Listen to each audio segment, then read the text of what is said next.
Welcome back to the channel, folks, and to the Mafia Trilogy Retrospective Supercut, a compilation of my videos on the Mafia games cut and edited into one convenient watching experience.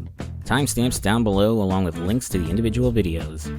Like and comment for the algorithm, and subscribe if you're new, as we're on the road to 100k subs and earning that silver plaque this year.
That opening intro music is so damn good. Welcome back to the channel, folks. If you recall, during my Godfather review, I called the game a serviceable adaptation of the movie, but that its main character Aldo, and by extension his story, were very underwhelming. And I suggested that if you were looking for a mob-themed game, you were better off playing Mafia instead.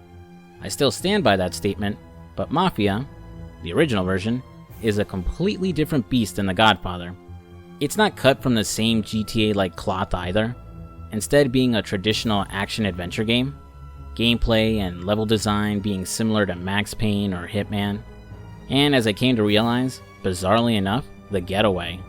I'm wondering if that game could have stood out more and been a little more ambitious if it aimed to be on PC and not PS2. Now, a roadblock I ran into when wanting to review and discuss the game for the channel was whether to tackle the original or the remake released in 2020. Since most of my videos tend to cover the original versions or releases of games, the 2002 release felt like it made the most sense, though I remembered that the definitive edition was supposedly a faithful remake and not one that completely reinterpreted the original. So, putting it to a poll and reading through the comments, I said screw it, why not do both? This video won't be about determining which one is better, as I think both have their own merits and are worth playing. It'll be more about comparing each one's strengths, how faithful of a remake the definitive edition is, and if the original still holds up today.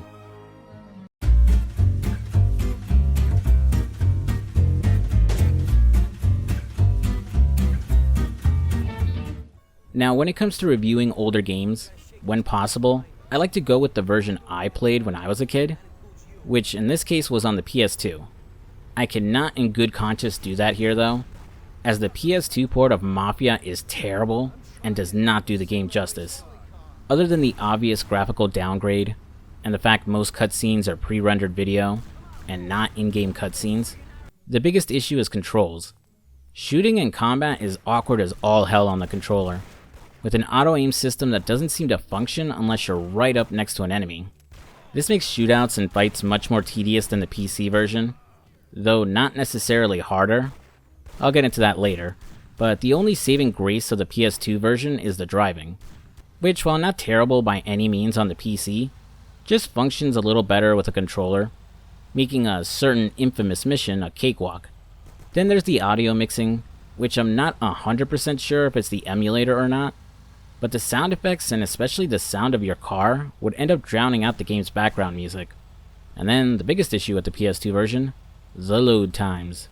Like holy shit, it takes forever for a new mission to begin, or the screen to transition when entering a new island. It's the absolute worst and insanely distracting, as a lot of chase sequences will have you go through the separate areas of Lost Heaven. Expect to briefly drive through one part of the map, cross a bridge, and wait twice as long for the next area to load. If you played Mafia when you were younger and hated it, chances are it was the PS2 version, and I can't really fault you for feeling that way. But that's because of the shitty porting job and really shouldn't be a reflection on the actual game.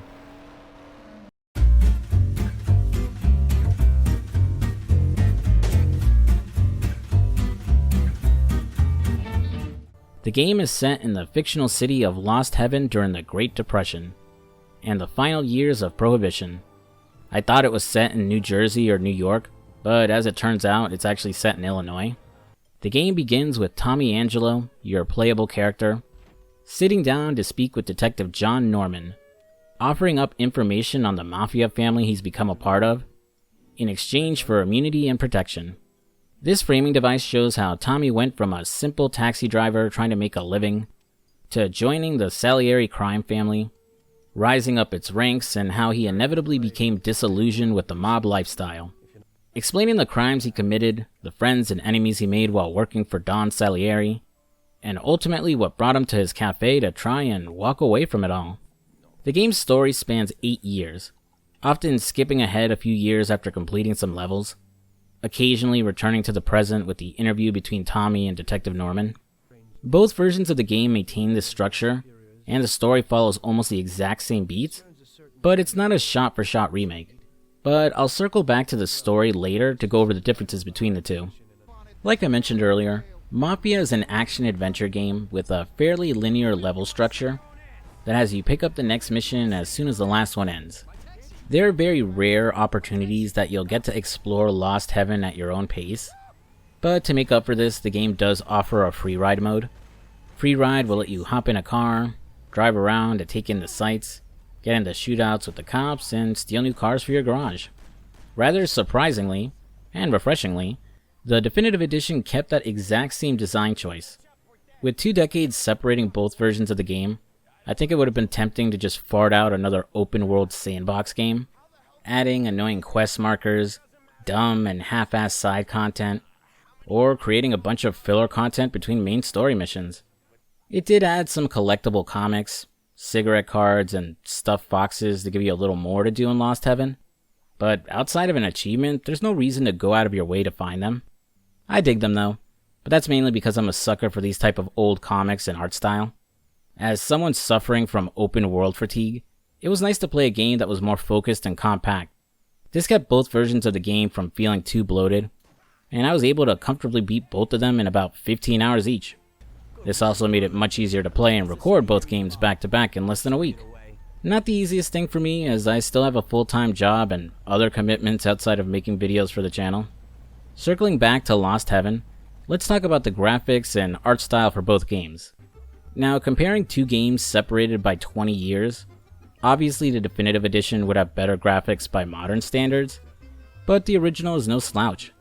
I downloaded the version that's available on Steam, and I'm not sure if it got some kind of enhancement or not, but the graphics still look good. It really captures that era of 2000s gaming, with simpler textures and geometry, though the textures for the HUD and in-game text are kind of blurry. So I did download a mod to clean those up and fix an issue with draw distance, but I avoided the remastered community mod, as while it makes the game look even better, I wanted to stay as close to the original look as I could. The original Lost Heaven has this depressing and dirty feel to it. Driving around, you'll see rusted signs and infrastructure, shanty towns, or Hoovervilles I guess, taking up alleyways in certain parts of town, along with several storefronts boarded up, having long since gone out of business. It really captures the feeling of an America suffering through the Great Depression, where unemployment was high, parts of the country were starving due to the Dust Bowl, and people turned to crime as a means of survival. Prohibition going on at the same time causing crime to skyrocket, and making the ordinary Joe on the street even more miserable. Could you imagine? You lost your job, you're living in a shack the size of a closet with your family, and you can't even drink some booze legally to forget your troubles. We really do have it good nowadays, don't we? It does a great job contrasting the various areas, as traveling outside the main city to the more affluent suburbs of Oakwood and Beach Hill, you'll see not everyone is struggling, with the middle and upper classes living that more glamorized life of the 1930s you see in pop culture. The Definitive Edition, on the other hand, feels too clean and sterilized. The game is gorgeous, don't get me wrong. It's very vibrant, and the glowing neon signs during the night really make the city pop, but I don't think it conveys the depressing time period very well. This version of Lost Heaven really does feel like the glamorized version of the time period, and ends up losing some of the atmosphere the original created. I think either muting the brighter colors, or adding more trash and grime to the streets could have helped replicate the feeling better. You do experience and see that decay and dirtiness to the city during certain levels, but still experience more of the better looking parts as you drive. I don't know, could just be me. You guys let me know how you feel. I think the overall atmosphere was probably harder to replicate with modern, realistic graphics, without the fear of modern players thinking your game had bad graphics.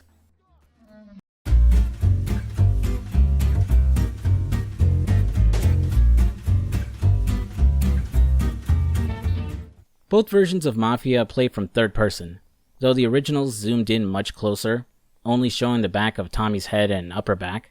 That closer perspective also ends up messing with the camera, as when he enters smaller rooms or hugs a wall, it has a tendency to zoom into first person until you move him. Controlling Tommy feels fine. In the original version, he automatically sprints in every direction and you need to hold down a button to make him walk. The remake does the opposite, having him walk rather slow unless you hold the sprint button, and man does it feel so much slower here. It's that annoying game design that Yakuza does, where you're not allowed to sprint inside certain indoor areas, in this case your main hub, Salieri's bar. Since just about every mission begins and ends here, you're going to feel like a glacier every single time you boot up the game. Like other modern games, it also does that annoying thing where you're forced to walk and listen to an NPC as you follow them. His sprinting also feels weird. Part of it's because the default control scheme on a controller to make him run is pushing in the left analog stick, which I'm just not a big fan of in any game. But also because he has a bit too much momentum to him, as he tends to awkwardly stop when I let go of sprint or need to change directions. Yeah, I know it's technically more realistic and how an actual person runs, but it always feels weird in video games. This issue with momentum also affects climbing in the Definitive Edition, as I tend to walk into an object, pause, and then begin climbing, as opposed to the original that feels a lot smoother. Not terrible, and if anything, it's how a lot of modern games handle climbing onto an object. It's just something I noticed playing both games back to back. Again, this might be more of a me thing, as I'm also still playing Tears of the Kingdom, which handles climbing in its own way, so some wires might be getting crossed in my brain.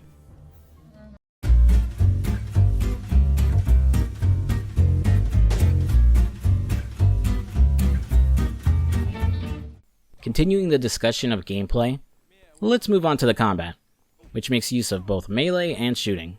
In the original version, melee combat consists of swinging your fists, or whatever melee weapon you're holding, into an enemy and smashing into them over and over until they die. You can also hold down the attack button to wind up an attack, doing more damage, or if you're standing behind an enemy with something like a bat, letting you instantly knock them out, though your windup can easily be interrupted by another enemy attacking you. While one-on-one combat is fine, it's when you're being attacked by multiple enemies that it can be frustrating, as the repeated attacks will constantly interrupt you and keep you from fighting back, easily stun-locking you to death if you can't manage to break away. Usually the best way to handle a group is to be constantly backing up as you attack them, keeping some distance while still doing damage. In the Definitive Edition, melee is a lot smoother, and you're given the option to counter an attack to prevent you from being stun-locked. There isn't a sophisticated combo system or anything. Just mash the attack button until Tommy enters the animation to defeat an enemy with a finishing move. It feels a little overpowered, at least on the normal difficulty, as if you mash fast enough, your opponent won't get in a hit at all. To go with melee, you also have a rather simple stealth system, but simple for each version of the game for different reasons. In the original game, it boils down to just sneaking up on an enemy and knocking them out before they notice you, occasionally using cover to hide or wait for someone to walk past so you can get by, but that's about it. I wouldn't really call it a stealth system, if only because the game doesn't really force you to be sneaky, as if you get spotted, you won't instantly fail and be sent back to the checkpoint. I'd say the best example of what I'm talking about is during the mission visiting rich people. In this one, you have to sneak into a prosecutor's home to steal evidence while he's away. You first sneak through a garden maze being patrolled by his guards, and once inside his house, need to avoid bumping into his maid. In his house, you have to keep the lights off and close any doors you open to avoid suspicion, till you find the safe and trigger the checkpoint as the prosecutor arrives home. But if you already know where the safe is, even if you get spotted and start getting shot at, As long as you reach the safe before you or the safecracker you have with you die, you'll still pass. So the mechanics and setup for stealth is there, but it's not really forced on you. Also, some sequences seem impossible to do without being spotted.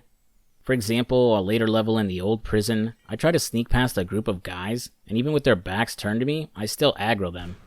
The Definitive Edition makes use of simple stealth mechanics that you see in a lot of modern AAA games. First, you're given a more proper silent takedown, letting you choke someone from behind to knock them out, or knocking them out with whatever you're holding. Next, some missions have been redesigned to be all about stealth. For example, the aforementioned visiting rich people. It's the same setup of having to sneak into the prosecutor's house, but with a much larger maze and more guards to get through first. You now have that attention meter you see in stealth games, which points in the direction of an enemy who can see you, growing in intensity the longer you hang around and the closer they get to you. If you get spotted, you'll raise the alarm and instantly fail, so you're forced to do it stealthily this time. But it's honestly super easy, as you'll see the patrolling enemies on your minimap and what direction they're facing, so you can follow them, knock them out, and move on to the next guy. I don't think the same rules of avoiding the maid apply, at least from what I could tell, as when I did run into her, I just punched her till she shut up. Also, after knocking someone out, you're given the option to pick up and move their bodies. You can't hide them in the trash or a large object like in, say, Hitman, and I don't know that you ever really need to move them either.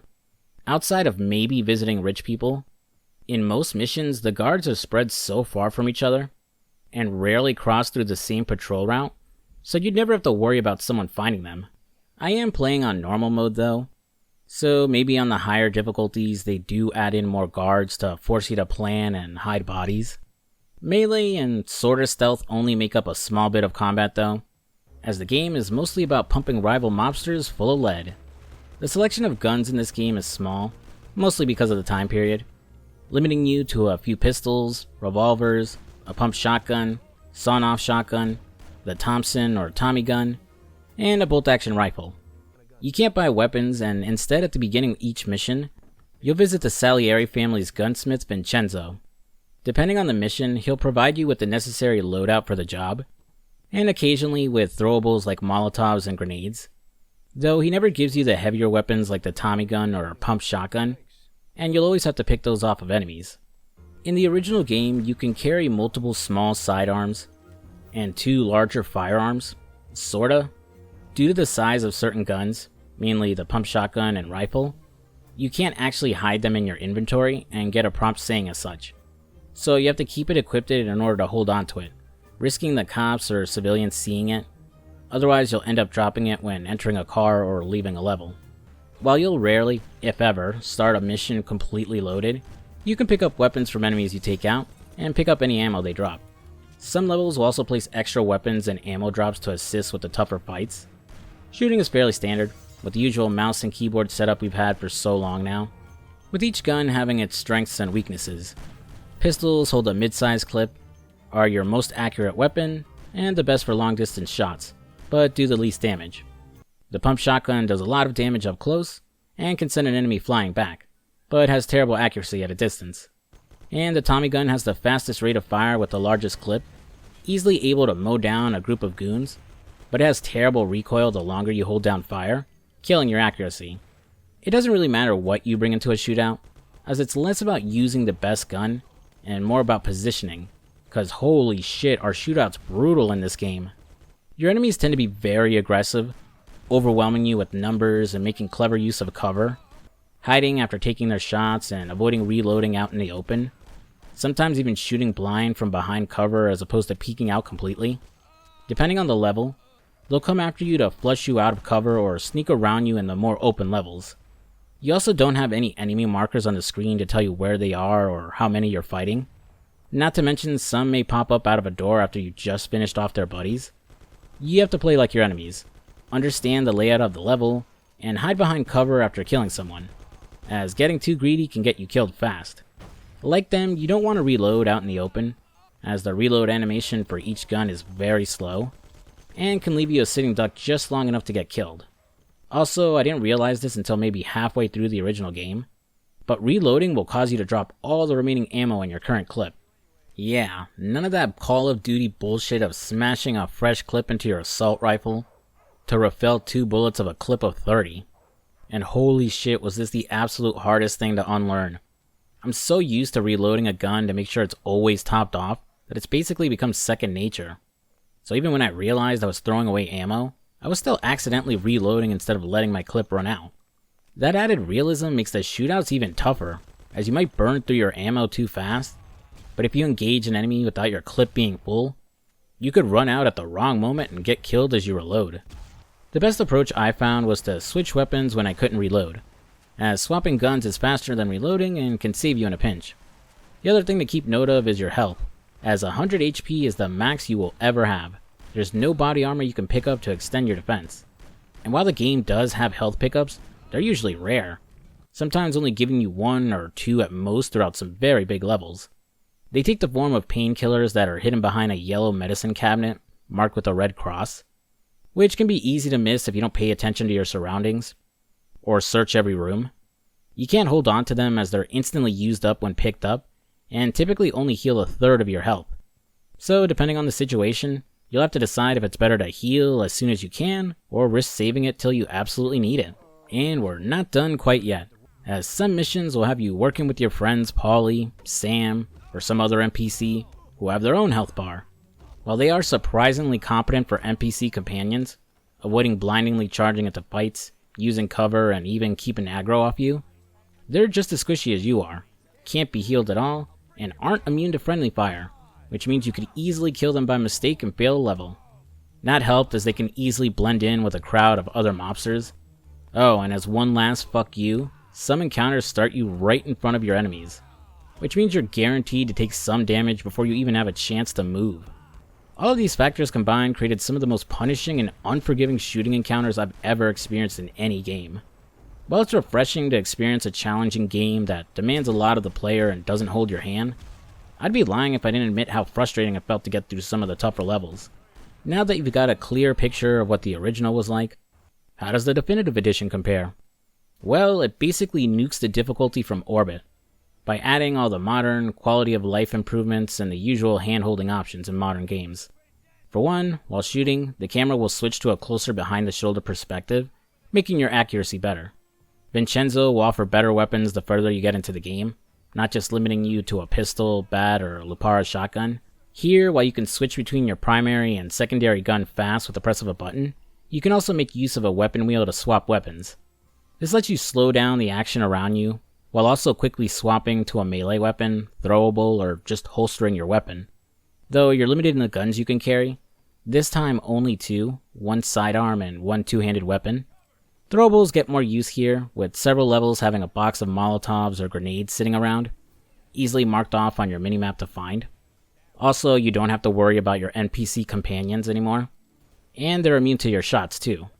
The definitive edition makes use of a proper cover system, snapping you onto a piece of cover instantly and letting you peek from it to take your shots, unlike the original where you awkwardly crouched behind a box or just stood behind a wall. While the enemy AI still makes use of cover, they're considerably less aggressive and will loudly shout to the player when they're reloading or throwing a Molotov or grenade. Simplifying them even more, your minimap will show their locations, so you won't be caught off guard by an enemy you missed and will also know how many you have left in an encounter. Your health system was also reworked, as while there still isn't armor, when you're on low health, if you wait long enough it will regenerate up to 20%, keeping you in the fight and potentially avoiding being killed the next time you're shot. Health kits are also more plentiful, are marked off on your map, and heal you for more as well. While this does make shootouts considerably easier compared to the original, it does try to balance the difficulty, first by changing the layout and positioning of some enemies, equipping more of them with stronger weapons, including quite a few using sniper rifles. They also tend to use more throwables as well, forcing you to move from your cover if you stand still too long. Now that said, while the base difficulty is basically a cakewalk compared to the 2002 original, you can recreate that old school challenge, as you can change the difficulty to classic mode, making enemies more aggressive, removing their icons from your minimap, disabling your health regen, and lowering the amount of ammo and throwables dropped. So while the original is still tougher, the definitive edition is as easy or as hard as you want it to be. So customize it to the experience you prefer and have fun.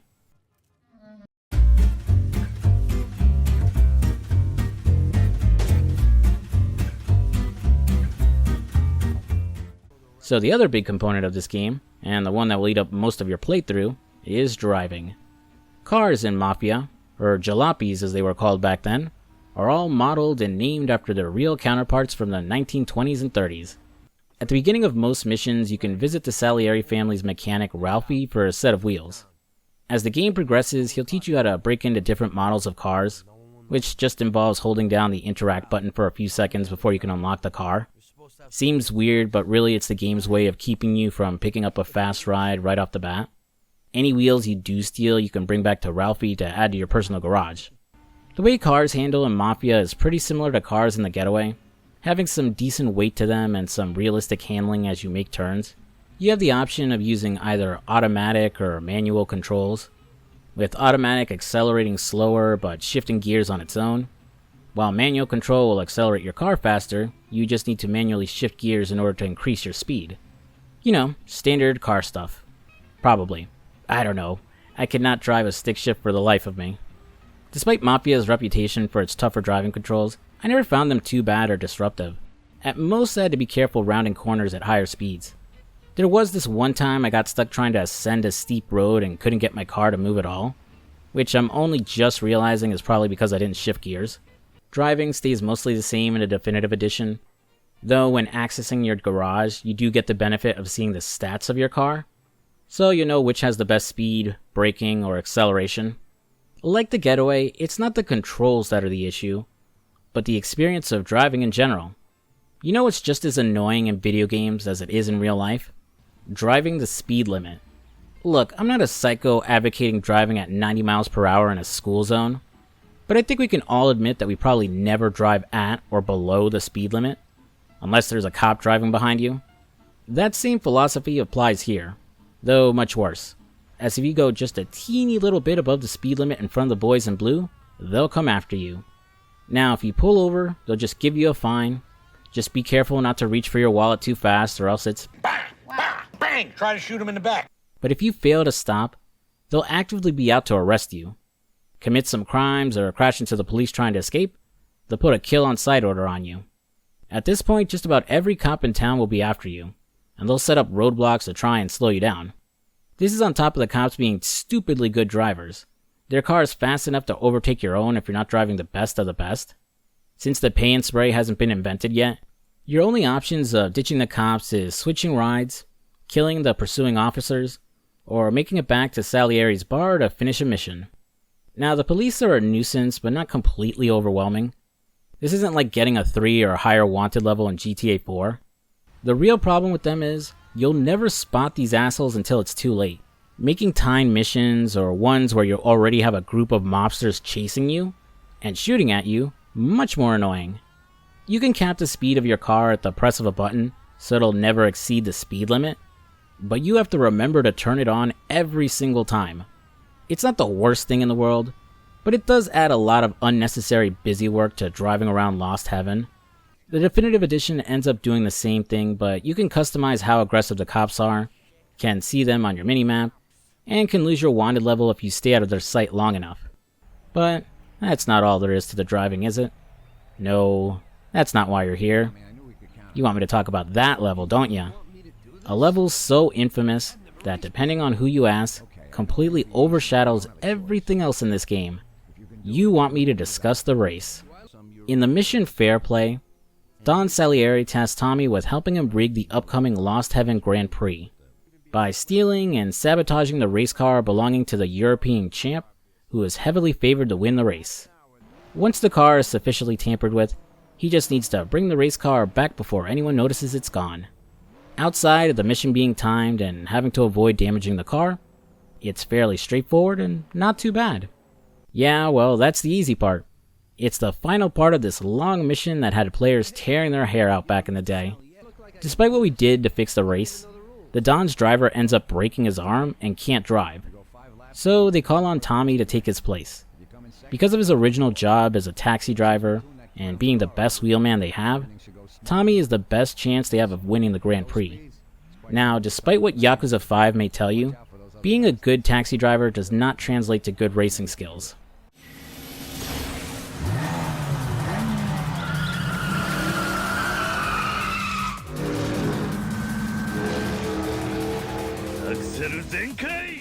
God, I love this Goofy series. I can't wait to talk about it one day. So, only 5 missions into the game, maybe about 2 hours into your playthrough, you'll slam into one of the biggest difficulty spikes in all of gaming, as this mission was stupidly tough. First issue is trying to get used to the handling of the race car. Its lightweight and higher speed in comparison to regular cars makes turning a nightmare, pretty much guaranteeing you'll take a turn too wide or spin out completely, costing you precious time as you get the car going again. Then you got the other 12 drivers you're racing against. They're all fast and handle the track perfectly, rarely if ever losing control as they drive around turns. And even if you do manage to overtake them, it just takes one little screw up on your part for them to close the distance in no time. Then there's the issue of the length of the race, as you have to do 5 laps around a long track, just over 8 minutes of continuous driving. It's a very demanding race, necessitating a perfect understanding of the driving controls with little to no mistakes whatsoever. Well, it used to be anyhow. Yeah, the grueling difficulty of this race, one so bad that it caused a lot of players to quit the game, didn't go unnoticed by the developers.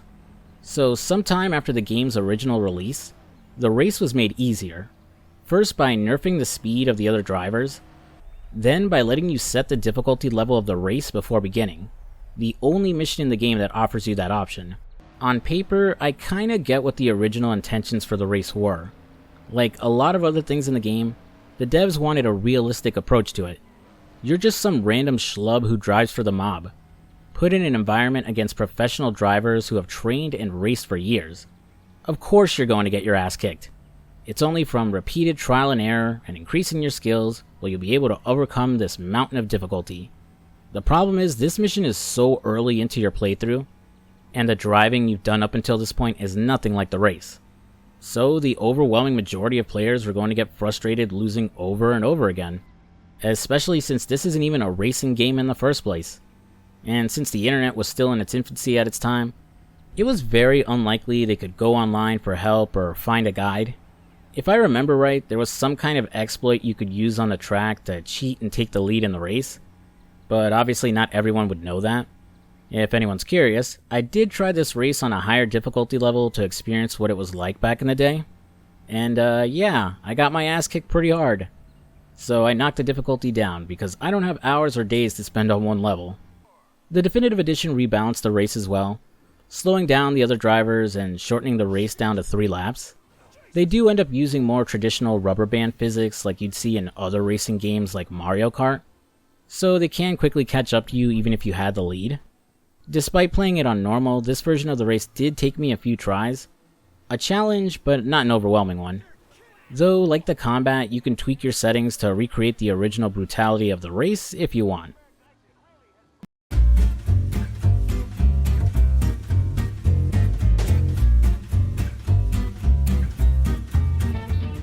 So unlike I normally do with my videos, I'm not going to get into my whole playthrough and discuss the story level by level.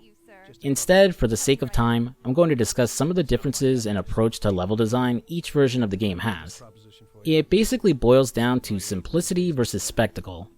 To explain what I mean, let's compare the opening level of both games. Tommy is on a smoke break from his job as a taxi driver when he has a fateful encounter with Polly and Sam, his future associates and members of the Salieri crime family, who are currently running from rival mob goons belonging to the Morello crime family. The two men hold Tommy up at gunpoint, forcing him to drive them out there and escape their pursuers. You then just have to outrun the Morellos, and after you're successful, the two men will ask to be dropped off at Salieri's bar, where the boss will give Tommy some cash for helping and to fix his taxi. Escaping your pursuers just amounts to outspeeding them and can be done in about a minute. You'll spend more time driving these guys to the bar. Simple and to the point. The Definitive Edition, on the other hand, requires you to drive through some blockades to avoid the first group of guys, then avoid a roadblock set up by more guys, drive through some more blockades to ditch the remaining pursuers.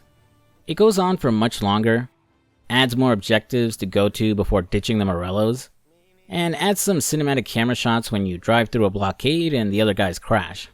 It's what every AAA game does nowadays, trying to feel more cinematic and over the top, i.e., a spectacle. For an even better example of what I'm talking about, there's the mission Better Get Used to It. After Tommy walks his love interest and future wife Sarah home, protecting her from a local gang of street hoods, Don Salieri is pissed, taking it as an insult that these guys would start shit in his territory. He puts Tommy and Paulie to put the fear of the Don into them by breaking every bone in their bodies. Heading to their little hangout, you'll go through an unassuming alleyway, beating up thugs along the way, getting into a brief shootout before chasing after the leaders of the gang, and killing them both after their car crashes. The definitive edition starts like the original in the alleyway, but pivots into a spectacle almost immediately, as you'll chase the gang to a repair shop, blow up some barrels, and knock out an electrical pole that lights up with sparks and electricity, also taking out the shop's sign. Then you'll continue to fight through the shop and start a fire while killing everyone inside. The mission ends the same way, with you chasing after the gang leaders until they crash.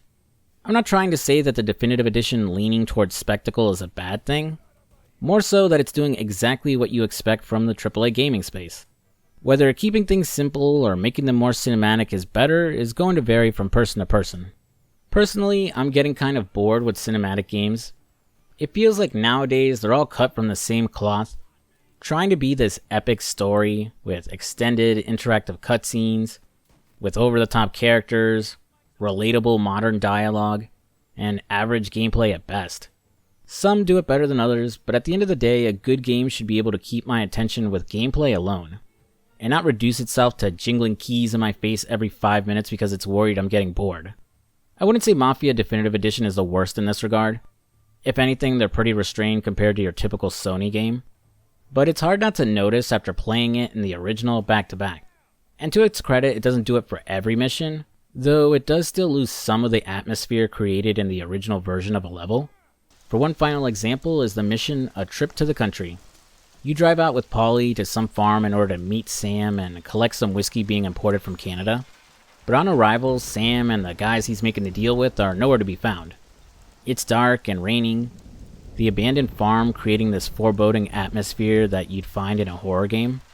The tension rises as you wander around, a feeling forming in the back of your mind that you're about to stumble upon a gruesome sight, or get ambushed by a serial killer or something. The Definitive Edition ruins that atmosphere, mostly because of the UI telling you to go investigate in specific areas, Tommy commenting on what he finds, and spelling it out for the kids in the back that clearly the deal was ambushed. I get that trying to find the dead driver in order to move on to the next scene would be confusing in the original. It did take me some time to find him, but maybe using the environment, like a blood trail or very obvious tire tracks, could have worked to communicate where to go without treating it like baby's first murder mystery.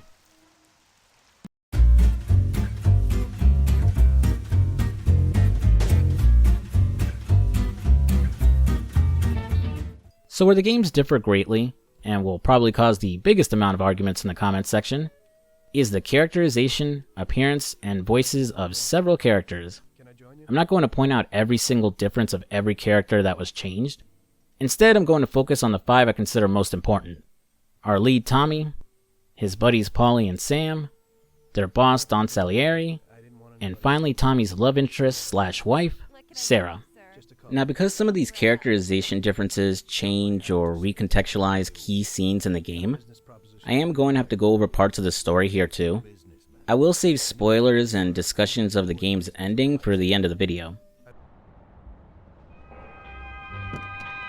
I used to be a taxi driver. Even though I wasn't making much and I worked from dawn to dusk, I was glad to be working. Let's start off with Tommy.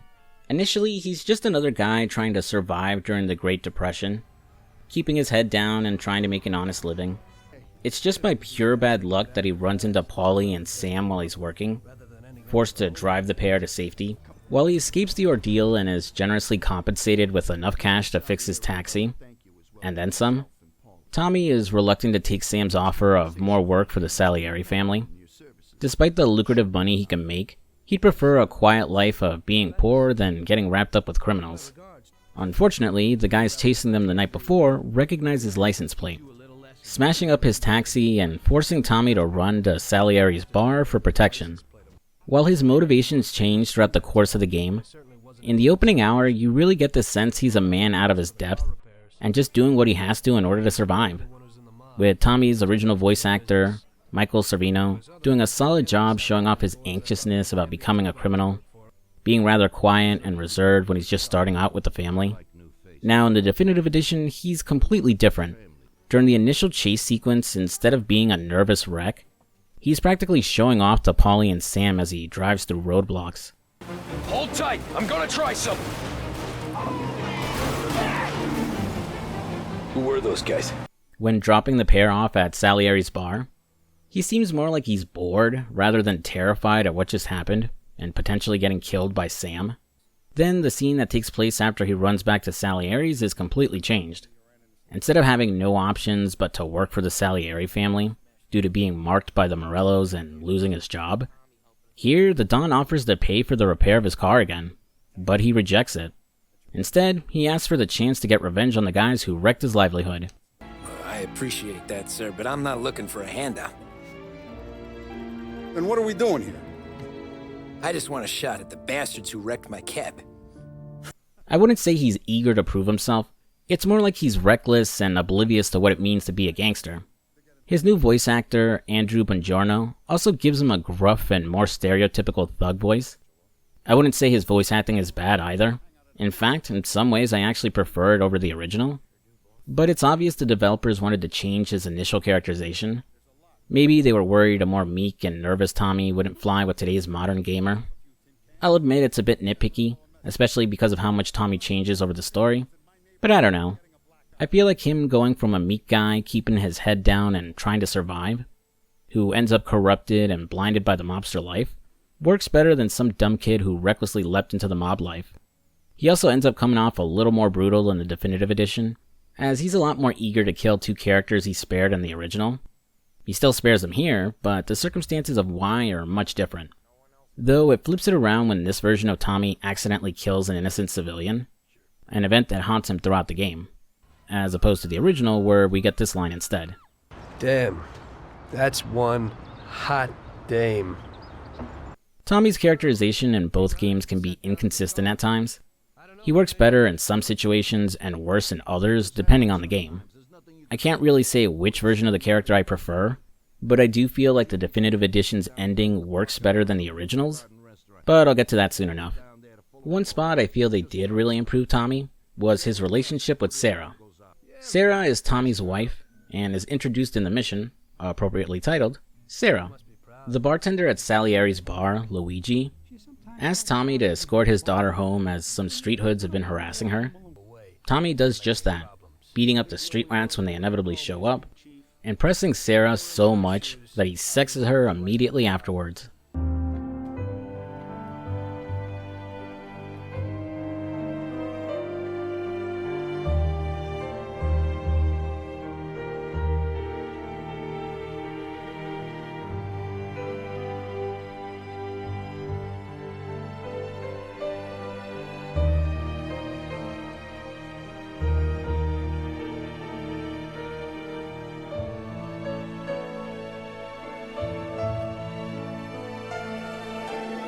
Sarah was an angel. I had a lot of girls before that, but that was something different. Very different.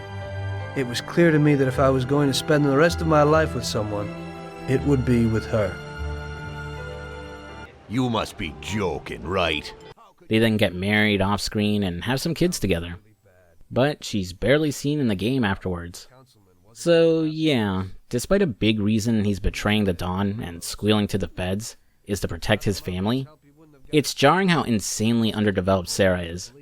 If you wanted to, you could use the framing device of Tommy interviewing Detective Norman as an excuse why we don't see more of his family. After all, he's confessing to a bunch of crimes that can put his boss away for life. What the hell does this cop care if you're being sincere about your family? Well, actually he would care, because he's a family man himself. And he's apprehensive of listening to Tommy in the first place. So if he smells self-serving bullshit, he'd probably walk out of that cafe. The other thing is, you can't expect the player to believe and care about Tommy trying to protect his family when we never see that family. You have to give me something, anything, to make me believe that Tommy is doing it for them and isn't a self-serving asshole using them as an excuse. Doesn't even have to be a mission. can be small little interactions where he talks to his wife or plays with his kids, so the original falls painfully short there, but the definitive edition handles it better. We're introduced to Sarah before her title mission. She has some actual characterization and a backstory to her. She grew up around mobsters. Don Salieri is her godfather. She hates her mother for being a drunk and abandoning her.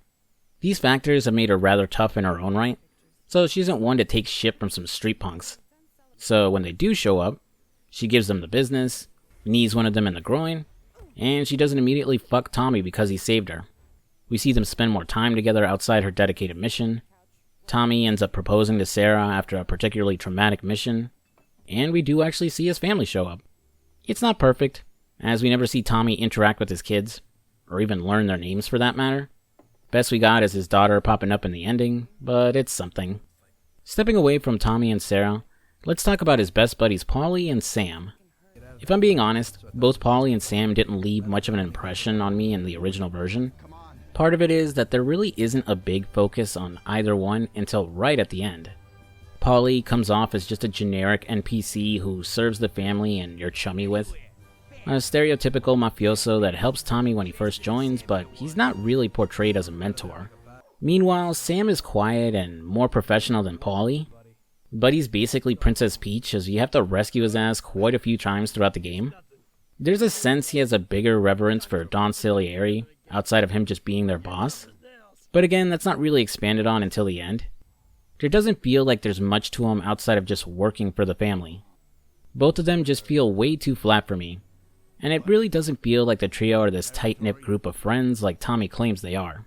The definitive edition, on the other hand, fixes these problems with both of them, and honestly ends up making them my preferred versions of the characters. With Paulie, let's get the obvious thing out of the way. He sounds like Master Shake. No one else knows you here, so tread careful, okay? Sure. Are you fishing for compliments? You know, that's a horrible personality trait. Nobody likes No. Yeah, it really caught me off guard, and is so different compared to his original voice. Me and Tom will fix it. Do those bastards think this is freaking Luna Park or something? I'll rip them apart with my own hands. That, while flat in line delivery at times, sounds more like your typical gangster. That said, I got used to it rather quickly, and honestly, I ended up preferring this voice over the original. Paulie in the remake is goofier and acts as a comedic foil to the more serious Sam and Tommy, cracking jokes and palling around with his buddies. While not obvious at first, his demeanor is a mask he wears to hide how he really feels about the mob life. You see the first crack in his interaction with Ralph, where the kid makes a joke about both of them being cripples.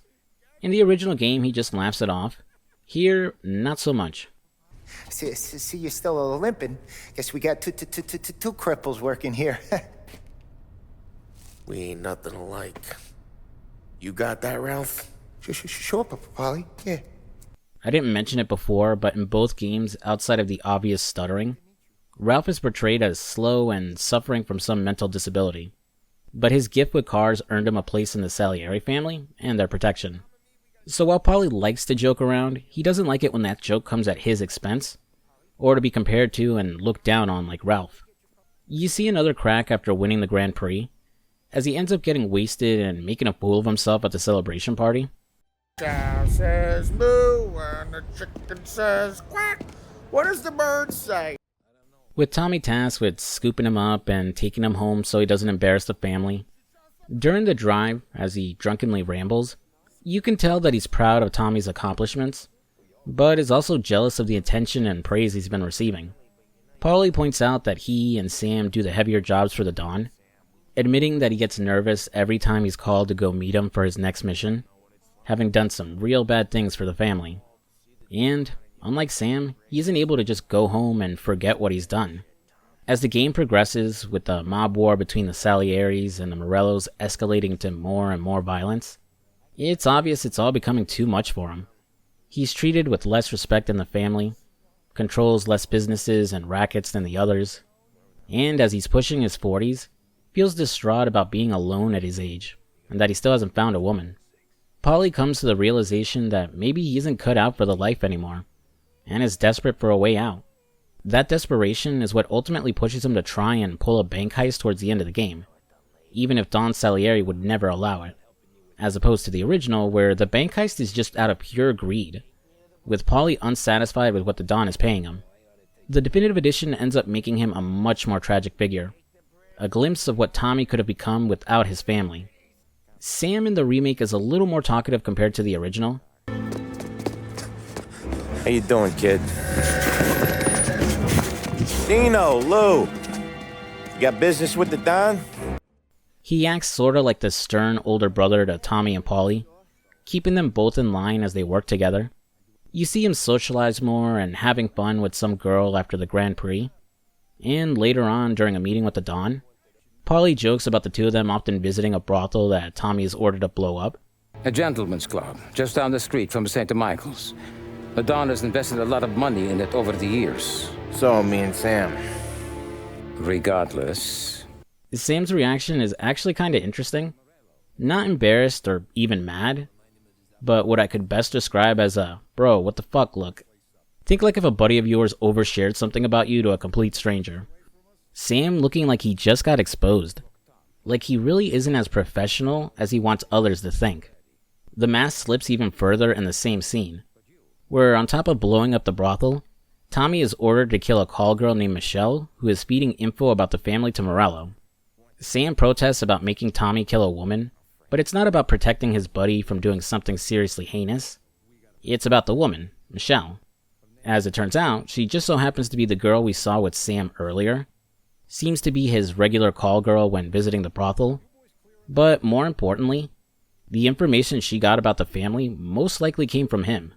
Though it's not intentional, and it was probably just small pillow talk he shared with her, it again goes to show that Sam isn't above screwing up. He does actually seem to care about Michelle though, as when alone with Tommy, he'll beg him to spare her, asking him to let her skip town and giving Tommy the money to help her do that. I should point out that in the original, this entire mission and situation with Michelle is completely different, as she has no connection to Sam, and is instead linked to Sarah, being a close friend of hers. When Tommy realizes this, that's when he has his change of heart and decides to spare her on his own, telling her to leave town and never return. As the game continues, you start to see Sam at odds with himself, struggling with being an obedient soldier for Don Salieri, and a friend to Tommy and Paulie. Like Paulie, this makes him a much more tragic character, and ends up changing his motivations during the ending. And finally, we got Don Salieri. Well, it looks like Morello is really trying to make me mad. But I'm a reasonable person. I'm not going to dwell too much on him, as in both versions of the game, he's portrayed as your friendly neighborhood Don, a man who rules his territory with kindness and respect, as opposed to his rival Morello who uses fear and power. But as the game goes on, you see he can be every bit as bad as his rival, capable of being just as ruthless, petty, and uncaring of his own men. It's later revealed that he and Morello were once friends who served under Don Pepeno, until they betrayed him and divided up his territory. This discovery and the fact he lied to Tommy, Paul, and Sam about a job ultimately sets up the events of the ending and motivates Tommy to turn his back on him. The key differences between both versions is that in the definitive edition, his ruthlessness comes a lot earlier and is more on display. Discussions with his consigliere Frank shows that the boss was always petty and quick to anger when things didn't go his way. This changes the reasoning for why Frank ends up betraying the Don and the family in the mission Omerta, when it turns out the old man had stolen the family's account books. In the original, he was being blackmailed as his family was being held hostage by the Morellos and the feds, so he was backed into a corner out of fear for their safety.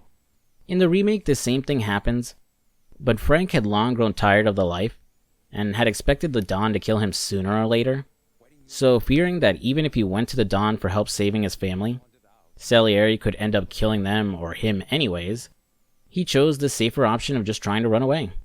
The Don being more ruthless here may be less subtle than in the original game, but it works better to explain Tommy's motivation for betraying him. More importantly though, it works to explain Sam's motivations in the ending.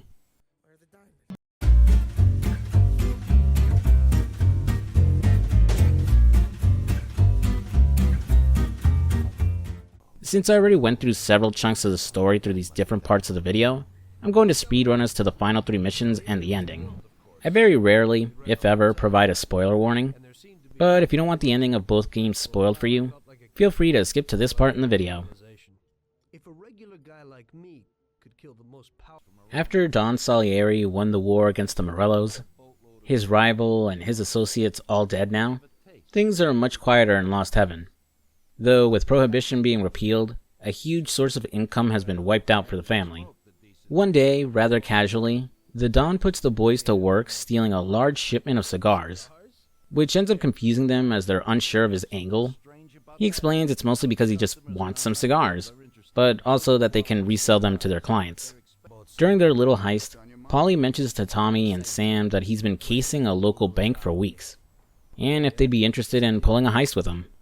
Both men decline, as Don Salieri wouldn't sanction such a risky job, and they don't want to go behind his back either. When Tommy and Paulie successfully escape with the cigars, they end up breaking a crate by accident and discover some hidden diamonds. Paulie thinks maybe they should take some for themselves, as the Don didn't mention anything about hidden diamonds and probably doesn't know about them. Tommy, on the other hand, isn't too sure, suggesting they see if the Don knew or not. When Salieri shows up, they offer to carry the crates into the warehouse for him, but he very awkwardly rebuffs him, insisting he can have some other guys do it instead. That's enough to convince Tommy to do the bank deal with Paulie, as they now have proof the boss isn't paying them their fair share. The remake, on the other hand, changes things, and for the better in my opinion, as it ends up creating a much more emotional scene. Right off the bat, the boss is upfront that the cigars are just a cover to get his hands on some diamonds. Except that he's lying. Where are the diamonds? There ain't any. This is the real score. No.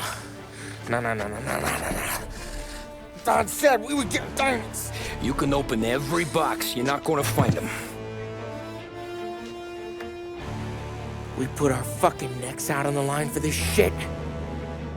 Looks like it. As it turns out, the boys were unknowingly smuggling drugs instead. The reveal is a lot more emotional, not just because the boss didn't tell them, but because up until now he's insisted they never deal drugs. Paulie is angry at this betrayal, as if they were caught moving drugs, they would have spent the rest of their lives in jail. Sam, who is here to find out this time, is visibly confused about why the Don kept the information from them, and tries justifying it, assuming the boss had some good reason for not telling them. Like before, the Don still doesn't clue them in about what they were really moving and shoos the guys away so someone else can unpack the crates. Frustrated and angry, Paulie finds the justification he needs to pull off the bank job and get the money he needs to start a new life, with Tommy agreeing to take part. The boys hit the bank the next day and successfully make away with the cash, planning to lay low for a bit before spending their money. This leads into the final mission, where Tommy heads to Paulie's to get his cut of the money. The definitive edition adds a cutscene with him and Sarah, where he suggests taking the family to the shore for a few days. His wife rightfully suspicious of his nervousness and that he's obviously trying to lie low. Arriving at Paulie's place, we step into his apartment to find him dead and the money gone. His phone will ring afterwards, with Sam on the other line, too late to warn Paulie of what was coming. Don Salieri found out about the bank job. Since Tommy and Paulie did it without his consent, or giving him his cut, he ordered both of them killed. Tommy needs to disappear, and needs to disappear fast. But he'll need some money to get out of town with Sarah and his daughter. Sam agrees to lend it to him, and they decide to meet at the city gallery. Unfortunately, our good buddy isn't here to save Tommy. Don't move, scumbag. Oh, shit! Surprise! You weren't looking for that at Paulie's by chance. Sam, what's going on? I thought we were meeting alone.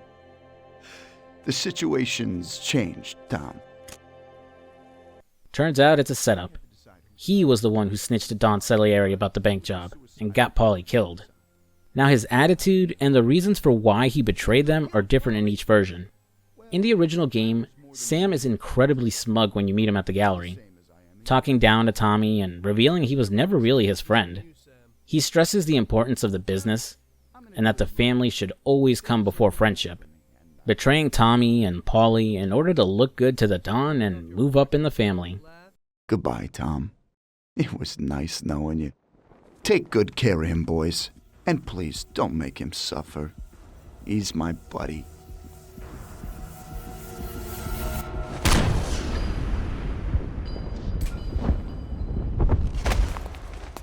After surviving his trap, shooting through the Salieri goons, catching up to and gravely injuring him, he will continue to stress the importance of serving the family, calling out Tommy for his weakness, revealing he knew about the diamonds all along, but more importantly, that the Don didn't trust Tommy for quite some time now, as he knew that he didn't kill Michelle or Frank, as Michelle stupidly came back to the city and got herself caught by Salieri's men. This caused them to investigate whether or not Tommy killed Frank, and once they found out he was still alive, Don Salieri didn't hesitate to order his death. This solidified Sam's belief that friendship didn't mean shit. If the Don would kill his best friend of decades, why should Sam stand by Tommy and Polly? Before he's finished off, he warns Tommy that no matter where he goes, sooner or later Don Salieri will find him and kill him too. Friendship ain't worth shit. Oh! Ah! Ow! Oh.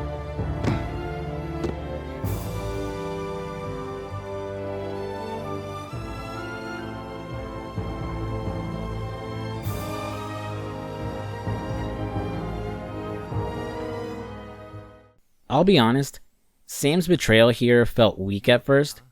It wasn't until I began working on this script that it finally clicked what the original game was going for. And it's simply this. What expectation did we have that Sam wouldn't betray us? I brought up before how his character felt flat, and I really didn't buy that he and Tommy had this close friendship. And well, they don't. We know nothing about the guy. We never see him goofing off with the other guys. Every interaction with him is related to jobs for Don Salieri. Taking what he said before about this all just being business, Sam is our co-worker, not our friend. He's literally that guy that business articles warn you about. You know, the ones that warn you about mixing your personal life with your work life, and how a co-worker with bad intentions can use your personal life against you to get ahead at work. So it's less about Sam betraying us, and more about Tommy being naive into thinking they were friends. The definitive edition goes in a different and more straightforward direction, but I think it still works too. Don't move, Tommy. Shit.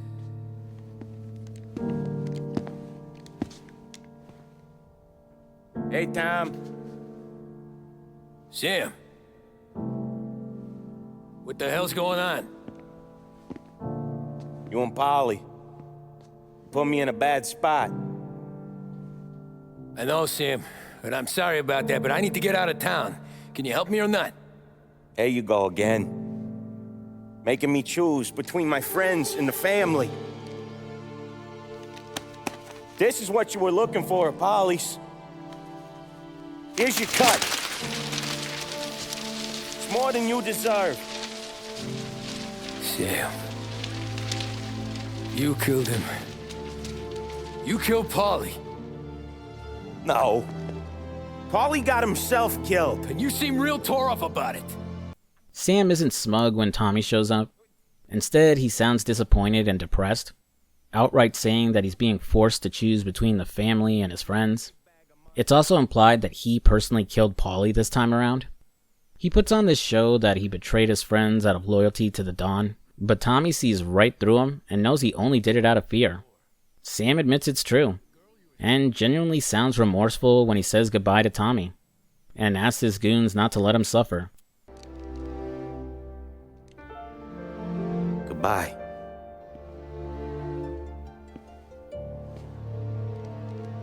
Don't let him suffer, boys. He's my buddy.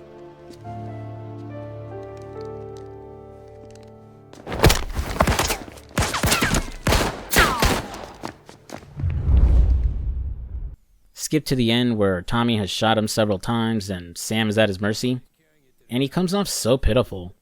He asks Tommy to spare him, and that he'll lie to the Don so he and his family can disappear, which is pretty hypocritical as he criticized Tommy for sparing Michelle and Frank. This time around, the Don found out about Frank's survival because Frank slipped up, getting spotted at some dog races in Europe, a crew being sent out to finish him and his family. though Michelle seemingly did skip town and never returned. As he lays there dying, he calls out Tommy for hesitating again, his last words reminiscing about the good old times the three of them had, before Tommy ends him. You can't do it, can you? Always that little voice in the back of your head. Maybe sounds like your baby girl, or Sarah. Always telling you not to pull that trigger. And you can't make up your mind. It's getting easier every time you open your fucking mouth.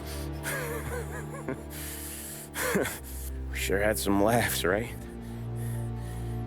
Remember that time? Me, you, and Paulie.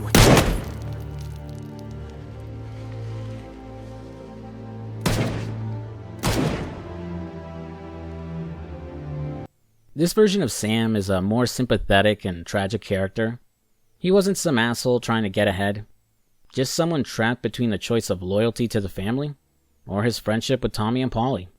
It's why making Don Salieri more ruthless works here, as not only do we understand what he's capable of, Sam's choice ends up coming down to one simple thing: survival. The exact reason Tommy joined the family in the first place, in the original version. Yeah, they kind of muddled things here by changing his personality. After he leaves the gallery, Tommy is on the run and sets up the meeting with Detective Norman, bringing this story full circle and back to the present, with Detective Norman agreeing to Tommy's terms of giving him and his family new identities and protection, on the condition he testifies in court. We'll then get a voiceover from Tommy summing up the fallout.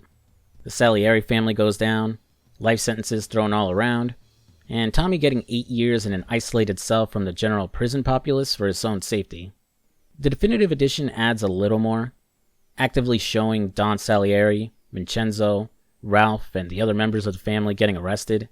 Also, we see that the 8 years in isolation wasn't exactly a cakewalk for Tommy, as he's very clearly losing it while locked up. Also, when the game skips ahead to the 1950s, it shows an older Tommy speaking at his daughter's wedding, reflecting on the importance of family. Both games end the same way. Tommy watering his lawn when two men approach him and address him as Mr. Angelo. In the original, he replies confused and is clearly surprised when he turns around and sees one of the men holding a shotgun before they open fire and kill him. While in the remake, he isn't surprised and knew this day would come, clearly looking like he's at peace with his life before they kill him. Props to the remake for keeping continuity and showing Vito and Joe killing him. As for who they are, I'll talk about them when I get to Mafia 2. As he lays dying, the camera will pan away from his body. In the original, he's all alone on his lawn, while in the remake, his family is there as he passes away. Some might find it a little cheesy, but I like this ending and version of his death more than the original.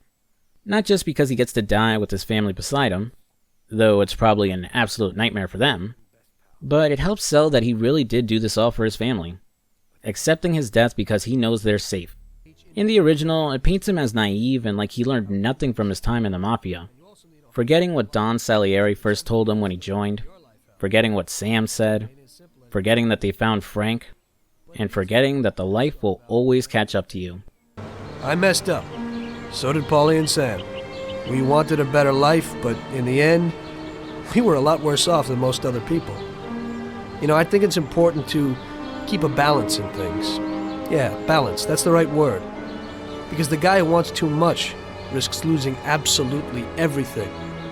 Of course, the guy who wants too little from life might not get anything at all. And that was Mafia and Mafia Definitive Edition. I already answered this question at the start of the video, but I can't really say that one version is better than the other, and both do really have their merits. I'm a big advocate of trying out games in their original form, regardless of how old they may be. The original Mafia has aged surprisingly well. The controls are still good, the graphics look great, the music is solid, and it has good voice acting. It runs really well on modern machines. I only had it crash once through my entire playthrough, and my only gripe with it is that there's no full-screen borderless window mode, and that's more because I can't alt-tab and keep the game up while I'm recording. Instead, it minimizes it each time. Its only real barrier to entry is its higher difficulty compared to modern games. It expects a lot of the player and to properly strategize engagements instead of going guns blazing. If you have the patience or just want a game that doesn't hold your hand, absolutely play it.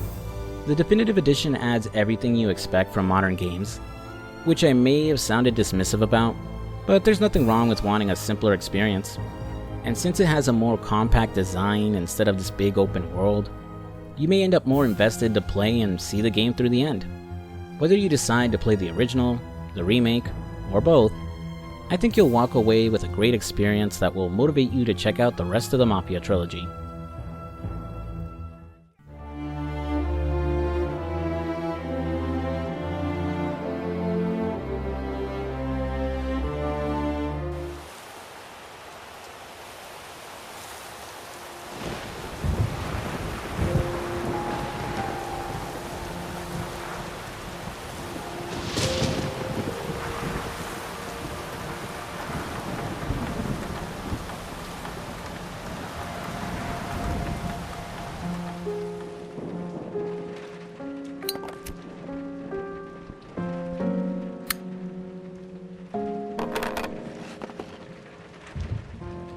My name is Vito Scaletta.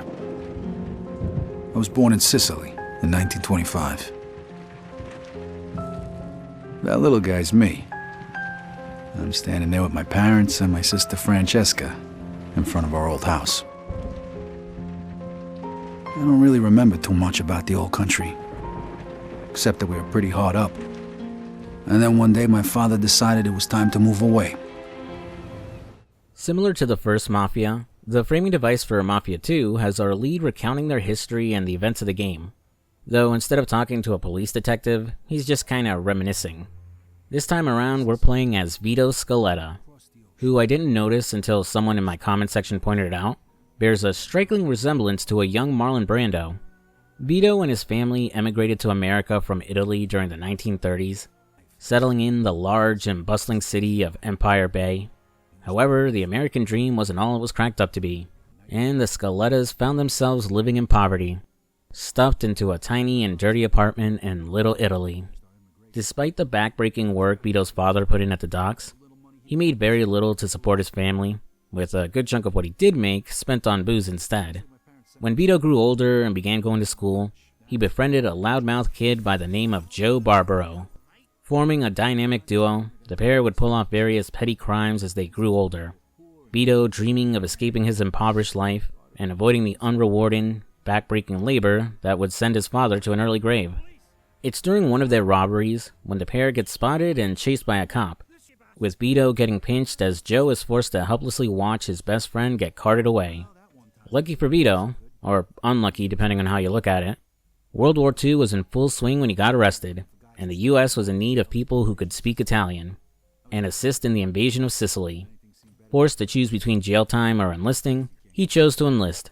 The 18-year-old Vito naively thinking war was preferable to being locked up for a few years. Operation Husky. I was assigned to the 504th Parachute Infantry. On the 11th of July, we were supposed to be dropped over the southern coast of Sicily, but we got hit by flak and had to bail out, way behind enemy lines. Only 3 of us made it. If it wasn't for the local resistance, we wouldn't have had a chance. So when Mussolini's soldiers came into the town and started rounding everybody up, we decided to return the favor. Which brings us to the opening level of the game, which is set during Operation Husky, when the Allied powers invaded Sicily in 1943. Which is a little jarring, as you wouldn't expect a game called Mafia 2 to start with a level that feels more like it came out of Call of Duty. Though the level itself might actually be a shout out to Medal of Honor Airborne, which also began with Operation Husky. That said, I do really like this opening level, partially because it works as a great and engaging tutorial level, but also because it gave me the itch to replay World at War.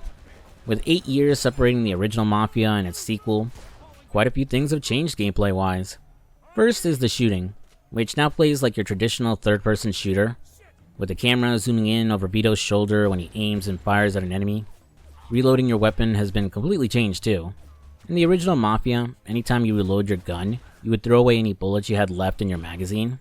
While technically more realistic, this meant I had to unlearn the habit of constantly reloading a gun to stay topped off, or else I'd end up wasting too much ammo.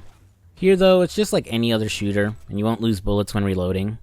Depending on who you ask, it's either a much needed quality of life feature, or the change ended up removing some strategy from firefights. I'm kinda in the middle. As well, I liked that I had to be careful and aware of how many bullets I had left before reloading in the first game. A lot of shootouts ended with me getting killed because I ran out of shots and couldn't reload fast enough before an enemy took me out. That's no longer an issue either, as Mafia 2 has proper cover mechanics now, so I can duck behind a wall or object to avoid being shot to pieces, and can reload safely. Healing has been completely changed as well. Instead of having to search for limited health packs scattered in a level, you have health regeneration instead. Just stay out of enemy fire for a few seconds and your health will heal up to 60%. You can also eat food to get you back up to that 100%, though very few levels actually have food laying around to eat. All these changes effectively nuke the difficulty, making Mafia 2 considerably easier compared to its predecessor. While I'd be lying if a lot of levels in the first game didn't drive me crazy with how crushingly hard they were, I did enjoy the challenge and the sense of satisfaction I got when I finally conquered a difficult section. That said, while the game is easier, it's still no cakewalk. Enemies can kill you relatively fast, some even being able to straight up one-shot you if you're not at 100% health. So even with regenerating health, you can't recklessly rush into a fight and need to make effective use of cover to pick others off. And man, does this game punish you when you die, because its checkpoint system is fucking awful. Depending on the level, dying or getting arrested by the cops could send you back unbelievably far, sometimes at the very beginning of the level. The game doesn't use manual saves either, so if you turn off the game before reaching a checkpoint or the end of a chapter, you'll lose your progress and have to go through that section again when you boot it up. Thankfully, most chapters don't go on for too long, but still it's annoying it doesn't offer some kind of option for manual saves outside a story mission, or when you're exploring Empire Bay. There's more to cover with the changes the game makes, but I'll bring them up as they pop up throughout the game. Returning to Operation Husky, Vito will team up with the local Italian resistance in order to take down Mussolini's soldiers. Storming and securing Town Hall, he'll mow down dozens of their soldiers with a machine gun until they come in with a tank to turn the tide in their favor. Just as things look bleak and our buddy Vito is about to be executed, an old man can be heard outside on a megaphone riding atop of a tank. It's Don Calou, head of the Sicilian mob, who says the Americans have arrived to liberate Italy from Mussolini's tyranny. He asks the soldiers to lay down their arms and surrender, in exchange guaranteeing their safety and that they can go home to their families. We'll see a few soldiers mull over the choice, believing Don Calou is being truthful since he's known far and wide as a man of honor. And with that, the fighting ends. Don Calou, the head of the Sicilian mob. An entire garrison of troops surrendered that day. Why? Because he told them to. I didn't know this while playing, but Don Calou was actually a real person and was the head of the Sicilian mob during World War II. During the invasion of Italy, the mob had assisted the Allied powers and drummed up support for them from the locals, which inspired the scene during the opening. Though most historians claim it was all legend and downplay the mob's involvement, claiming that the Allied powers had their plans laid out for the invasion and didn't really use or need the help of the mob. Certainly some interesting stuff. I always like it when I learn a bit of history when playing a game. A few years later, the Nazis put a bullet in me. I was in the hospital for a bit, then I got a month's leave so I could go home. At least for a little while.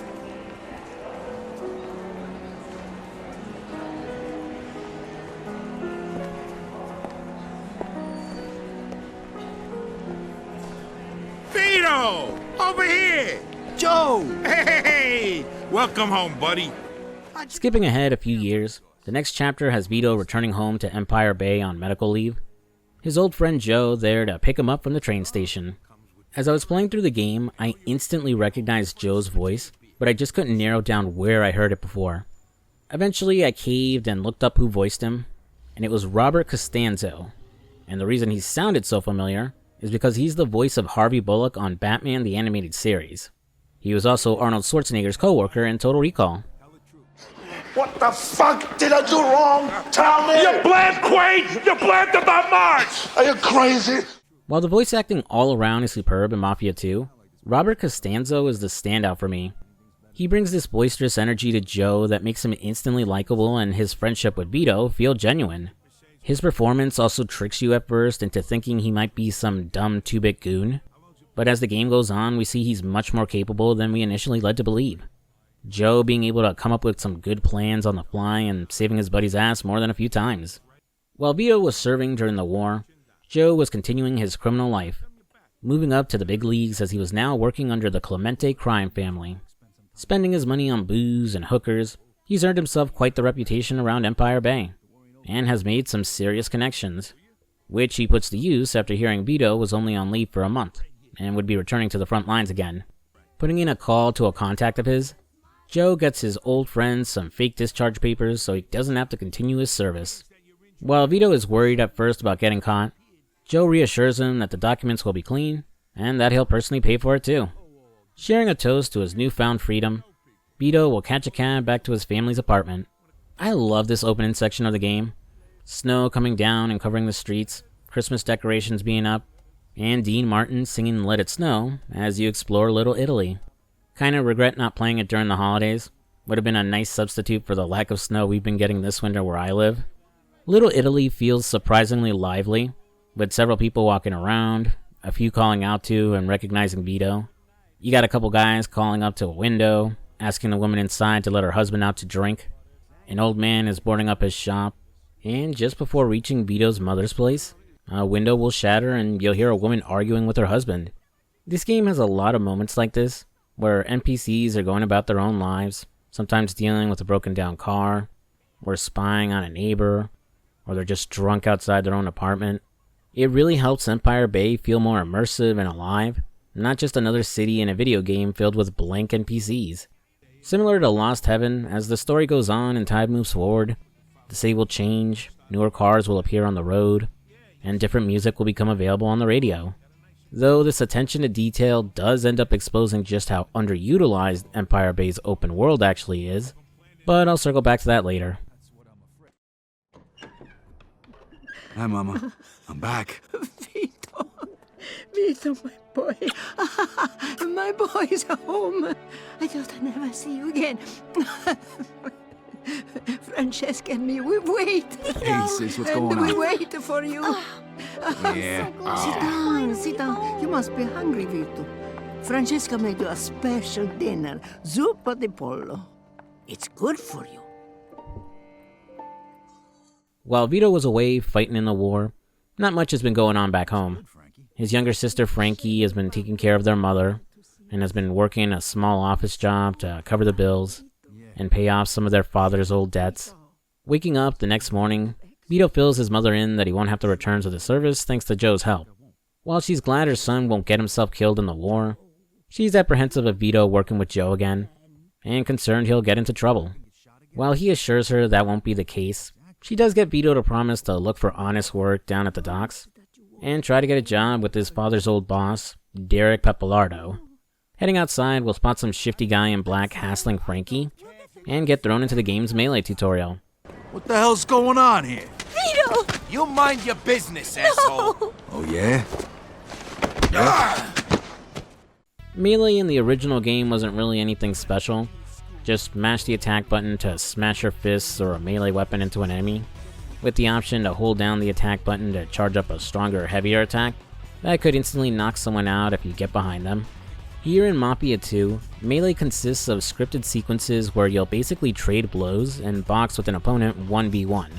You can throw light punches, heavy attacks, block incoming attacks, or dodge them outright if you hit the block button at the right time. Later on, you'll also unlock a counterattack you can throw after dodging an attack. That's essentially it. Outside of some finishing moves thrown in for flair, it's as basic as it gets. Fights aren't particularly hard and tend to feel pretty slow, especially later in the game where enemies will block a lot more often. I should also mention that melee isn't limited to these impromptu boxing matches, as you can technically run and punch someone to death during regular shooting encounters, though considering how easily you can get killed doing that, and the fact you'll probably never run out of ammo, the only reason I see someone doing it is for a challenge run. The melee can feel janky, mainly because some fights will limit what moves you can use for whatever reason. Also, the window for dodging feels off, as there were several times where I'd hit the block button before an enemy's punch could connect, but it'd still end up getting hit. I'm not sure if it's a bug or if I'm supposed to hit block before an opponent's punching animation begins, but it still felt off. I don't hate the melee, and honestly it's not all that different than what you got in GTA 4 or 5. These scripted sequences just feel a little out of place, like they were supposed to be used for some kind of Fight Club side activity or something. After kicking that guy's ass, Frankie explains that he works for a loan shark their father borrowed money from, right before he died. They owe $2 grand and need to pay it all back by the end of the week, or else the debt will go up again. Since doing honest work down at the docks isn't going to get him that kind of money fast enough, Vito decides to head over to Joe's to see if he can put him onto some work. Dropping by his place, we get a glimpse of the better living his lifestyle can afford him. Joe is entertaining a couple of ladies while living it up drinking and listening to music in his large and well-furnished apartment. A stark contrast to the dingy little place Vito's family is stuck living in. After shooing away the girls and hearing his buddy's plight, Joe agrees to help him find some risky work that pays well, and offers to let Vito crash at his place so he can get on his feet. Before Joe can get his buddy a job though, the two of them need to pick up Vito's discharge papers from a guy by the name of Giuseppe. Before leaving Joe's apartment, you can pick up one of the game's collectibles, a Playboy magazine. There are 50 of them scattered throughout the different chapters of the game, usually only spawning at specific points during a mission. Though outside of some achievements, you don't actually unlock anything for collecting them. Of course, a true man of culture can appreciate these vintage pinups for the true art that they are. The Playboy magazines do end up making the game feel anachronistic, as Playboy wasn't founded until 1953, and the majority of the centerfolds are from the later 1950s. Same thing applies to certain cars, music, and guns that appear much earlier than they did in real life. It doesn't really bother me all that much, and honestly it's not something I'd even notice normally, but I could see it being something of a sore point for those who appreciated how close and authentic the first game was to its time period. Heading outside with Joe, Vito will insist on wanting to drive to Giuseppe's, and will get behind the wheel of his buddy's ride, throwing us into the driving tutorial. Cars handle fairly well. Unlike the first game though, you don't have the option for manual transmission. While it was tricky to master in that game, it did make the driving more fulfilling when you figured it out and added some realism to it. Here, like in most games, your car will accelerate automatically the longer you drive, with your car's max speed and acceleration varying depending on the car. Braking and turning also feels good, and as long as I'm not taking a turn at 100 miles per hour. I can make a turn without feeling like I'm fighting the controls, or have to come to a complete stop. Also, I'm not sure if it's me or if the game has some environmental driving effects, but during the winter section, it did feel like braking and turning would cause the car to skid a bit due to the snow, and I had to be more careful. So assuming it's deliberate, it's a nice touch of realism. Like the first game though, you still have to follow traffic laws. In Mafia 1, I honestly hated it, as I was constantly getting attention of the cops for going just a teeny bit above the speed limit or throwing a red light. While I could set a limiter on the car to cap its speed and prevent myself from speeding, there were several times where I was being timed or trying to outrun enemies, so I didn't have the luxury to just slow down. Also, it felt like the game was punishing me and limiting the fun I could have driving around for the sake of realism. Here in Mafia 2, it doesn't feel as harsh. For one, I can throw red lights now and the cops won't go after me. While the same rule applies about speeding and I can still use the limiter, any patrolling police officers are now shown on the minimap, so I can comfortably speed around and slow down in time whenever I spot a cop ahead. Just like driving in real life. Though Joe and pretty much anyone who is a passenger in your car will bitch anytime you throw a red light or start speeding, which doesn't get annoying at all. Oh, and we have a minimap now.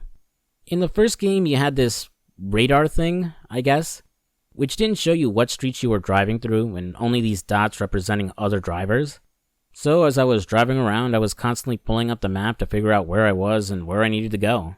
Technically, you could see the police on this radar, but the dots are so damn tiny you couldn't know it was them until it was too late. The minimap in this game is like what you'd expect out of Grand Theft Auto, or other big open-world crime games, showing where you are, points of interest to visit, where the police are, and the route to follow to get to your objective. Simple but effective. Arriving at Giuseppe's store, Joe introduces Vito to him, claiming the old man is the best safecracker in all of Empire Bay.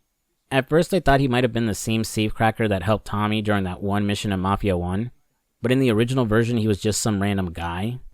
The definitive version though made him an Italian immigrant who didn't speak much English, and now kinda resembled Giuseppe, though that guy's name was Salvatore.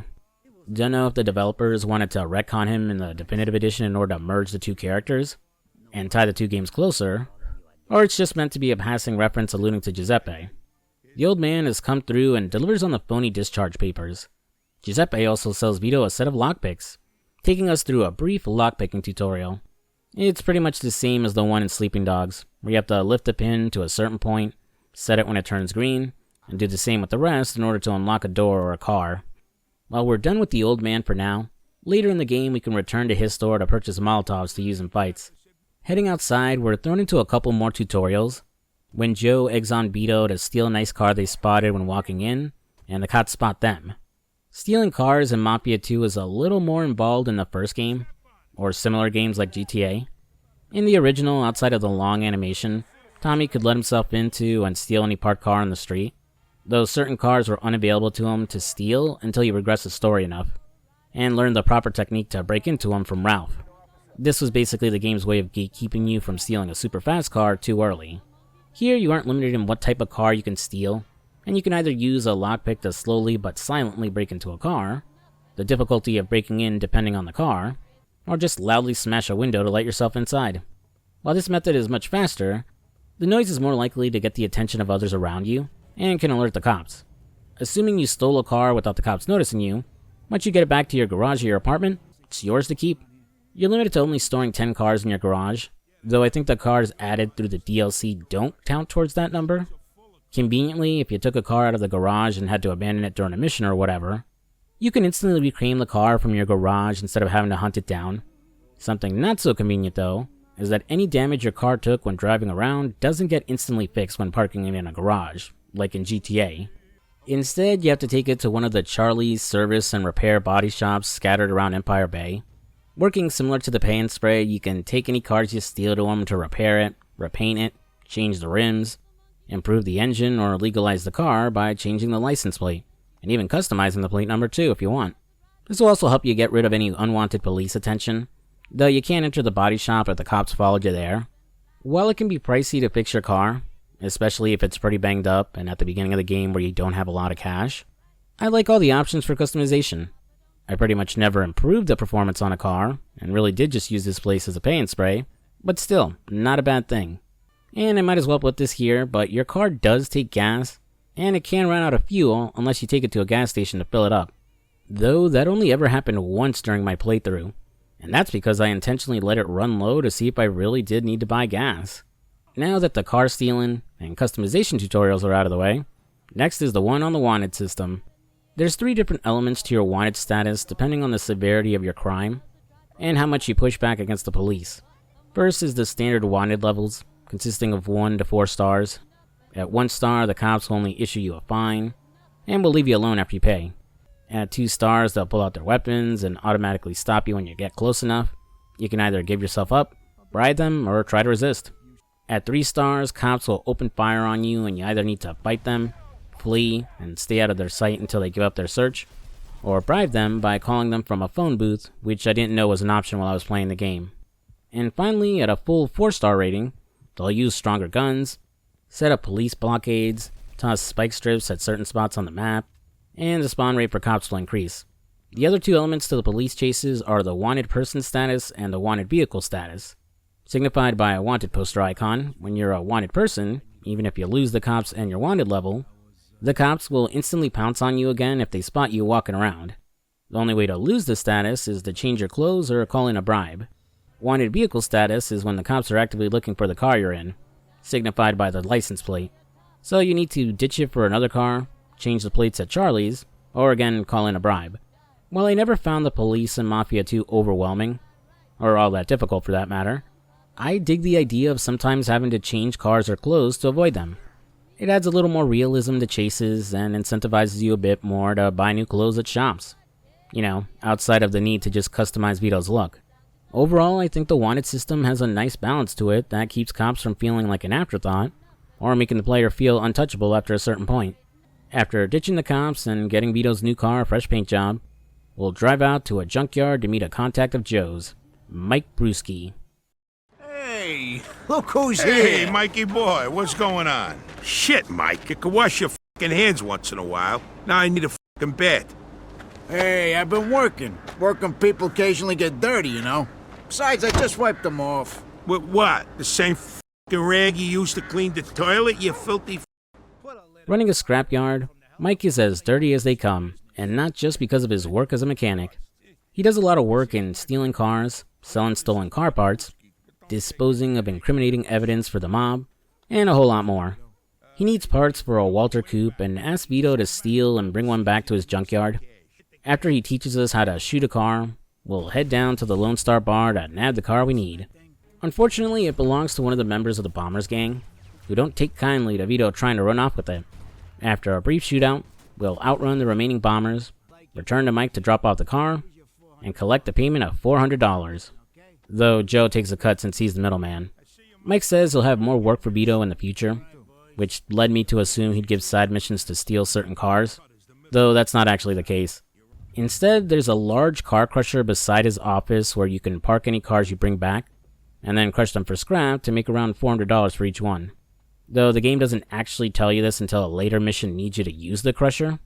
The day's work done, Vito will head back with Joe to his place and crash on his couch, bringing an end to Chapter 2.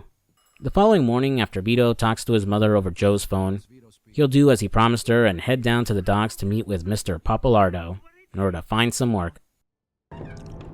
Oh! Close the door. It's windy. What do you want? Yeah, I'm looking for a Mr. Papalardo. Oh, yeah? Why? My name's Vito Scaletta. My old man used to work for him, and I'm looking for a job, so I came here. Well, you're in the right spot, sonny boy. Federico Papalardo at your service. You can call me Derek. I think I remember your dad. Good guy, but drank like a fish. What's he up to these days? He's dead. Oh, well, we all gotta go sometime. Right, Steve? Sure, Derek. While he's nice enough to give us a job, it isn't particularly glamorous. As Steve puts Vito to work loading a bunch of heavy crates onto a truck, it's not high paying either, as you only get $10 for a day's work. Loading the truck with crates, it's as slow and boring as you'd expect it to be. It's also a reference to an annoying mission in the first Mafia that had you doing the same thing. Eventually, Vito gets fed up and quits, deciding honest work isn't cut out for him, and telling Steve he'll make more working for Joe Barbaro than busting his ass moving crates. Surprised to hear that Vito knows Joe, Steve will bring him back up the stairs to speak with Derek. After a tense moment where he calls up Joe to verify Vito isn't full of shit, he offers a job more suited to his talents, shaking down all the warehouse workers for some overdue protection money. Running around and putting the screws to everyone who hasn't paid up yet, Derek will pay Vito for a job well done, and tells him that Joe's got more work for him, and to meet him at a bar called Freddy's. Rendezvousing with Joe, he introduces us to a higher-ranking member of the Clemente crime family, Henry Tomasino. Hey, Henry, how are you? Hiya, Joe. This the guy? Yeah, this is Vito, an old friend of mine. Good to meet you, Henry. You vouch for him? Absolutely, Henry. Trust him with my life. Okay. Henry wants Vito to break into the Office of Price Administration and get his hands on some gas stamps. Due to the ongoing war causing a gas shortage, the stamps are worth a fortune on the streets. Despite the risk, Vito is on board to do the job, but he's wondering how he's supposed to get into the place. Luckily, Henry knows someone who has a sister who works at the government building by the name of Maria, and he tells Vito to go seek out her help. This is also a solo gig for Vito, as Henry has a separate job for Joe to do. Dropping by Maria's apartment, she asks for a ride to the hospital, and in exchange will tell Vito how to get into the building and how to reach the safe. Maria explains he can get into the building through a basement window, and that the safe he's looking for is on the top floor, and that the key for it is in the director's office. She also warns Vito that there are patrolling guards he'll have to avoid. After dropping her off, he'll run across the street to the Office of Price Administration, throwing us into a stealth segment. Stealth in Mafia 2 is pretty basic. It's the usual crouch to slow down and make less noise, taking cover behind a wall or a large object, and the patrolling guards have an attention meter that will fill the longer that you stay in their line of sight. If you get behind an unaware guard, you can also take them out with a stealth takedown too. While basic, this is one of the few levels that are more open-ended, and give you a few different options on how to approach it. Avoiding the guards, I'll head up to the director's office to nab the keys, and then make my way to where the safe is kept. Then I'll unlock it and immediately set off an alarm and alert the guards and cops to a robbery. Since you don't instantly fail, you probably assume that's what's supposed to happen, and you just need to run from the cops now. But that's not the case, as you can actually disable the alarm for the safe first, and make it out of the building without getting anyone's attention. If you sneak past the guard sitting at his desk in the lobby, you can go down to the basement, find the controls to the safe alarm, turn it off, and then head back upstairs to get the gas stamps nice and quiet. Now, I'm not sure how you're actually supposed to know this without setting off the alarm and getting killed by the guards a few times, and just looking up a guide in frustration, as Maria doesn't mention anything about an alarm, and as far as I can tell, the guards don't say anything about it either when talking to each other. It feels like the developers wanted to reward players who tried thinking outside the box and explored their surroundings, but the game's design doesn't lend itself to doing that, mainly because the minimap marks off the location of the keys and the safe, telling you exactly where to go as opposed to making you search for them based on what Maria told you. So why would anyone bother to explore in the first place? The original Mafia, on the other hand, after it told you your objective, left it up to you to figure out how to get it done.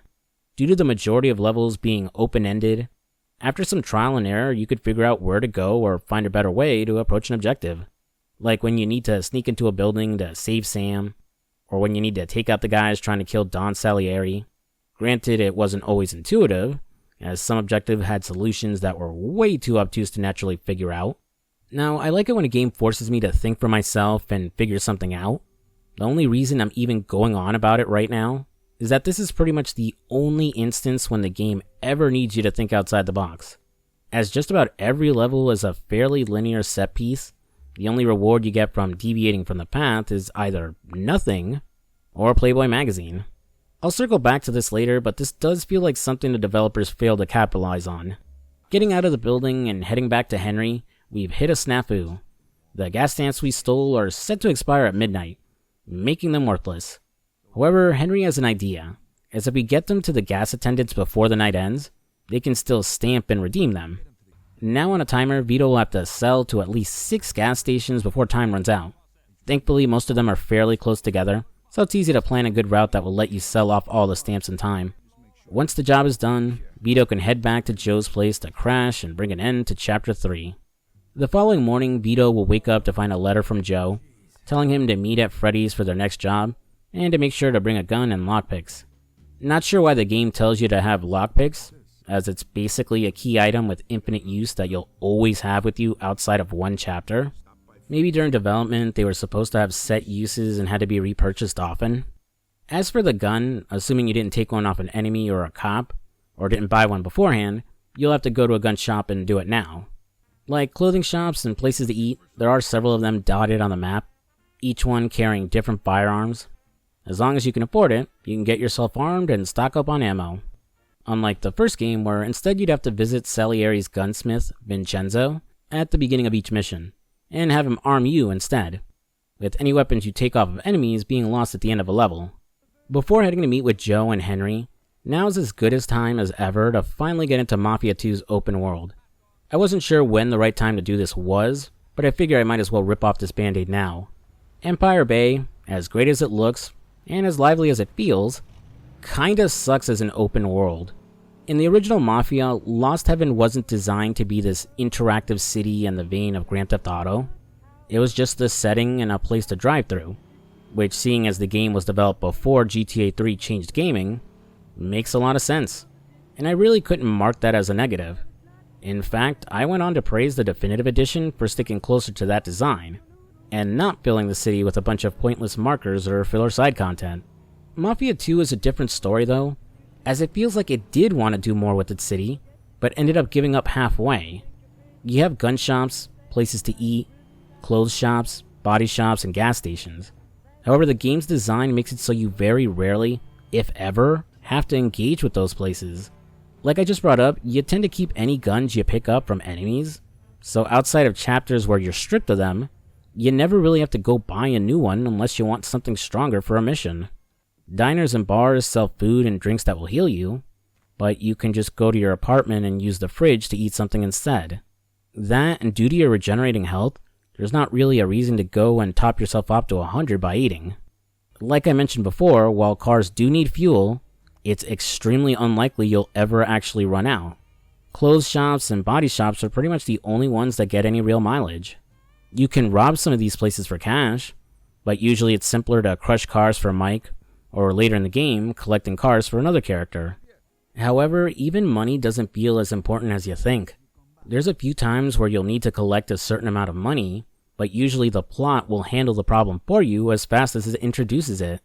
Like I said, getting guns and food aren't as necessary as you think, and outside of customizing your car or buying new clothes, there's not much to spend your money on. And I'm getting ahead of myself, but there's a few moments in the story where you lose all your money and have to start from scratch. Again, really emphasizing my point that money is pointless. All you really have to do in this city is searching for the wanted posters hidden around Empire Bay. But like the Playboy magazines, it's just a box to tick off and doesn't reward you with anything. It really feels like the developers started off making Empire Bay closer to Lost Heaven in terms of design, but pivoted late in development since GTA-style cities were the norm now. This just ended up making the city feel even emptier due to how shallow the places you can visit are. Ironically, I think the game would have worked much better if it was as linear as the first Mafia. And to make things even worse, there isn't a free ride mode like the first game. So if you did just want to shoot the shit and drive around the city at your own pace, you can only do it by loading up one of the few chapters that only end when you take Vito back home to sleep after a mission is done. I'm going to bring up this point towards the end, but Mafia 2 really feels like a game that wasn't sure if it wanted to be like older action-adventure games, or newer open-world crime sims. Meeting up with Joe and Henry, this time we're going to be hitting a jewelry store. Vito and Joe will disguise themselves as phone workers to avoid suspicion, and then just get inside the store by picking the front door's lock. A simple and quiet approach. Too bad the guys aren't the only ones planning to hit the jewelry store tonight.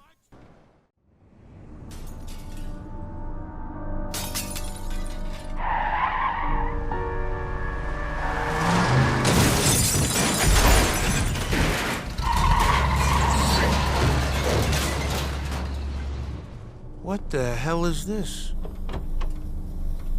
Come on, boys. The cops will be here any minute. Move it! Brian f***ing O'Neill? What the f*** is this? You crazy bastard, what the f*** are you doing?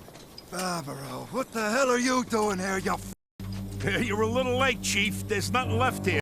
Oh, fatso, this is our heist. You want to get out of here in one piece, you'd better hand over everything you've got. Well, the sign outside didn't say Brian O'Neill's place. If it did, I wouldn't have robbed it. Instead, I would have set it on fire. 1031 reported at the West Side Mall. Repeat, 1031. Burglary in This is progress. car 54.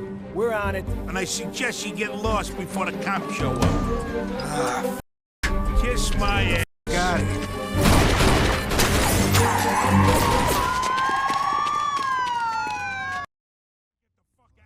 With Vito and Joe's plans having been ruined, the pair will have to make a run for it and fight their way through the pursuing police and the O'Neill gang. After making it up to the roof, crossing to the building next door, and then down to an alley below, they'll spot Brian O'Neill getting arrested by the cops. Joe will go his separate way to drop off the goods they stole, and Vito will have to either change his clothes to lose his wanted person status, or just head straight back to Joe's apartment to call it a night and end the chapter. Hey there, handsome. Hi there. Joe ain't here right now. He said for you to meet him for lunch at Freddy's. I see. Too bad you were passed out when I came in. We could have partied. Maybe next time, doll. Bye. I know she's just a paid escort, but call me crazy, but I think I'm starting to see some sparks between her and Vito. Their connection grows a little stronger when some guy threatens her after she accidentally rear-ends him, and Vito swoops in to defend her honor and kick his ass. This goes nowhere, by the way. Like, I thought this event was meant to set her up as a potential love interest, but nada. And despite her showing up a few times after, we don't even learn her name. Hey, fellas. Hey! Hey, Vito, this is Luca Garino. He'd like to talk to you and Joe. Luca, this is Vito. Good to meet you, Mr. Garino. No need to be so formal. Call me Luca. Take a seat, Vito. Heading down to Freddy's, Henry will introduce Vito to Luca Garino, a capo in the Clemente crime family. By the way, Luca is voiced by Andre Siglioso, the same guy who did Tony's voice in Scarface: The World Is Yours.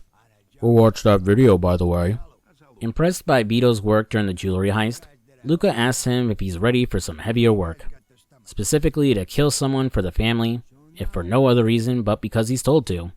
Vito says yes, and points out he was killing whoever he was told to during the war. Glad to see he can follow orders, Lucas says that if he and Joe pull off this job, there's a good chance they'll be accepted into the family. After paying their initiation fee of $5,000, of course. Huh, is that how the Mafia works? Like, I figured you need to prove yourself and bring money into the organization, but I didn't think there was a flat fee like you were joining a country club or something. Luca will get up to leave and bump into the boss of the family, Alberto Clemente, who's in a bad mood. He reminds Luca to take care of that thing he asked him about and not to fail him, before leading his underling away. Henry will fill Joe and Vito in on the job they need to do, and what the boss was referring to. They're going after a former family associate named Sidney Penn. The guy is refusing to share the profits of his distillery with Clemente, and is threatening to hand over evidence to the cops if he tries anything. Henry has rented an apartment across from Penn's distillery, planning to ambush him with an MG-42 machine gun when he and his men show up. Vito will first head out to Kingston to get the hardware from a gun store owner and former military veteran named Harry. After the two trade war stories about their time serving, Vito will meet up with Joe and Henry. As they wait for Penn to arrive, Henry will open up and tell us more about himself. He used to be part of the Sicilian mob, but when Mussolini came into power and started making things rough for the Mafia, his father sent him away to America to avoid getting drafted and to start working for Clemente. Henry's father would end up getting arrested and ended up dying in jail. Before they can continue their chat, Penn and his men will arrive. However, someone spots the trio from the window, giving Penn enough time to run into his distillery while Vito guns down his men outside. Following him into the distillery, we'll shoot our way through his men until we finally corner the bastard upstairs.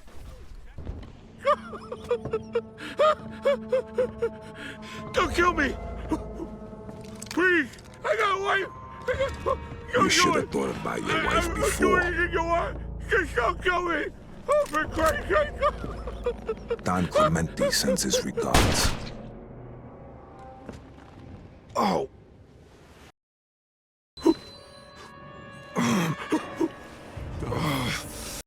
You sorry, you fuck!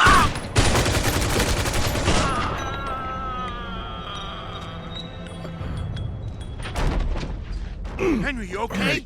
Where'd he hit you? Of course I'm not f***ing okay. He shot me in the f***ing leg. Oh, yeah, it's bleeding all Son over of the a... place. Get me to El Greco. The f***ing painter? No, the f***ing doctor, you idiot. Take it easy. We're gonna get you there in a minute. The Greek guy lives up in Highbrook. All right, let's get you to the car. Oh, Marona, you're heavier than you look. With Penn managing to shoot Henry in the leg before he was shot to pieces, we now have to get our buddies some medical attention. Specifically to a crooked doctor by the name of El Greco. After escaping the burning building, you're on a timer to get Henry to the doctor before he bleeds out, but it's pretty easy. Getting him to El Greco on time, he thanks Vito and Joe will stay behind to make sure he's okay. With this job completed, Vito finally has enough money to pay off his father's debt. Returning to his mother's apartment, he'll tell his sister Frankie the good news and gives her the money. Well, alright, we've proven ourselves to the Clemente family and have squared away our father's debts. Everything is finally coming up Millhouse. Nothing can stop us now.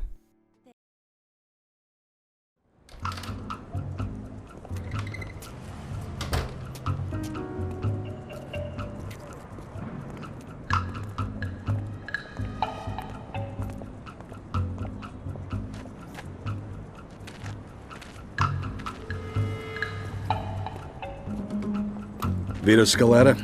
Yeah? What's it to you? You're under arrest for the illegal distribution of federal ration stamps. You're coming with us. Well, fuck. Despite Henry getting Vito a lawyer working for the Clemente family, he's unable to do much to help him. While the only charges levied at him have to do with the stolen gas stamps, the judge isn't lenient, and poor Vito is given 10 years in jail. Well, damn. I guess it's true what they say. Crime really doesn't pay. A few days after settling into his new life in jail, Joe will write to Vito and tell him to search for a contact of his named Leo Galante, who will be able to make his time behind bars a little easier. Out in the prison yard, Vito will ask around for Leo and is reunited with an old acquaintance, Brian O'Neill. Less than happy to see him, O'Neill will start a fight, but the prison guards end it before a winner is decided, tossing both Vito and O'Neill into solitary confinement. While a couple of days in the hole kinda sucks, Vito did get to show how tough he was to the other inmates, and even got the attention of the man he was looking for. Rise and shine, Scaletta. You got yourself a visitor.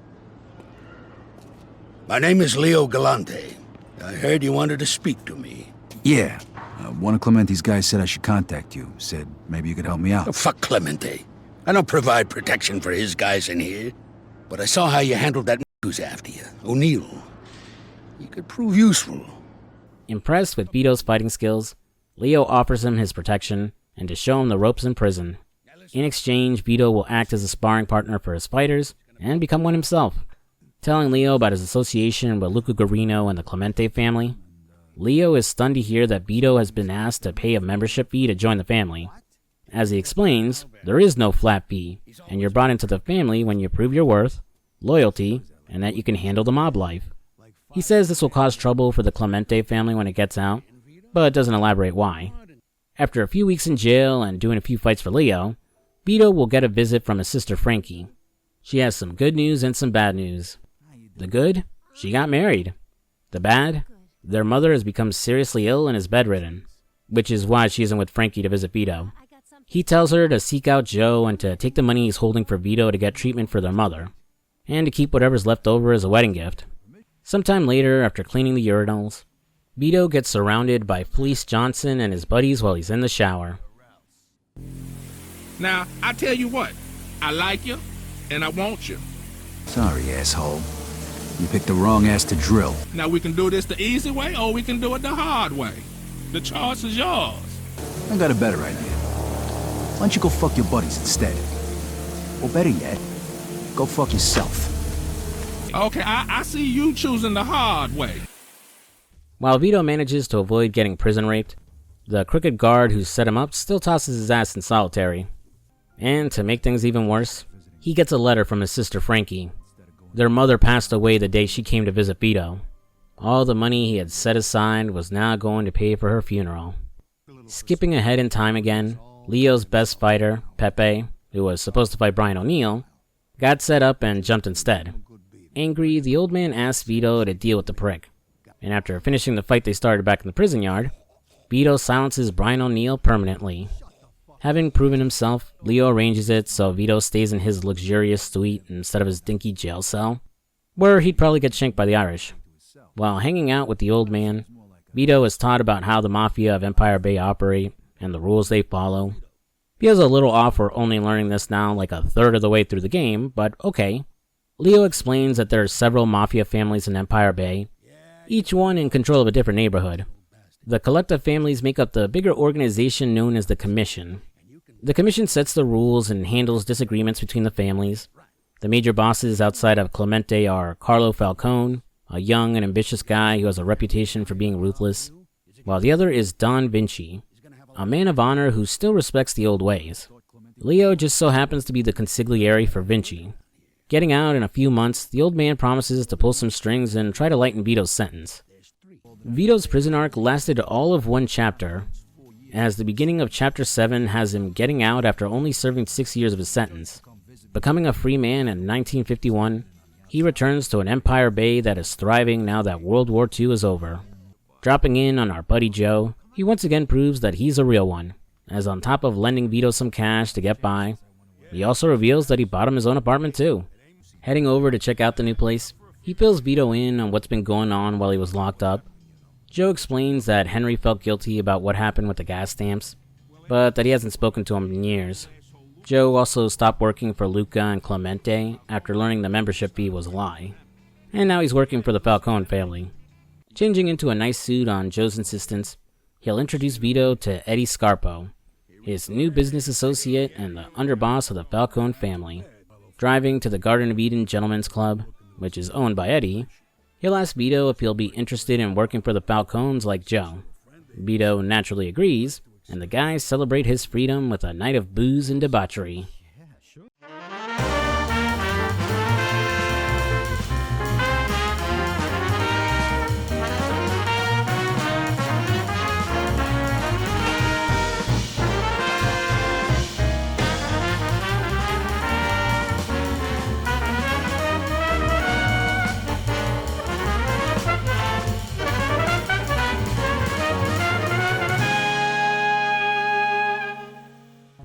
Despite all the fun the guys were having, the night ends on a sour note as Eddie can't handle his booze and starts causing trouble.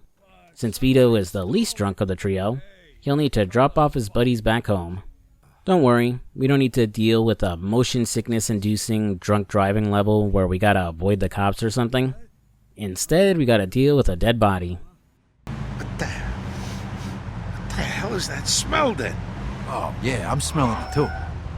Must be Frankie Potts. What? That asshole puked in your car? Nah, he's in a trunk. What? What? The night ends with the boys heading up to the observatory and burying Frankie Potts. Not exactly the most glamorous way to end your first day out of jail, but it could always be worse. The following morning, Vito is woken up by and introduced to Marty, some kid who lives near Joe and has been doing some small jobs for him. Meeting up with Joe downstairs, their next gig has them driving around the city and selling boxes of illegal cigarettes. Everything is going smoothly until a bunch of greaser punks show up trying to get a cut, and then proceed to torch the truck when Joe refuses to back down. After he puts a bullet in the kid who started the fire, we lose track of his buddies. Vito will then call up Eddie and tell him what happened. Pissed about the truck and the money he lost, he has the boys meet up with Steve, you know, that one guy we met way back at the docks, and they gather up at the Greaser's bar.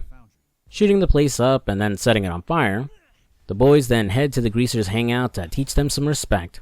After a long shooting sequence, Vito stumbles upon a hot rod belonging to one of the Greasers. Seeing a way to pay Eddie back for the cost of his truck, we'll head down to the docks and park the car on a crane in order to sell it to Derek and get the money for Eddie. This also unlocks Derek's vehicle exports, where you can make some good money finding and selling the rare cars he needs. Dropping off what we owe to Eddie, the chapter will end once you head back to Vito's place to crash. The following morning, he'll get an urgent call from Eddie to meet him at the Maltese Falcon, where Vito will finally meet his boss, Carlo Falcone. Falcone doesn't go into specifics about what's up, but tells Vito that his old acquaintances Luca Guarino and his boss Clemente are trying to make a move on Falcone. After he confirms Vito has no alliances to them, he leaves and has Eddie explain what the deal is. So what the hell's going on? A car with 3 of our guys in it disappeared last night, and word around town is that Luca might have had something to do with it. Who's missing? Harvey Beans and the 2 guys who were supposed to be protecting him, Tony Balls and Frankie the Yeah. Beans is Carlo's accountant. If he talks, we're all I'll be honest, I only played that part of the cutscene because the name Tony Balls is just too funny to me. Vito's mission is to trail Luca Guarino and confirm he's involved with the kidnapping of the others, and to save the guys if they're still alive. Heading to Freddy's bar, we'll wait for Luca to come out and then tail him all the way to the Clemente slaughterhouse. Since we can't walk through the front door, we need to find another way inside. Thankfully, a nice old man working on his car nearby tells Vito he can get in through the sewers.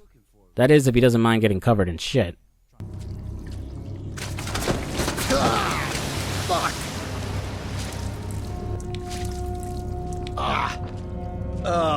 If Luke could just stop by to pick up some steaks, I'm gonna kill somebody.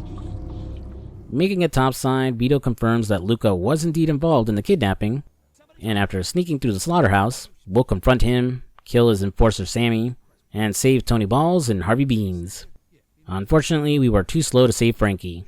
Things aren't over just yet, as we'll team up with Tony Balls to fight off waves of Clemente goons, and finally get our hands on Luca Guarino, who locked himself in his office.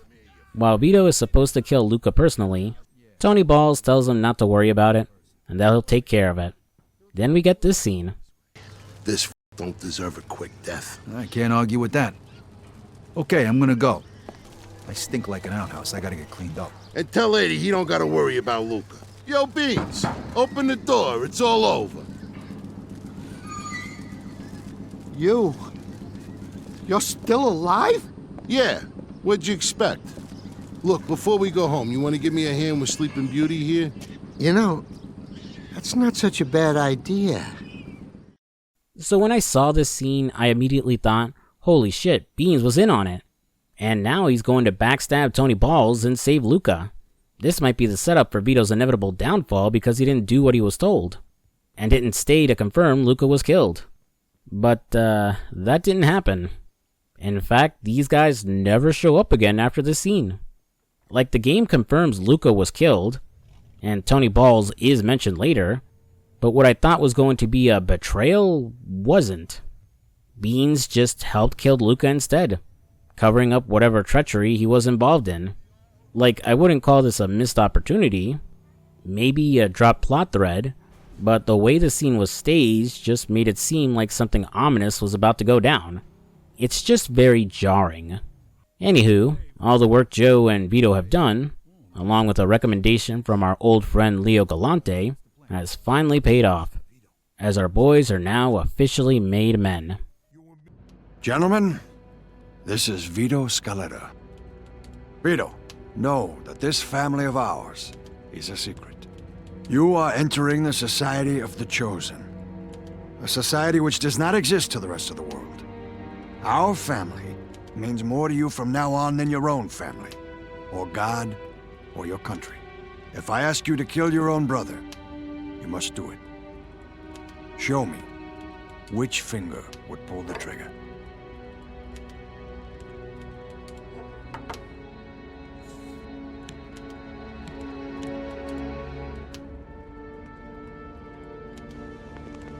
Repeat after me, Vito.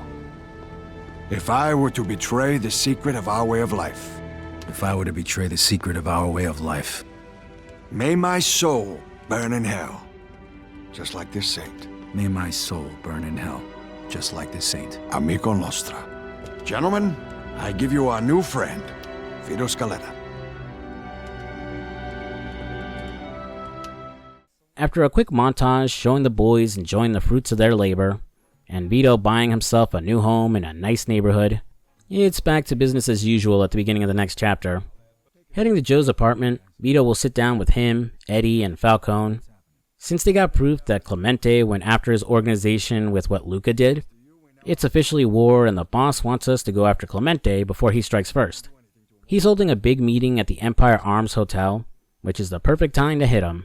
Since he'll have tons of security though, Joe has cooked up a plan of attack involving a bomb. Having his sidekick Marty drive us to the hotel, Vito and Joe will sneak in through the laundry room, disguise themselves as janitors, and put on some fake mustaches to complete the illusion. After narrowly getting spotted by their old buddy Henry, the two will board the elevator, take it to the floor Clemente's on, and finally plant the bomb in the conference room. Heading up to the roof and clearing it of some goons, the boys will hop on a window washer platform to arm the bomb and set it to blow. Mission accomplished. What the? Shit. Christ, I almost pissed on my fucking shoes in here. Mess. Felt like a fucking but what the oh, shit! Lucky bastard. Well, all that elaborate setup sure was a waste of time. We'll chase after Clemente throughout the building, shooting and killing all of his remaining goons who weren't blown to pieces. Reaching the parking garage, Clemente will escape the scene with some of his guys, though not before they killed our little buddy Marty. Oh no! Anyway... Like, I guess I feel bad for Joe, but Marty hasn't done much of anything in this story. And I'll be honest, the second he was introduced, I knew he was going to be used this way. Anywho, we catch up to Clemente, Joe pumps him full of lead to avenge Marty, and we get the hell out of there. Later that night, Vito gets a call from the owner of the Lone Star Bar, as Joe is drunk out of his mind and is waving his gun around threatening people. Heading down to the bar to scoop him up, our buddy is a mess. The guilt of Marty's death weighing on him pretty hard, as he was the one who chose to bring him along for the job in the first place. Calming him down, Vito convinces him to go home, but Joe accidentally ends up doming the poor bar owner. Never should have. Oh, Jesus! Ah, shit. You gotta be kidding me. What the is wrong with you? I was just... You were just what? Shut your fucking mouth and get your drunk ass outside. All right, I'm going. And this, kids, is why you should always practice proper gun safety. Sending Joe's drunk ass home, Vito will dispose of the bartender's body by tossing him in his car, and then destroying it at Mike's junkyard. The following morning, we're reunited with our old friend Henry.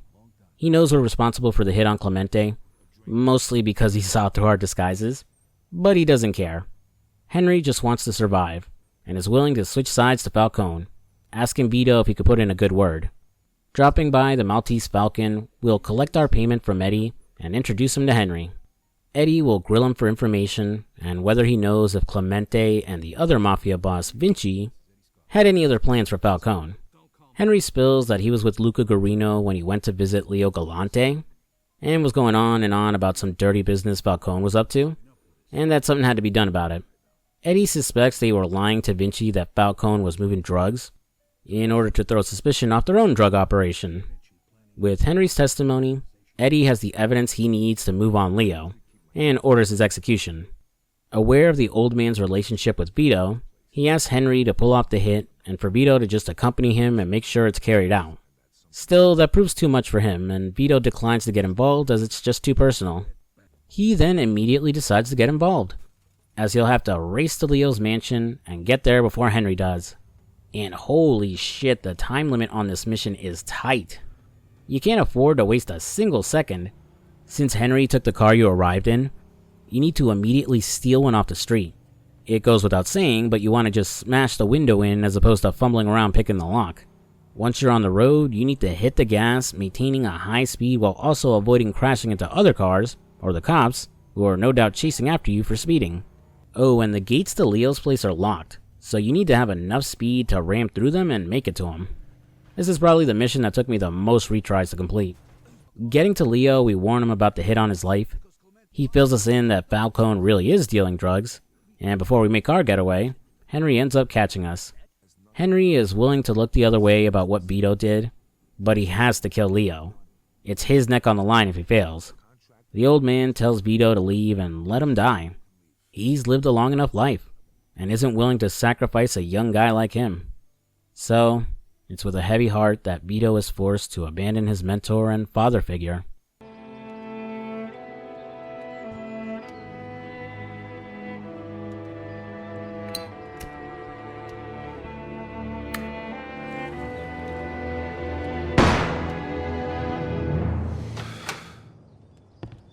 You owe me big for this one, pal. What? Hey, kid. Except not really, as Leo cut a deal with Henry and is going to fake his death and disappear instead. Kinda ruins this sad and emotional moment they were building by immediately revealing he's still alive, but okay.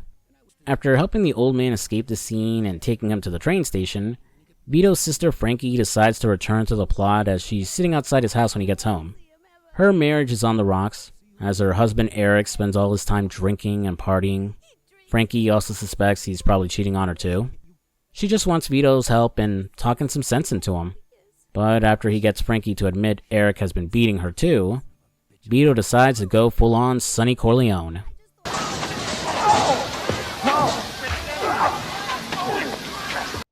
After beating his face in and threatening to kill him, Vito will head home to phone up his sister and tells her Eric is going to behave himself from now on. While she's grateful at first, she gets upset when Vito says he'll kill him if he puts his hands on her. Deciding that her caring and protective brother is really a violent monster, she tells him to stay away from them and stay out of her life.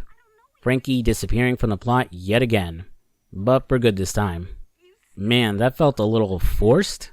Like, yeah, Frankie knows that Vito beat up her husband, even if neither one would admit it, but is threatening to kill him really taking it that far? What guy wouldn't threaten some asshole who's beating their sister, am I right?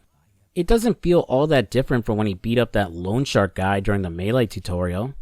Like, part of her reaction is probably because of Stockholm Syndrome and denial that her husband really is all that abusive, but cutting him out from her life just doesn't land well.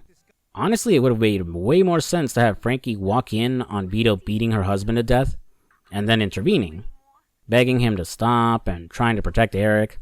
Since she would now have a first-hand account of Vito's brutality, Frankie would be way more justified to ask her brother to stay away from her. Could even be one of those, man, what have I become kind of moments, with Vito reflecting that he's just lost the last member of his family. And Frankie really does just disappear from the plot now, and Vito never acknowledges or reflects on that. Honestly, during this last part of the game, it really feels like the story is starting to fall apart. Either because the writers weren't sure what direction to go after Vito became made, or the game's looming release date forced them to rush through certain story beats, or cut them out completely. I'll circle back on that towards the end, but there are a few more moments that are going to pop up that support my point. After losing his sister forever, things get worse for Vito, as he'll lose all he's worked for too, when the Irish show up and burn down his house, destroying all the money he's collected and stored in his house too. This is what I meant by money being useless, by the way, as you really will lose everything you've earned up until this point. Sure hope no one grinded out the car crushing and collecting side missions for money. Oh, and the Irish burned down his house because they found out he killed Brian O'Neill in jail. How they learned that, or where Vito lives for that matter, is never elaborated on. Huffing it over to Joe's, he lends Vito some new threads, and the two head down to the Irish-owned bar to settle the score and kill their new leader, Mickey Desmond. Starting from scratch again, at the very least Vito doesn't have to sleep on Joe's couch again, as he gives him the keys to Marty's rundown apartment. Since we're nearing the end of the game here, I'm going to speedrun through some of the upcoming story bits. Chapter 12 has Henry recruiting Joe and Vito into selling drugs and to keep all the profits for themselves instead of kicking up to Falcone, like they're supposed to. They'll drop by a loan shark named Bruno to borrow the money needed to buy the drugs, and then meet with the Triads to make the deal. After a wacky shootout with some fake cops who try to rob us, the boys will escape and we'll get a montage of them selling drugs all around Empire Bay. In Chapter 13, after saying hello one last time to that redhead I thought was going to become Vito's love interest, Henry will call up and tell us that shit has hit the fan. Falcone knows about their side gig and sent Eddie to pay Henry a visit and collect his cut, which is 60 grand. Unfortunately, the boys got carried away living it up and don't even have enough money left to pay off their loan shark either. Agreeing to meet with Henry in the park to form a plan, Joe and Vito will arrive too late. Henry's different these days. Guy's got a real... What the fuck's going on? Shit, that's Henry. What the f*** are they hitting him with?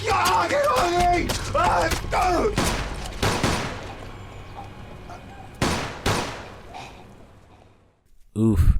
Getting hacked to death by cleavers is a brutal way to go. With Henry dead, the Triads then take off with his money. Joe and Vito will chase them to Chinatown and go on the warpath through the Triads' restaurant and hideout, until finally coming face to face with Wong, the man who sold them the drugs and ordered Henry's death. He's not the leader of the Triads though, he's like an enforcer or something. Confronting him on why he didn't, he drops a bombshell and explains that Henry was a government informant, and through a source they have in the FBI, learned he dropped a dime about the deal they made. Which completely caught me off guard, and felt like it came out of nowhere. Like, nothing up until this moment made me think Henry was a rat in any way. Maybe he was a little shady and dishonest about the inflation fee, but that was about it. So I went back through the footage and looked for some things I may have missed, and honestly it's very circumstantial. The first clue would be his story about being part of the Sicilian mob before being shipped off to the US to avoid getting drafted into Mussolini's army. While nothing about what he says sounds like he's lying, Vito does question why he can speak English so well. That point is dropped when the guy they're hired to kill shows up, but that is a good point. For a native-born Sicilian, it's a little weird he can speak English so perfectly and without a hint of an accent. The next hint would be that whole mess with the gas stamps.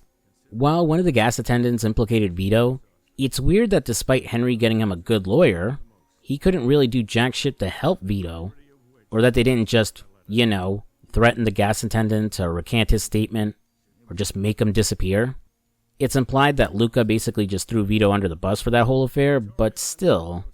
Then the whole thing with them getting ambushed right after buying the drugs. But that was questionable, if only because Joe figures out fast that the cops aren't real cops. That ambiguity is what makes you call into question whether or not Vito and Joe fucked up by killing the Triads and Wong. At least at first. But by the end of the game, we don't get real conclusive proof. And it feels like the story just wanted to screw over Vito and Joe for the sake of it. I'll circle back to this point at the end, but for now, the boys are up Schitt's Creek without a paddle. Regardless of whether Harry is or isn't a rat, killing half of the Triads could mean war between them and the Falcone family. On top of that, they still need to get the money needed to pay off Bruno. As they plan their next move, Eddie's got another job for them. They need to kill a former mobster who betrayed his family and went into witness protection. Yeah, I'm sure most of you know who I'm talking about.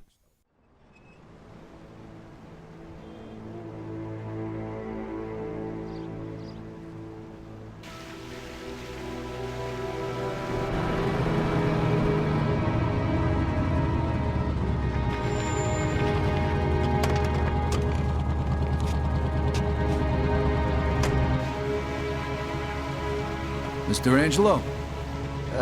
Yes? Mr. Salieri sends his regards.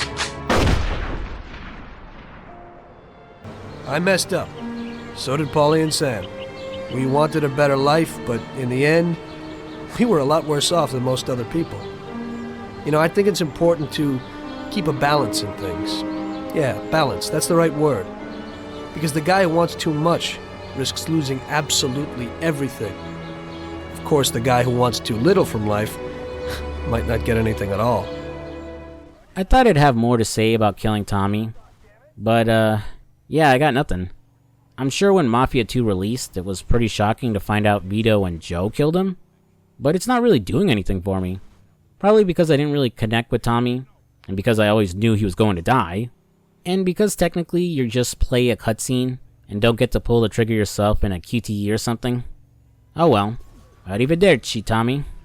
Since we're still low on funds to pay the loan shark, the boys will part ways and try to scrape together what they can. Vito will head down to the docks to visit Derek, who asks him to do some union busting by strong-arming all the dock workers to end their strike and go back to work. Brandishing guns and walking down with Derek and Steve to intimidate the workers, one of them calls out Vito for what he's doing and drops a bombshell. That bastard killed your father, Vito! What? They're just trying to get under your skin. Derek? Hey, stop pointing that gun at me. Why don't you ask him how your dad drowned that night? We seen him take a walk with Steve. And then Steve come back alone. And all wet. Stop pointing that thing at me. What the hell happened with my father, Derek? You nuts or what? Who are you gonna trust, me or these now unemployed losers? I'll be honest, I was kind of conflicted on this reveal. On the one hand, I never really thought there was any foul play involved in the death of Vito's father. The way the story framed it made it sound that all the backbreaking labor he did caused him to turn to the bottle, and then he just drank himself to death. Unless I missed it, I don't think anyone ever mentioned how he died until right now. On the other hand, when first working and meeting Derek, he mentions that he remembered Vito's dad and says that he drank like a fish before turning to Steve. Which, yeah, just sounds like he's referring to his alcoholism, but takes on a new meaning now that we know Steve drowned him. I don't think it's a bad reveal. I think if I just knew the context of how his father died, it would land better for me. I don't know. If it said in-game somewhere, feel free to comment down below and correct me. Anywho, now that Vito has learned that he's been inadvertently working for his father's murderer, he gets pissed and starts blasting. This is another section that can be frustrating, as while the first part on the docks killing Goons and Steve isn't too bad, the part where you follow Derek into the warehouse is.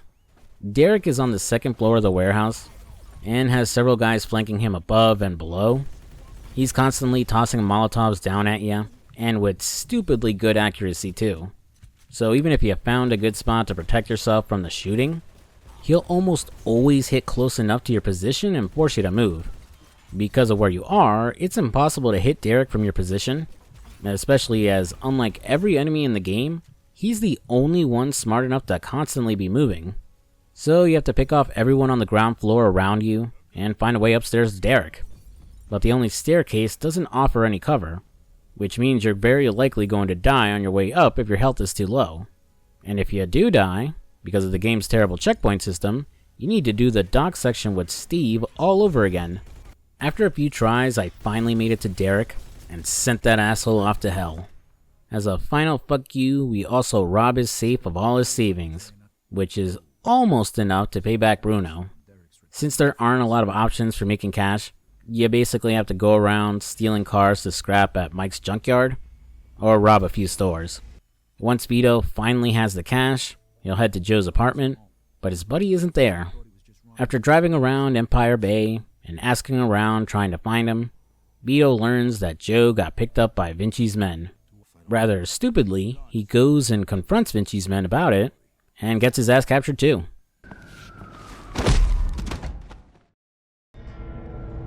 Shit. Ah. Hey, what's up, Joe? The assholes went to take a leak. Great. Well, can you explain to me why the f we're here? Well, well, if it isn't the consequences of my actions. Vinci isn't too pleased with the dynamic duo. First, because of the whole mess with the hit on Leo, and because he believes they're involved with what happened with the Triads. With all the chaos on the streets, and the Chinese going after him too, he wants to get to the bottom of this whole mess and find out what these two idiots did and why. Since Vito and Joe don't want to end up with a pair of concrete galoshes strapped to their feet, they very wisely choose to stay tight-lipped about the whole thing. Vinci, on the other hand, very unwisely decides to leave, and leaves his most inept guards to watch and torture them. Naturally, the duo get free and start shooting their way to freedom. After a very, very long sequence through the building, that due to shitty enemy placement and quite a few packing one-hit shotguns, ended up taking me a few tries to complete, the guys will finally escape to safety. After dropping off Joe's at El Greco's to get treated, we only got one last piece of business to take care of, paying off the loan shark Bruno. Despite everything Vito has just gone through, the game gives him one last punch in the dick before this chapter ends. Thank you, Isaac. It looks like the debt is settled. I don't even know your name. Vito. Vito who? Vito Scaletta. Scaletta. I knew a Scaletta once. But I must say, you're much better at paying back your debts than he was. His poor wife had to do it for him. So it was you who lent my father the money? Your father? Like father, like son. I see you don't approve. But I didn't make him borrow the money, now did I? Just like I didn't make you. If you ever need a loan, you know where to find me. Sure.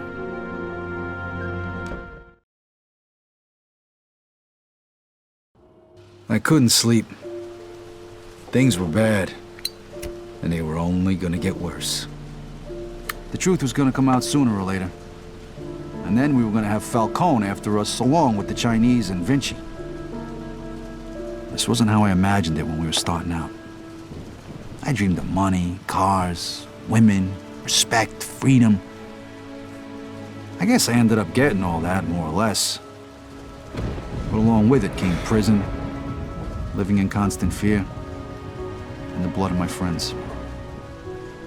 I ducked it as long as I could, but it was finally catching up with me. It was all just a matter of time. Here we are, the end of the game. What a long and disjointed journey it's been. Vito wakes up the next day and receives a call from Eddie, who tells him Carlo Falcone wants to meet him at the observatory, though he rather suspiciously refuses to explain why. Before he walks into a very obvious trap, he'll get picked up by a car with Leo Galante sitting in the back seat, along with the leader of the Triads, Mr. Chu. Before Vito can get a word in, Leo very angrily explains to the kid that he fucked up, and he fucked up bad. Several of the Triads and Vinci's men are dead, with the feds not breathing down everyone's necks. They know Vito and Joe were responsible for the whole mess, and Leo confirms that Henry was a rat. There still isn't any real proof, but he claims the feds are investigating Falcone over Henry's death, and he takes that as proof that he was indeed a rat. Your logic is a little flawed, old man. I mean, you just said the feds were breathing down everyone's necks because of this war in Empire Bay. How could he know they were investigating Falcone over Henry and not that? Let's not dwell on this for too long again. Thanks to Leo pulling some strings, he managed to protect Vito for now, but if he wants to walk out of this mess alive, he's got one final job to do: kill Carlo Falcone. Heading to the observatory, Vito will blast his way through his fellow mobsters, cutting a path to his old boss. While things start to seem impossible, at least he's still got one person left in his corner: Joe. Then again, chumps like you never do think about the big picture. But your buddy Joe understands. Don't you, Joe? What the f is this? I could ask you the same question. Loyalty's a funny thing, huh, Vito? No such thing as friendship in this business. Didn't your old pal Leo teach you that while you're sucking his cock back in the can? You're just a fucking pawn, Vito. That's all you ever were. When are you gonna realize Joe, you just gotta trust me. You think I give a shit about the feds? All those tired old f***s on the commission? They're using you, Vito. Just like Clemente used you. Just like I used you. Just like that rat Henry used you. You vouched for that piece of shit. Brought him into my house. And now, you dumb f***, you're gonna pay for it. Now, Joe. Hey, if you're gonna pull that trigger, do it already. What are you waiting for? Vito, let's shoot this cocksucker. Remember what we talked On about, tree. Joe? You're gonna throw all that away? Do it! 2. Now! Teaming up with our buddy, we blast through what's left of Falcone's goons and take out that bastard once and for all. While shit did indeed get really bad there for a bit, and Vito doesn't really have anything left to show for all he's done in the Mafia, at the very least, he and Joe walked out of this together. What the hell is this? It's all right, Joe. Is it done? It's done. All right, then. Looks like a celebration is in order. Come on, let's head to the cat house. Sounds good to me. Come with me, Vito. There's more we need to talk about. All right, we'll see you over there.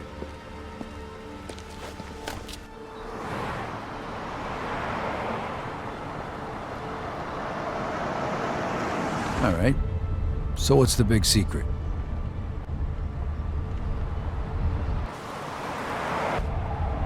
Hey, what the hell's going on? Where they taking Joe? Sorry, kid. Joe wasn't part of our deal.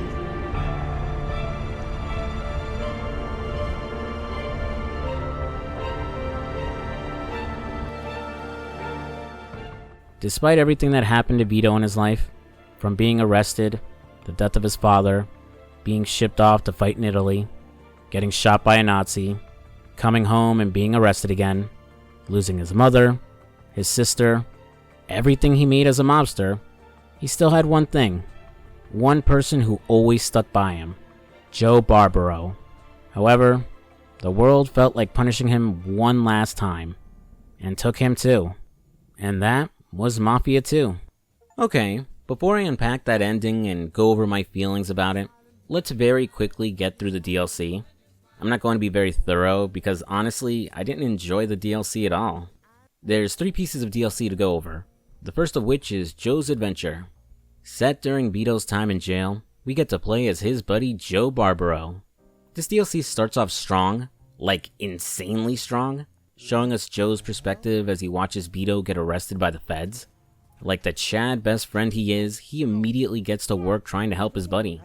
First by tracking down the gas attendant that snitched, and later going after a former Clemente member named Mezio, who's threatening to take down their whole operation. This opening mission takes us to new locations on the map, like a rail yard and a cabin over a frozen lake, with a car chase taking place over that frozen lake. Since Vito gets arrested in the main story, we know Joe's efforts ended up being for naught, and worse, Joe has to skip town for 5 years when Luca Guarino gets fed up with him and puts a hit out on him. Once he returns to Empire Bay, the DLC takes a hard pivot as it ditches the linear chapter-based mission structure of the main game to something more like GTA, as now there are quest givers dotted on the map, with Joe being able to do various missions in order to progress the DLC story. I'll be honest, I was pretty hyped for a moment. Like, holy shit, this could be awesome and add some real replay value to the game. You even get to visit some more locations that were cut from the main game, like the subway station and the inside of the cat club. That feeling crashed hard though after just doing a few missions. For one, pretty much all of these missions don't have you interacting with the quest giver. Instead, you get a screen with some text explaining what the person wants Joe to do. Next, these levels are more arcade-based, giving you a score based on your performance during the mission. This includes things like killing people, maintaining a high speed while driving, and what ended up ruining this DLC and the other 2 for me, a timer. Every single one of these missions has a timer attached to it, and while most are fairly generous and a non-issue, others aren't. What makes it so bad is three things. The distance between where you start a mission and where your objective is, that you need to rush encounters as opposed to playing it carefully, and finally, that there's no checkpoints for missions. The mission saving Marty is the perfect example of all three of these problems. First, the mission icon is down the street from the subway station where you need to go help him, forcing you to waste time just driving up the street. Next, when you're down below, you have to pick off the bombers around Marty, but you don't have much cover going down the stairs to him, so you need to pick a few off and bait them to you instead, as if you recklessly charge in, you're pretty much guaranteed to get killed. Then, when you make it to Marty, he's unconscious and you have to slowly drag his ass up the station. However, you'll get attacked 2 more times by the bombers, so you need to drop his ass, pick them off fast, before picking him up again. Finally, when you get out of the subway, you're still not done, and now need to take him to El Greco before time runs out. All the while, the cops are chasing after you.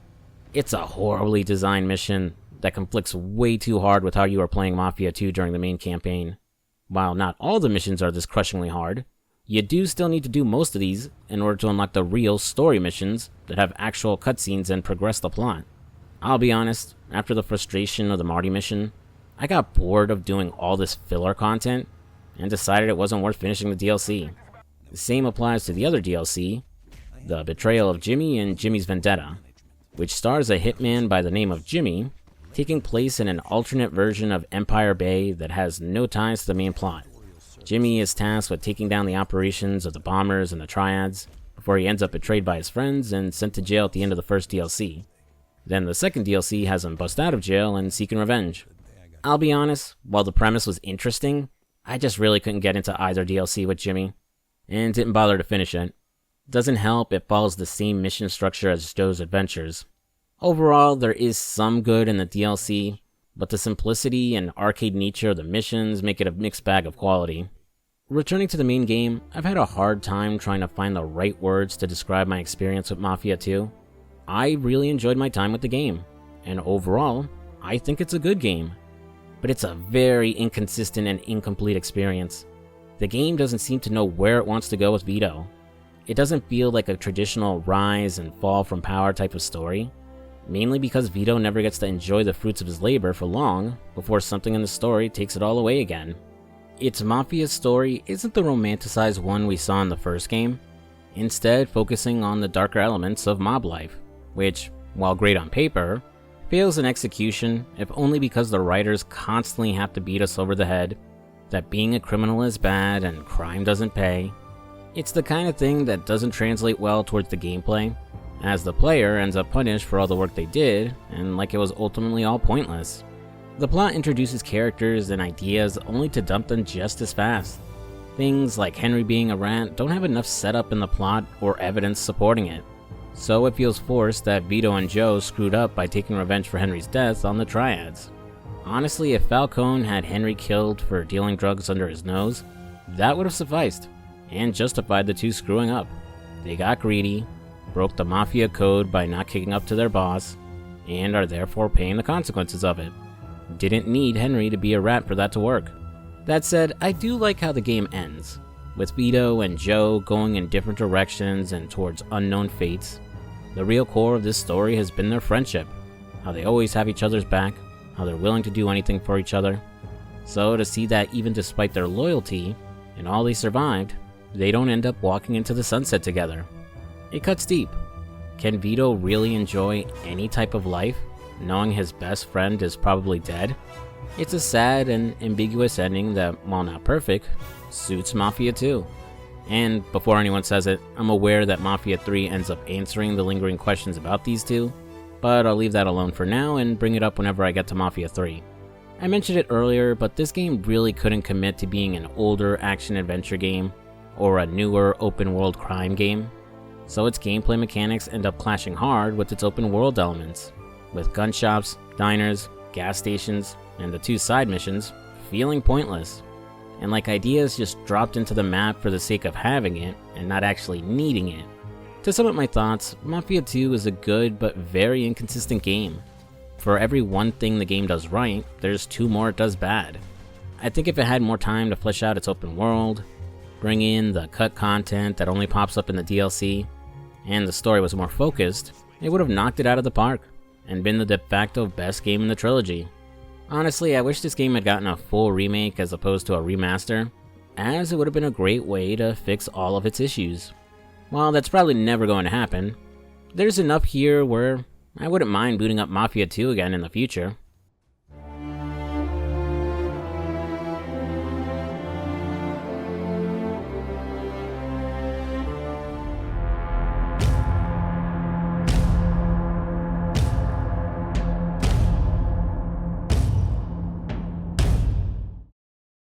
When did you meet Lincoln Clay? 1966. I was running Black Ops out of Laos on behalf of the CIA. He was loaned out to me via joint CIA-DOD task force. He was a quiet boy. Good boy. 2 Purple Hearts, a Bronze Star, and the Distinguished Service Cross. He served his country with honor and distinction.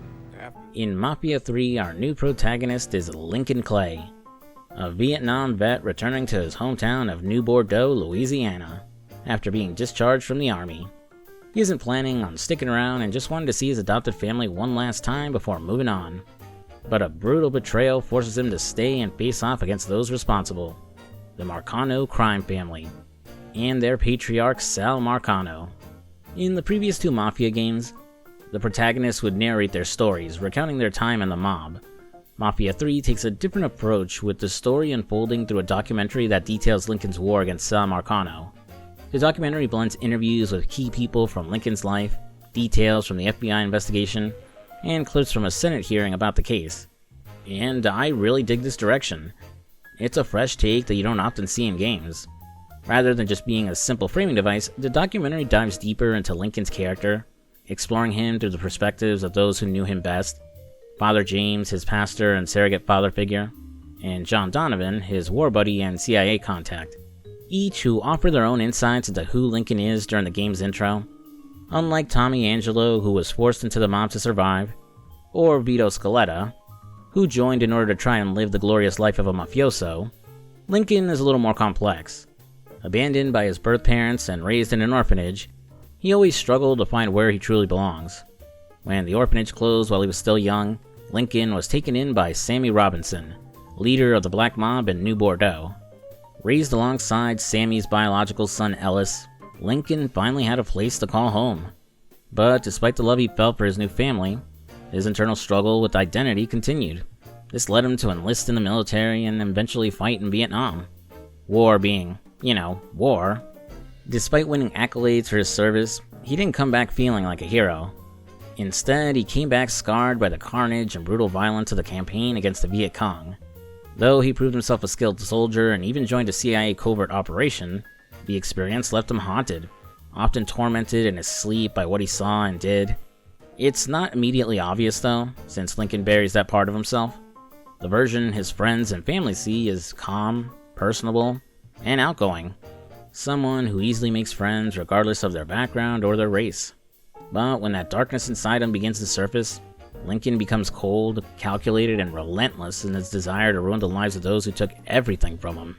After giving it some thought, I think Lincoln might be my favorite of all 3 Mafia leads. He's more layered and the game takes the time to explore his motives and actions. It doesn't try to justify what he's doing, and neither does Lincoln. He knows the path he's on for revenge is wrong, but it's all he has left. It brings up the question of whether Lincoln is a good man just lashing out and willing to do whatever it takes to get justice for those he lost, or if the monster inside him was the real him all along. That said, his revenge story does end up making Mafia 3 the least Mafia feeling out of all the games, instead feeling more in line with Grand Theft Auto or hell's Saints Row. But I'll get back into that later. Back then, boys like Lincoln, ones who've been abandoned, they're always looking for a home. Always looking for a place to belong. I think he thought he'd find it in the army. Thing is, once that's lost, you can never get it back again.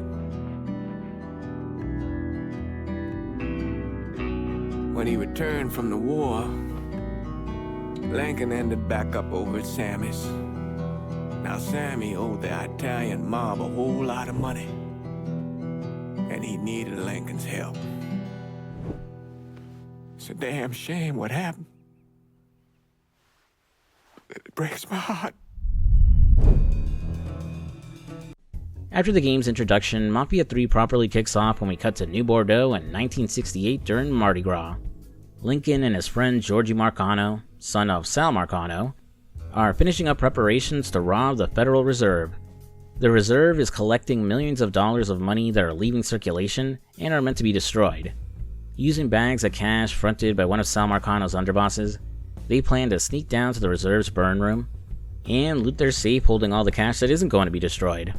After stealing some uniforms from some unlucky drivers, they finish loading up. Lincoln and Georgie hop into the armored truck and head to the job. On the way, Georgie asks Lincoln about his time in Vietnam, and Lincoln shares a story about a Vietnamese woman he saw there. Told she could only bring one thing onto an evacuation boat, her baby or the pig she had with her, she chose the pig and threw her baby into the water, reasoning that she could always have another child. Georgie's caught off guard and disgusted by what he hears, but Lincoln can't fault the woman for what she did, or the logic in her choice. One day she was just living an ordinary simple life as a farmer. The next, her entire village was bombed to smithereens. In Lincoln's own words, when you put people up against the wall, they'll do anything to survive. In the business, we call that foreshadowing. While we're heading to the Federal Reserve, now's a good time to talk about Mafia 3's driving controls. You got two options, normal or simulation. Normal has more of an arcade feel. Cars accelerate quickly and handle high-speed turns with ease. It's pretty similar to how driving works in GTA 5. The only noticeable difference is that cars take longer to stop when braking at high speeds, but other than that, I've got no complaints. On the other hand, simulation mode is closer to GTA 4 mechanics, where cars feel heavier, take longer to accelerate, and turning at high speeds is much trickier. Neither style is necessarily better, but I stuck with normal driving for my playthrough. I do appreciate that they give you the option to choose based on your preference. Another change is that the game removed the option to cap your car's top speed, but that's because the police won't be chasing you for speeding, which I'm totally fine with. In Mafia 2 it wasn't too bad, but in the first Mafia, it was a real pain to travel the map during timed sections while also trying to avoid getting pulled over. And thankfully, your passengers won't mouth off every time you break the speed limit, or run a red light. They'll still get upset if you crash though, but honestly, that's understandable. Arriving at the reserve, the boys flash their phony badges and get inside with none of the guards the wiser. Once down in the burn room, they'll take out the lone guard with them and open the big safe to find their prize. As they begin looting all the green, Georgie accidentally sets off an alarm when opening a locked room in the safe. With no other options but to wait till their accomplices come through to help them escape, Lincoln will have to hold off security and protect Georgie, tossing us into the game's shooting tutorial.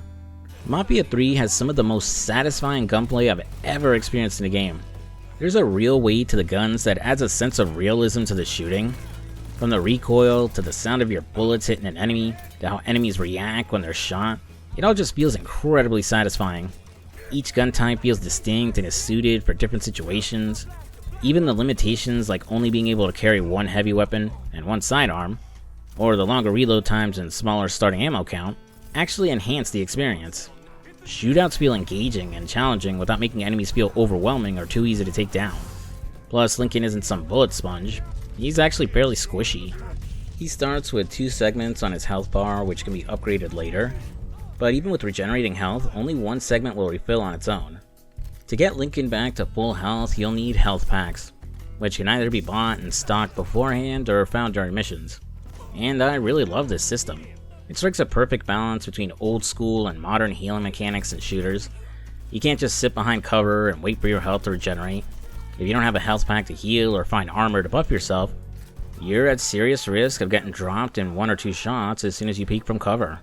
That's assuming you can even stay behind cover long enough to recover, because enemies can tear through it quickly, force you to move with Molotovs or grenades, or even flank you if the area is open enough. Like I said, it's not crushingly difficult, at least not on normal difficulty, but the combat is engaging enough that you have to stay focused. You can't just coast through by spamming the most powerful gun or relying on a stockpile of health packs. Though combat sometimes can be trivialized through stealth, but I'll swing back to that in a few. During the shootout at the Federal Reserve, the game flashes back about a week to when Lincoln first arrived in New Bordeaux after finishing his tour in Vietnam. You just come from Vietnam? That's right. I was a Marine in the Pacific. You take it from me. Just because you're home doesn't mean you're back. You understand? People around here, they don't get it. Never will. Keep your ass out of trouble. After receiving some friendly advice from a fellow veteran, Lincoln is reunited with his stepbrother Ellis. After a quick hug and a beer, they'll drive back to their home at Sammy's bar. Ellie fills Lincoln in on what he's missed while he was away, and their father's excitement at finally having him back home. He also tries to get Lincoln in on some scheme to deal heroin out of the French ward along with Georgie, but Lincoln isn't too keen on it due to how much heat dealing drugs brings. Arriving at the bar, Lincoln is greeted by his father Sammy, the local pastor, Father James, and several other friends happy to have him home. After a long night of partying, Lincoln elects to sleep off his impending hangover down in the basement, and not in his bedroom, which confuses Ellis, but when he wakes up in a fright the following morning, we see that Lincoln's time in Vietnam has left him having nightmares, something that isn't really brought up at all until like the very end of the game. The next morning, he overhears Sammy and Ellis arguing about money. Sammy brushes it off, but Ellis storms out. When Lincoln asks what's going on, Sammy admits they're having issues with the Haitian mob, but doesn't dive into details. Instead, he sends Lincoln to help Father James at the soup kitchen. The scene then briefly shifts to the documentary again, with an older Father James explaining that Lincoln had originally planned to say his goodbyes and head to California for a new life, but after learning about Sammy's troubles with the Haitians, and experiencing that trouble for himself at the soup kitchen, Lincoln decides to stay and help. Confronting Sammy about it when he gets back home, his old man explains that about 6 or 7 months ago, folks in the Hollows started getting robbed by the Haitians, and not long after that, they targeted the lottery, a numbers racket that's a major source of income for the black mob. The hits on the lottery were so bad they ended up 3 months late on their payments to Sal Marcano. While Sammy says he can manage Marcano, he agrees it's time to put an end to the Haitian problem. He sends Ellis and Lincoln to an old shantytown in the bayou where the Haitians are hiding, and to take out their leader, Baca. This is where the game introduces its stealth mechanics. Referred to as stalking, it shares a lot of similarities with the stealth mechanics of other series like Assassin's Creed and the Batman Arkham games. Enemies have an awareness meter that indicates when they can see or hear Lincoln. Crouching makes less noise and keeps you out of sight. There's the equivalent of Eagle Eye or Detective Vision that shows you the location of nearby enemies. You have stealth takedowns that will quietly knock out enemies, with a different animation playing depending if you're unarmed or what gun you're holding. Sometimes non-lethally choking a guy out, or conking on the head, or violently stabbing him in the throat with Lincoln's hunting knife, watching the guy gurgle and choke on his own blood. Oh, and by the way, YouTube really didn't want to play nice with Mafia 3, so this video is a tad more censored compared to what I usually put out, not just because of the violence or occasional nudity, but all the copyrighted music that plays during multiple cutscenes. Though if you're a patron or channel member, you do have access to all that uncensored goodness, and all for the low price of $3 a month. Alright, no more shameless self-promotion. I really dig this stealth in Mafia 3. It strikes a good balance between risk and reward, so it doesn't feel too tedious or punishing when they slip up. However, there's one mechanic that can break encounters pretty easily: whistling. I heard something I don't like. If you're hiding behind cover and within range, you can just whistle to lure enemies over, take them out, rinse and repeat. Despite how much I praise the shootouts, the enemy AI can be pretty dumb. Even if you yeet their buddy a few feet away from them, they're usually none the wiser, and your cover stays intact. You can keep whistling and picking off enemies one by one. As long as you're careful when moving around, you can abuse this to clear entire areas. And once you get a silenced weapon, it's game over. You're basically the Predator, an unstoppable, unseen killing machine. To the game's credit, it knows how overpowered stealth can be. In some missions, enemies are placed in a way that makes it hard to pick them off without being spotted. There's also sentries, enemies you need to prioritize because if they spot you, they'll call for reinforcements and make things a lot harder. In some encounters, your Lincoln Vision, I forget the actual name, only tags enemies near you, so it's easy to get caught off guard by someone further away you didn't see. The game introduces a way to overcome that limitation, but I'll get into that when we talk about the open world. After clearing out the Haitians, Lincoln will reach and finish off their boss, Baka. You made a big mistake going after the Hollow.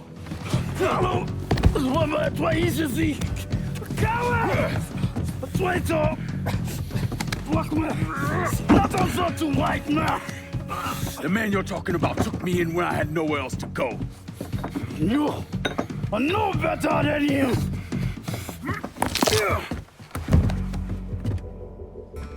And while not his intention, Lincoln inadvertently saved a woman named Cassandra that Baka had held captive.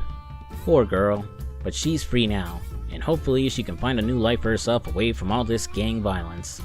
While the Haitian problem has been taken care of, Sammy still needs to figure out how he's going to pay what he owes Sal Marcano.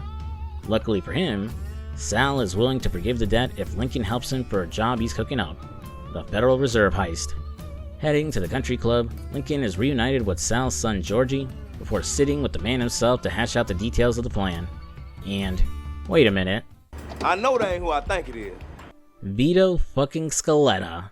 Since I basically played this series out of order, I didn't actually know he was the protagonist of Mafia 2 the first time I played Mafia 3. So the surprise of seeing him return and popping up so early in the game was lost on me. Here's a quick recap of what happened to Vito in Mafia 2.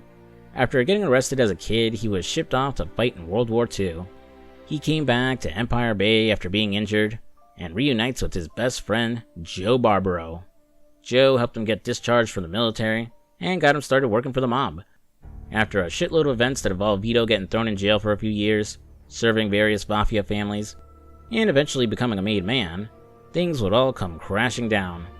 After their trusted friend Henry, who they both vouched for in order to get into their family, who turned out to be a rat, which in my opinion had extremely flimsy evidence behind it, go watch that video, Vito and Joe would accidentally create a war between the Triads and the Mafia. Thanks to his ties to a high-ranking member of the Commission, Leo Galante, and his status as a made man, Vito had a chance to redeem himself. He just needed to kill the rogue Mafia boss Carlo Falcone to square things away. Except not really. As killing his old boss was enough to save Vito's life, it wasn't enough to spare his buddy Joe Barbaro's, or enough to put him in good standing with the Commission. Joe would be sent off to an unknown fate that implied he was killed, and Vito would be sent down here to New Bordeaux to assist and keep an eye on Sal Marcano.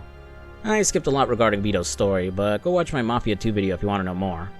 For now, all you need to know is that Sal and Vito resent each other, and Vito is the one who fronts the money for the Federal Reserve job. After pleasantries are exchanged, Sal makes Lincoln an offer. After the Federal Reserve heist is done, he wants Lincoln to take Sammy's place in running the Black Mob and the Hollow. I can't do that. Well, look here, if you're worried about Sammy, don't you understand? Now, he's always been on the level with me, and this job we're talking about, there's more than enough for him to retire on. He took me in when I had nowhere else to go. Treated me like a son. I'm sorry, Mr. Marcano, I can't do that to him. Well, shit, son. I'd be lying if I didn't say I wasn't just a little disappointed. But I get it. You're loyal. Which is something that is scarce these days. While Marcano is disappointed that Lincoln doesn't want to take over, he respects his loyalty to Sammy and drops the issue. For now. But as we'll soon see, Sal Marcano isn't someone who takes no lightly. For the next step of the Federal Reserve heist, Lincoln meets up with his buddy Danny Burke and Danny's father, Thomas. Thomas Burke used to control Point Verdun and New Bordeaux as one of Sal's bosses, but for some reason, Sal stripped him of his territory and handed it to Roman the Butcher Barbieri. The game doesn't really fully explain why, but it's likely because Thomas is Irish, which limits his power in the notoriously racist Italian mob. Or it could be for some other reasons that are about to happen. Still, Burke hopes that having his son Danny assist with the heist will earn Sal's forgiveness and get his territory back. Burke is providing an industrial drill for the job. Using the sewer canals beneath New Bordeaux, they plan to transport the drill by boat under the Federal Reserve Vault and dig a hole to create an escape route for Georgie and Lincoln. Unfortunately, with all the heat on them, and the drill taking way too long, Danny gets the bright idea to use dynamite to speed things up. To his credit, it works. by causing the floor to cave in, taking the boat down with Lincoln and Georgie inside. No time to argue about it though. Johnny Law is on the way, so they've got to bail fast. The plan is to use the boat to slip away from the cops through the sewer canals, and once they're topside, they'll try to blend in with the Mardi Gras crowd to stay under the radar. And after Lincoln acts as a distraction to lure the cops away, he'll reunite with his buddies and they're home free. Regrouping at Sammy's bar, they celebrate their success and newfound fortunes. Sal Marcano soon shows up to collect his cut and what Sammy owes him, and wait, why is he giving him the kiss of death? You know something, Lincoln? You're possibly the baddest motherfucker I ever laid my eyes on. You shouldn't have said no.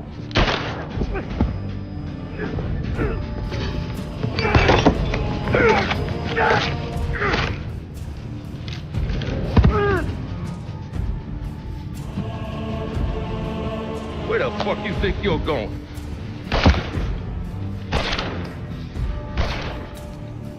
Stupid fucking. Go on, grab that bag, let's go.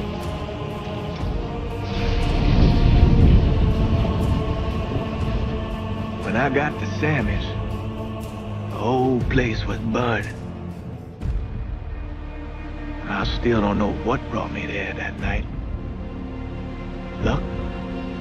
Divine providence? Or something else?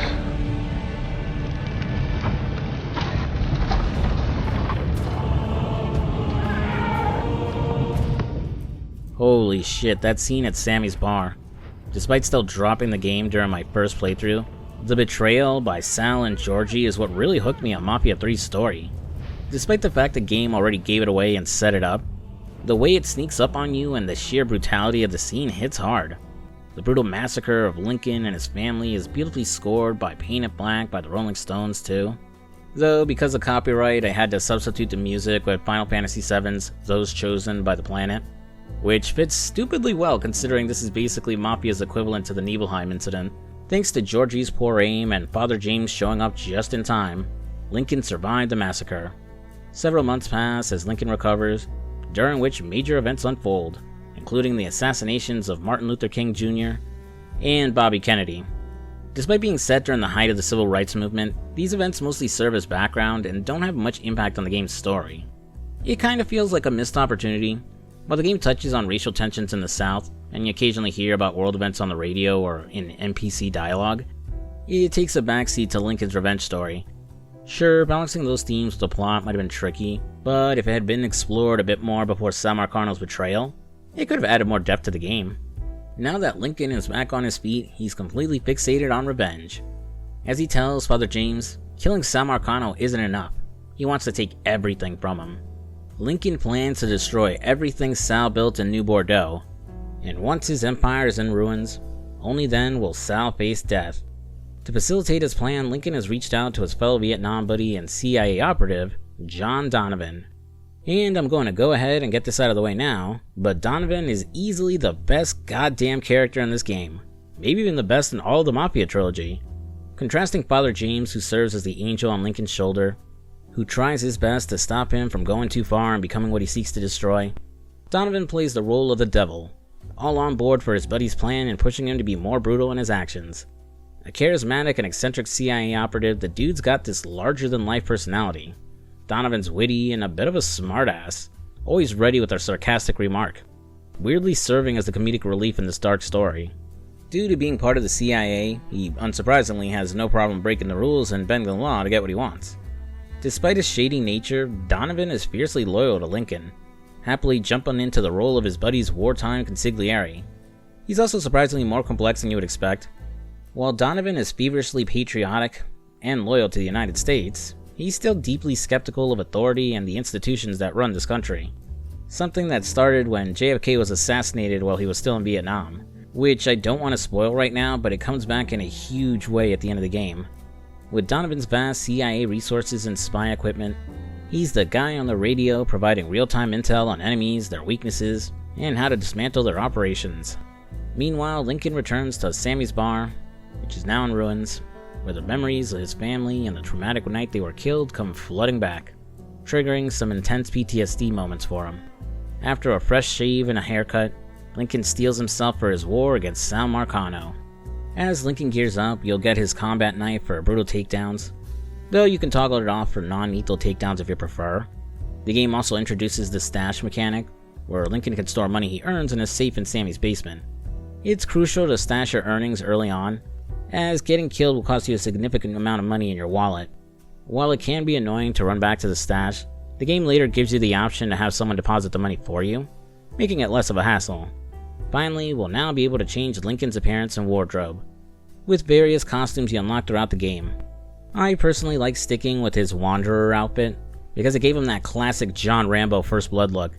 Lincoln's journey as a Vietnam vet, trying to find a place where he belongs, has some obvious and clear parallels to Rambo's own struggles too, though that's about the only similarities the two share, as their personalities are vastly different, and the mayhem Lincoln causes easily surpasses what Rambo unleashes, at least in the first movie.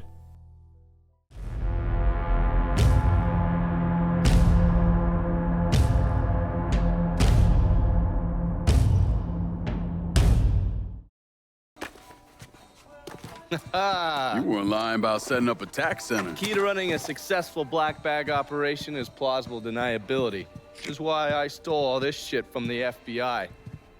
Things go tits up, those chicken dicks can deal with the fallout. Glad to see you haven't lost your touch. If there's one thing I'm good at, it's fucking with Hoover's Ferry Brigade. Meeting up with Donovan, he's established a base of operations in some dingy motel room.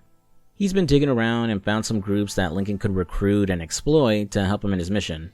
The first of which is the Haitians, and despite having lost their leader, Baca, are still around and kicking. Probably because the black mob was completely decimated, though the Hollow isn't up for grabs, and Sal Marcano saw fit to move the Dixie Mafia into town. Finding ourselves in an enemy of my enemy is my friend type of situation, Donovan suggests Lincoln track down the mysterious new leader of the Haitians and make an alliance. After shaking down a local Haitian gang member for information, we track the gang's operation to the Pierced Heart Voodoo Shop. And once inside, we'll finally meet this mysterious leader. And, hey, I remember you.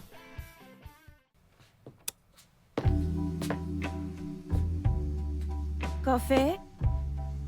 Nice trick you pulled back at the Haitian camp. Lieutenant Baca was holding you prisoner. And I yelled you I did. It appears we both full of surprises. Certainly does. Looks like Cassandra pulled one over on us, as she was actually the leader of the Haitians this entire time. While she's willing to hear Lincoln out, she's unsure if she should trust him at all, after he came for the Haitians months ago. He offers to let her have all of the Hollow for her assistance, but some friction starts to form when Cassandra explains why she was at war with Sammy in the first place, really testing Lincoln's patience as she insults his father's philanthropy, and calls him out for being another black lapdog for Sal Marcano. Still, to his credit, Lincoln keeps his cool, and Cassandra agrees to the alliance on the condition that she gets to run the Hollow however she sees fit. What's the worst that could happen by giving her unchecked control and power? While I won't spoil anything yet, Cassandra is considerably more violent and militant compared to her other underbosses, due to the exploitation the people of the Hollow go through at the hands of the police and Sal Marcano's group. She wants to arm the black residents to fight back and take control. While not a bad idea on paper, Cassandra is indifferent to the destruction that could happen, or any civilians caught up in her pseudo-revolution.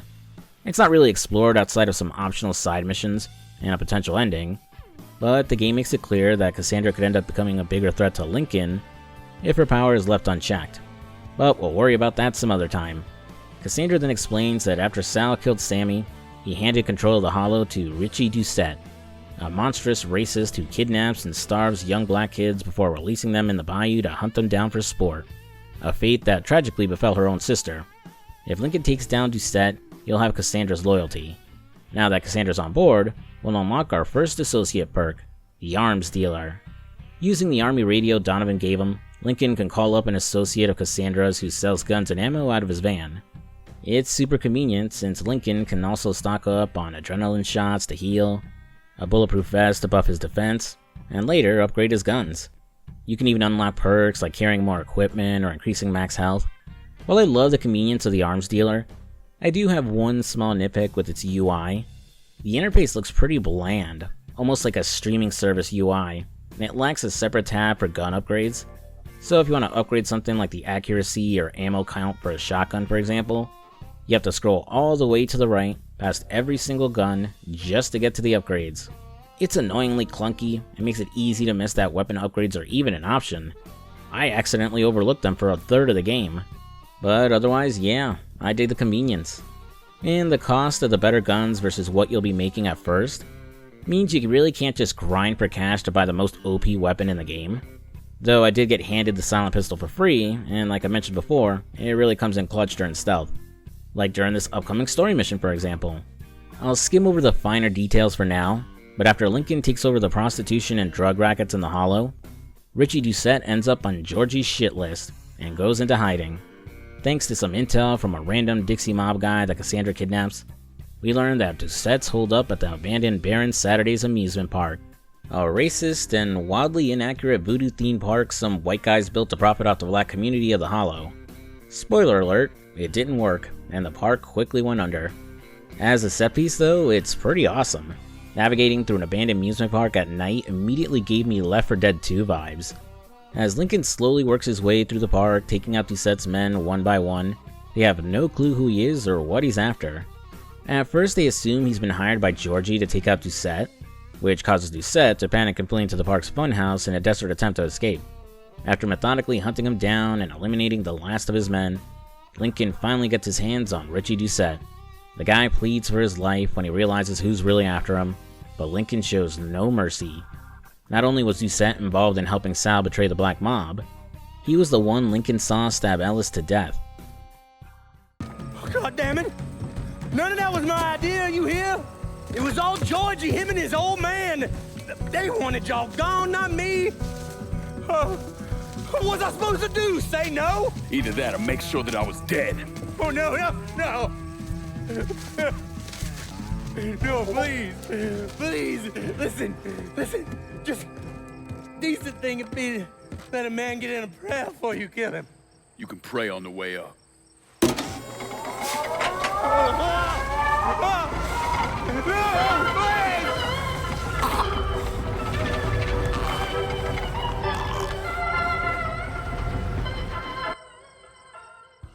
After Doucette's death, the game cuts back to the documentary, with FBI agent Jonathan McGuire explaining the rationale behind Lincoln's actions. The murder of Richie Doucette wasn't your typical mob hit. It was a form of psychological warfare. By putting Richie's body on display, Lincoln was sending a clear message to the mob that they weren't untouchable and he was coming for all of them next. Oh yeah, I should probably explain who McGuire is. He doesn't actually appear during the main storyline of Mafia 3, at least not that I remember, but he's a key figure in the documentary segments. McGuire opened an investigation into Sal Marcano after a witness spotted him at Sammy's bar the night of the massacre. However, his investigation was blocked by a corrupt judge, so the case went nowhere.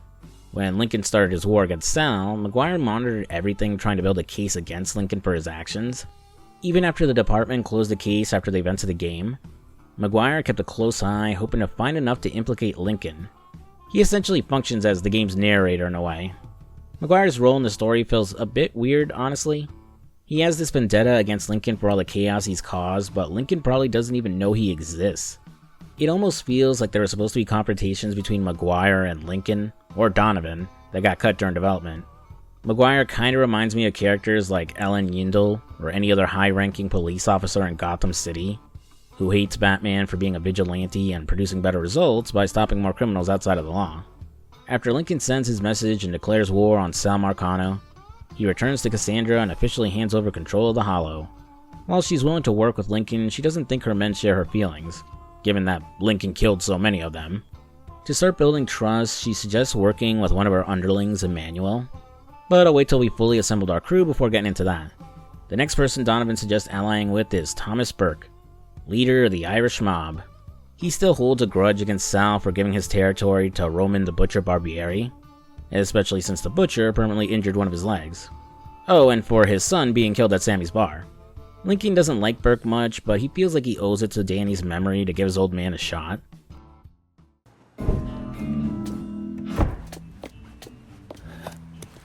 Burke. Been a while. Lincoln Clay. Jesus Christ on the cross. Nasty and everything. Heard you were dead. Been hearing that a lot. The fuck do you want? Came here to make you a business proposition. Is that so? When Lincoln finds Burke leaving a dive bar, it's clear he's been hitting the bottle hard since Danny was killed. Burke blames himself for pushing Danny into the heist, and now he's just a washed-up drunk that neither Barbieri nor Sal take seriously. Lincoln hopes the promise of avenging Danny and restoring Burke's control of Point Verdun will be enough to bring him on board, but Burke's deluded himself into thinking he can take Sal down alone. After doing some reckless driving to scare him sober, Burke agrees to hear Lincoln out and invites him to his scrapyard to hash out a plan. Allying with him, we've unlocked another perk, vehicle delivery. Making the call on the radio, one of his men will deliver a car to Lincoln's location free of charge. You'll have your choice from a selection of cars you unlock over the course of the game, making it so you never have to huff it on foot, and negating the need to steal a car off the road unless you want to. Also, you can customize any car from your fleet at the various garages around New Bordeaux. I never get too deep into car customization in any open world game that offers it. Mainly as outside of trying to win racing missions, it's just not my thing.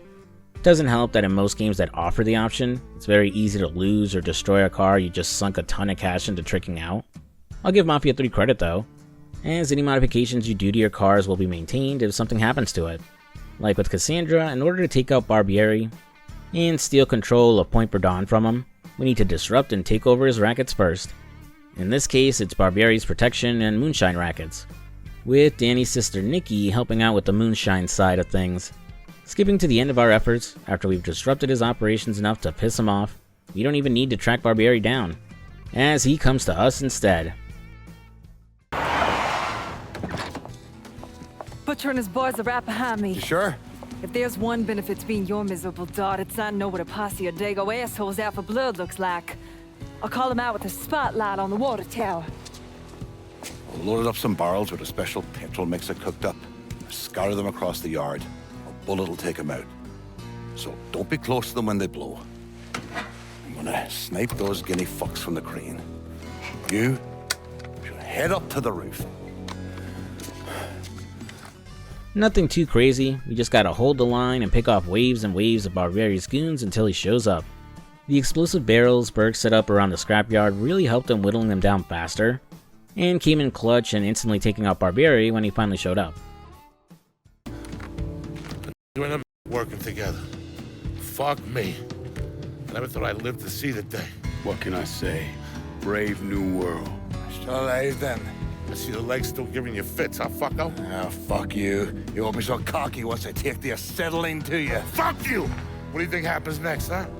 You're gonna die, motherfucker. You're gonna hold next to me. You, your whole organization. You're gonna suck my dick in hell. We leave the bastard for Burke to take care of, and according to McGuire in the documentary, Barbieri's body wasn't discovered for years. Found in the trunk of a car floating at the bottom of the river. Both his legs were smashed up so badly there was practically no bone left in them. Payback is a bitch, huh? Now it's time to bring on our final underboss, the man himself, Vito Scaletta. Like I mentioned earlier, Sal and Vito were never on good terms, as Sal suspected Vito was a mole sent by the Commission to keep tabs on him. After the Federal Reserve heist, Sal refused to pay Vito his cut, and has been slowly squeezing Vito's operations to stop him from making money. Since Vito is a made man, Sal can't just kill him without the Commission's approval, so he's been trying to bleed Vito dry until he can't make his payments, hoping to get the green light to take him out. To help speed along this hostile takeover, Sal sent his nephew Michael Greco to Vito's territory to help run things. In reality, Greco is there to keep Vito under control and cut off his cash flow. Lincoln figures Vito won't be too thrilled about being squeezed out, making it easy to recruit him to the cause. Heading out to Benny's Ristorante in River Row, it seems Greco has gotten overzealous and has sent his men to kill Vito without the Commission's okay. Clearing out all of Greco's goons, we'll find Vito tied up in the freezer. Looks like I got here just in time, Vito. Lincoln. How's this possible? I thought you were dead. Bullet was deflected by my skull. Came out the back. Talk about some goddamn luck. Worst place to shoot a fella's in the forehead. Skull's harder than you think. Come on. We need to have a talk. When I heard about what happened, I went to Marcano asking my cut right then and there. Figured if he fucked you and Sammy, I'd be next. Yeah, I'm guessing he didn't go for it. Said he wanted to wait for the heat to die down. Didn't want me running around, buying expensive shit, getting noticed. Like I'm some fucking amateur never sat on a big score before. Vito agrees to team up with Lincoln, but on one condition. He wants Michael Greco brought to him so he can deal with them personally. Now that he's on board, we unlock a perk where we can call Vito's associate Betty to come pick up the money Lincoln is holding, skipping any annoying trips back to Sammy's bar to do it himself. And dilly-dally, shilly-shally, after taking over the two rackets in River Row, Vito tracks down Greco's location, and the two of them team up to go after him. However, Sal Marcano's hit squad gets to Greco first, and the kid barely escapes by jumping out a window and driving off, with Lincoln quickly realizing Greco somehow got his hands on his old ride. This is when the game introduces the shooting while driving mechanic, and honestly, it's one of the best implementations I've seen in any game. The aiming is generous, and it locks onto a target's tires, making it much easier to disable their car. So it never feels like I'm trying to juggle two different control schemes at once, when trying to fire while driving like I do in games like GTA or Saints Row. Though I'll admit I kind of forgot about it during most of my playthrough, since I usually just opted to speed away whenever enemies or the cops were on my tail. After stopping and capturing Greco, we'll now have to lose the cops. As expected of any open world crime game, causing trouble in the streets of New Bordeaux can attract unwanted attention from the boys in blue. Uniquely, police response time varies by district, so if you start shit in the Hollow for example, it'll take longer for the cops to show up. You'll even hear the woman on dispatch sound bored, and basically tell any officers in the area not to bother investigating unless they want to. But start some shit in the more affluent Frisco Fields or downtown, they'll pounce on you immediately. It's an interesting, if rather depressingly realistic take on police responses, and eliminates annoying situations where the law spawns on top of you when no one is around to see you commit a crime. Hell, if someone does spot you, you can prevent the cops from showing up, if you can take out the witness fast enough. But if you do get their attention, escaping them isn't too much of a hassle. Working similar to the wanted system in GTA 4, a police zone will spawn on the map when the cops are after you. Blue police zones indicate the police are searching for Lincoln, which needs you to just exit the zone or stay hidden. Red police zones mean the police have already spotted Lincoln, or are actively engaging him. Hiding isn't enough, and you'll have to get the hell out of there to lose him. However, I never found the police in Mafia 3 to be overwhelming like they could be in GTA, and at most a mild nuisance. Returning to Vito's restaurant, after some enhanced interrogation, Greco will spill some juicy info about Sal. You want me to keep going? You got 9 more. Fuck! Listen, Jesus, he was worried you knew about the casino. And so we're gonna play up to Leo and the commission. What casino? Answer the question. Uncle Sally's... You see that construction across the lake? He's building a casino over there. He wants to go legit. Turn this city into Las Vegas. Gambling's illegal. Yeah, no shit, it's illegal. Which is why he's paid a bunch of money to get the laws changed. Who else is involved in this? I don't know. I don't know, I swear it! Now that we know what Sal's up to, Vito will dispose of Greco and pledge his loyalty to Lincoln. At the same time, Sal and Georgie will finally learn that Lincoln didn't die back at Sammy's bar, and has been the one undermining their operations. Now that we have all 3 of our underbosses, Lincoln will arrange a sit-down to introduce everyone to each other. It's a messy meet and greet, as Cassandra, Burke, and Vito all immediately distrust the other due to their past clashes and associations with Sal Marcano. But after Lincoln lays down the law and gets the kids to behave, he hashes out his plan to take down Sal's organization. He wants to target the lower rungs of the Marcano crime family and work his way up to the big man, starting with killing the lieutenants and taking their territory, then the capos, until no one is left to support or protect Sal Marcano. And any territory and racket seized during this whole thing will be divided up amongst Lincoln's underbosses however he sees fit. Which finally brings us to Mafia 3's main mechanic, and the thing that will make up 80% of your playthrough, district takeovers. New Bordeaux is split into 9 districts, each containing 2 rackets that involve illicit activities like drug smuggling, moonshine running, prostitution, insurance fraud, Grand Theft Auto, etc. Each racket generates a certain amount of income, and to take control, Lincoln needs to damage it enough to slow the flow of money. This is done by targeting key operations such as their money stashes, equipment, supplies, or essential personnel. Destroying equipment, stealing cash, interrogating snitches, killing enforcers, or freeing exploited victims all works towards crippling the racket's income. Once enough damage is done, The racket boss steps in, giving Lincoln a chance to eliminate them and take over the racket. You don't have to kill a racket boss though, and can recruit them to your side if you want. By wiretapping junction boxes near a racket boss's hideout, you can learn important information about them that you can exploit to have them join you, which will increase the amount of money a racket earns when it's under your control. Wiretapping junction boxes function like smaller version of those world map towers you'd see in other open world games, like Far Cry or Assassin's Creed. It'll mark nearby enemies on your map, who will also show up when you sneak through an area using your Lincoln vision. It also dots the location of fuses, which you need 3 of to wiretap a junction box in the first place. From there, it'll show any nearby collectibles. Returning from previous Mafia games, we got fun stuff like Playboy magazines, or pinups painted by famous artist Alberto Vargas. Ah yes, I'm such a sucker for such beautiful, beautiful art. Right, where was I? There's also various magazines to collect, music vinyls, and we even got communist posters to tear down to keep those dirty commies from corrupting our pure American way of life. While the collectibles can be a bit excessive, I do like that the junction boxes provide an actual benefit to you, outside of adding more icons to your map. Racket takeovers can be tackled as soon as they're assigned, and you can work on them in any order or even simultaneously. After taking over a racket, you'll need to decide which of your underbosses will manage it. The more rackets an underboss controls, the more money they generate for Lincoln. Similar to skill trees in other games, you'll unlock perks from each underboss as they bring in more income from their rackets. Cassandra offers the perks of Arms Dealer, Gunsmith, and Operator, each unlocking more benefits as her rackets grow. Initially, you can buy weapons on the go, but later Arms Dealer upgrades give you a throwable voodoo doll to distract enemies. Gunsmith improves the accuracy, ammo capacity, stability, and eventually reload speed of your guns, though you'll have to pay for each upgrade. Operator disables phone lines for a set time, preventing witnesses from calling the cops or sentries from calling reinforcements. Burke's perks include Vehicle Delivery, Police Dispatcher, and IRA Bomber. Besides getting a car delivered, higher levels of Vehicle Delivery allow you to steal cars undetected. Police Dispatcher clears active police zones, and makes it so cops ignore your crimes for a while. IRA Bomber unlocks stronger explosives like frag grenades and C4 in the arms dealer's inventory. Lastly, Vito's perks are Consigliere, Hit Squad, and Mob Doctor. The upgraded Consigliere lets Betty pick up your kickbacks from underbosses, saving you the hassle of driving around New Bordeaux to do it yourself. Hit Squad allows you to call in Vito's crew for backup during fights, and Mob Doctor increases your max health, stamina, health recovery, and the number of adrenaline shots you can carry. On top of the perks, your underbosses also offer favors to sweeten the deal when you're deciding on who to give a district to.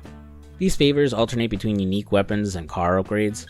For example, you might get a choice between a silenced pistol or silenced SMG, or for car upgrades, you can get better armor, improved suspension, or a speed boost. However, there's a big catch to this whole system. You can't unlock all the perks and favors from all of your underbosses.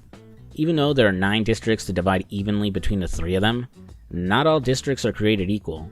The amount of money each one generates varies depending on the rackets and districts, so some are worth more than others. And if you want to unlock the best version of a perk or favor from one of your underbosses, you can't do it by being fair, and will need to stiff one of them and favor the other, which can come back to bite you in the ass. First, on top of this whole racket takeover and perk system, is loyalty. Not giving enough territory or taking rackets away from an underboss lowers their loyalty, and Lincoln will lose perks tied to their reduced income. This also reduces the percentage of kickback they pay, and if it happens too often, the underboss may turn against Lincoln, triggering a betrayal mission where you have to kill them. You can raise loyalty by assigning new rackets and districts or completing trafficking and agenda missions for that underboss. Trafficking missions are repeatable missions that have you stealing something for an underboss's lieutenant, while agenda missions are small personal stories that teach us more about that particular underboss's backstory, character, and motives for working with Lincoln. However, once they reach the betrayal stage, there's no way to win them back. If an underboss is killed, their lieutenant will take over, but the kickback drops significantly and no further rackets can be assigned to that faction. While that's definitely a lot to digest, my best advice is just to evenly divide the districts between your underbosses. There's no real benefit to getting greedy and trying to unlock all the final perks of one boss, since you'll be missing out on the perks from another. You don't really need a guide for this, but if you want to speed up unlocking specific perks, you can always check a guide to see which districts are best to assign to each underboss. Alright, that was a lot to take in, but I really like this system. It feels like a natural evolution of the gang mechanics from San Andreas and Saints Row.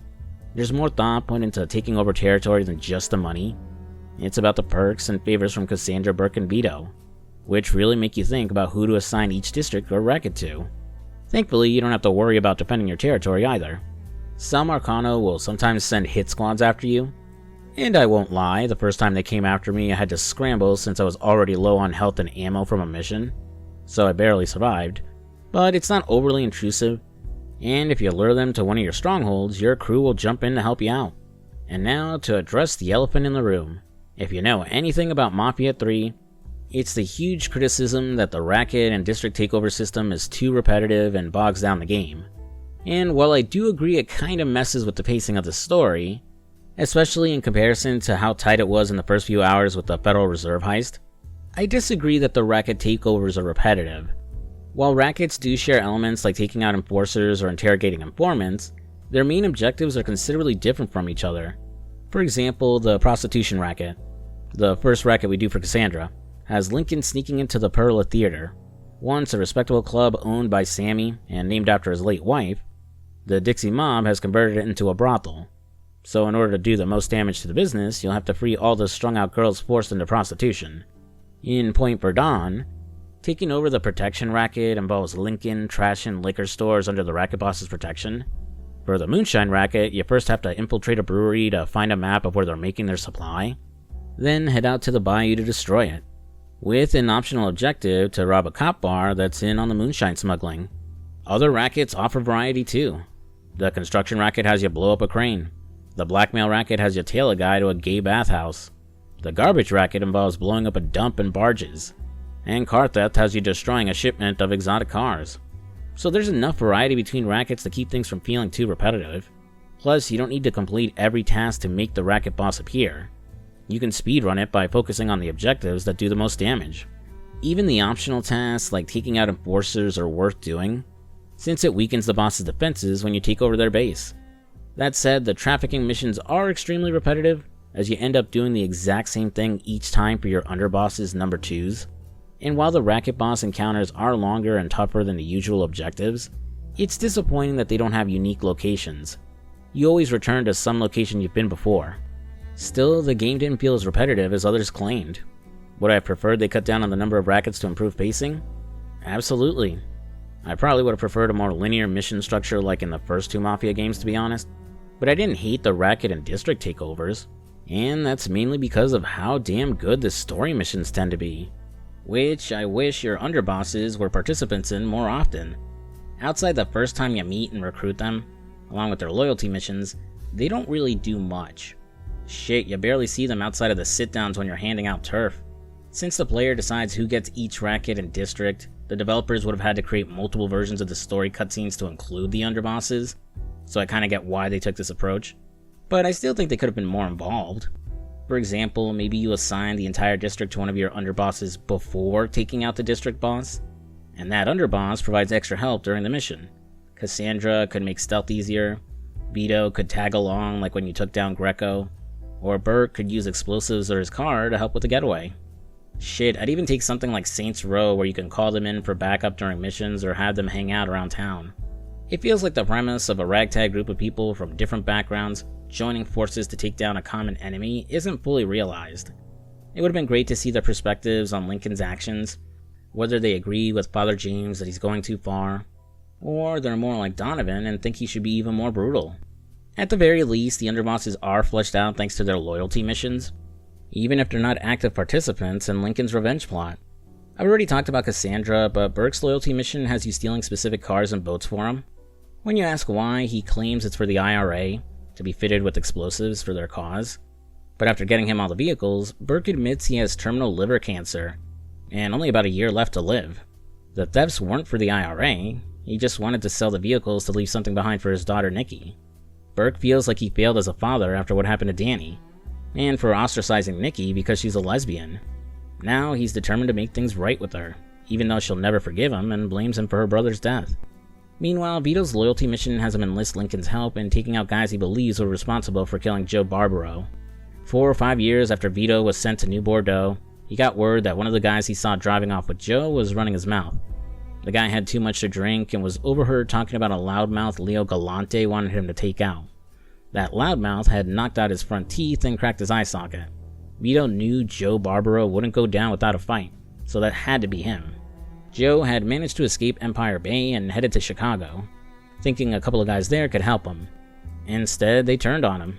In the end, Joe was brutally beaten, his face smashed and hands cut off. By the time it was over, there wasn't much left for anyone to find. When Lincoln asked Vito if he was sure it was Joe and not some other guy, he confidently replied that if Joe were still alive, he would have found a way to reach out by now. At the end of my Mafia 2 video, I wondered how Vito could possibly move on with his life knowing his best friend was dead. And the truth is, he never has. Vito never married, never had children, and never reconnected with his sister Frankie. Being a made man has brought him nothing but the privilege of staying alive, protected from other mobsters. The last few decades of his life have been spent as a burden, sent down south to babysit Sal Marcano and stay out of the way. Teaming up with Lincoln is the fresh start Vito desperately needed, giving him a new sense of purpose depending on how the game ends. As for Joe, we'll get to his ultimate fate toward the end of the story. Now, before we get the plot moving again, I want to briefly talk about New Bordeaux as a location and the game's graphics. If it wasn't already obvious, but New Bordeaux is the Mafia series' take on New Orleans, and it's a refreshing setting for an open-world video game. Too many games are set in versions of New York City or Los Angeles, so the rare exceptions that do something different really stand out to me. Watch Dogs had Chicago, Sleeping Dogs gave us Hong Kong, and Cyberpunk 2077 brought Night City to life. Even Vice City still feels unique compared to every other Grand Theft Auto game. Now that we know it's coming back for GTA 6 and is set to be much bigger, I'm hoping it can match the distinctness of New Bordeaux. New Bordeaux is a vast, diverse city rich in detail and atmosphere, perfectly capturing the vibe of the 1960s, helped along with the game's excellent soundtrack that really captured the time period, none of which I can play anywhere in this video. Racial tension is high during this time. Lincoln gets suspicious looks and comments when walking through predominantly white neighborhoods. Segregation is still very much in effect, with whites-only establishments that will call the cops if Lincoln loiters too long. A lot of effort went into making each district feel distinct, to the point where I can tell where I am just by glancing around without even opening the map. Delray Hollow is home to most of the city's black population, but decades of economic decline and a hurricane had left it run down with locals living in poverty. Compare that to Frisco Fields, an affluent, all-white district filled with suburban homes, mansions, and high-end stores. You got the industrial vibe of Barclay Mills, the vibrant nightlife of the French Ward, which really makes me want to replay Hitman Blood Money. And then there's the Bayou, which is a complete contrast to the rest of the city. It takes up half of the map with sprawling swampland, with few people making it their home outside of the prowling alligators. Fun fact, I originally thought the alligators were just for aesthetics. I had no idea you could feed people to them, or even get yourself eaten if you're not careful. I really love New Bordeaux as a setting, but I just wish there was more to do outside of the main story and racket missions. They added some racing missions post-launch, which is fine, but optional races aren't really my thing. I think smaller side activities like helping out locals, or maybe some hunting missions in the Bayou would have been a nice addition. The DLC does add more to the map, though depending on when I get this video out, I may or may not dive into that. Now onto the graphics, which are kind of a mixed bag. On one hand, the character models and animations during story cutscenes look fantastic. On the other hand, despite the variety of locations, the world itself looks a little dull. The colors feel muted, and something about the lighting makes everything look a bit like it's made of clay. The graphics fall into this weird space between GTA 4 and 5, where they look too washed out. Quick disclaimer, the graphics in my footage might look worse to some of you, because I didn't realize until I recorded about 10 hours of gameplay that my OBS settings were off, so the visuals got even more compressed and ugly. Still, even in the definitive version, Mafia 3's graphics don't quite hit the mark for me. I can only imagine how much worse the original version looked. I ended up installing a color correction and blur removal mod by Mafia Game Videos, which made the game a lot more vibrant and improved the overall look. Alrighty boys and girls, let's mosey and start working on dismantling Sal Marcano's empire.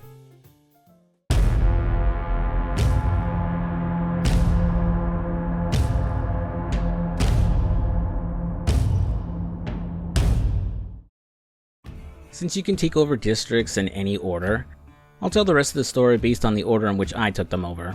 I'll mainly focus on the story missions and key events, while skimming over the individual rackets and their bosses to avoid things getting too repetitive. After building my crew, the next district I targeted was downtown, which was controlled by Tony DeRozzi.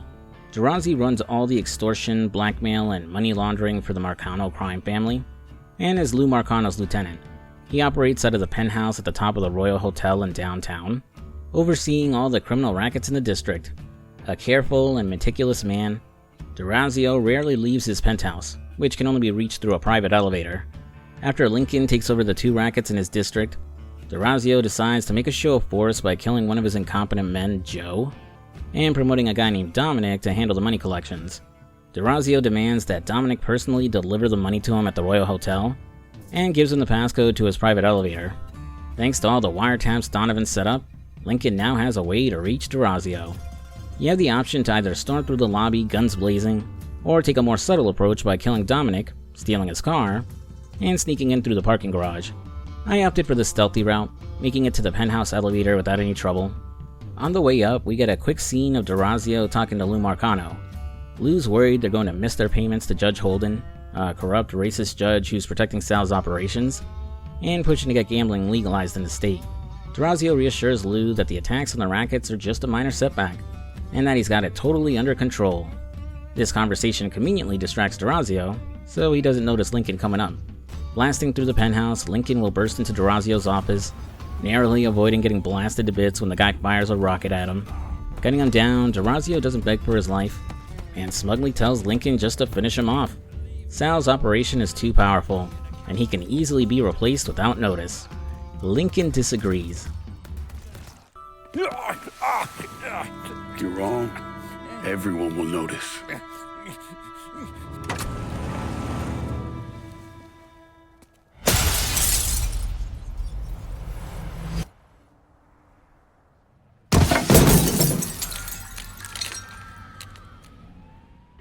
Even though DeRozzi's dead, the mission isn't complete until Lincoln fights his way out of the hotel and escapes. My next target was Barclay Mills, controlled by the aging mobster Enzo Conti. A former lieutenant in the Carrillo crime family, Enzo threw in with Sal Marcano and his brothers when they took over organized crime in New Bordeaux. For decades, Enzo has run the rail yard and waste disposal rackets in Barclay Mills. He's also the one responsible for bringing in the construction equipment and supplies to build Sal's casino through his trains. Lincoln suspects that Enzo might know who Sal's legitimate business partner is, the one helping to make the casino legal. According to Donovan, the old man doesn't approve of the casino and thinks Sal is going to screw over all his partners.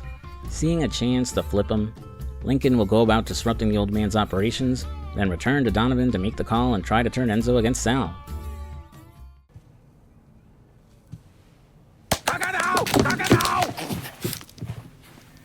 Jesus Christ!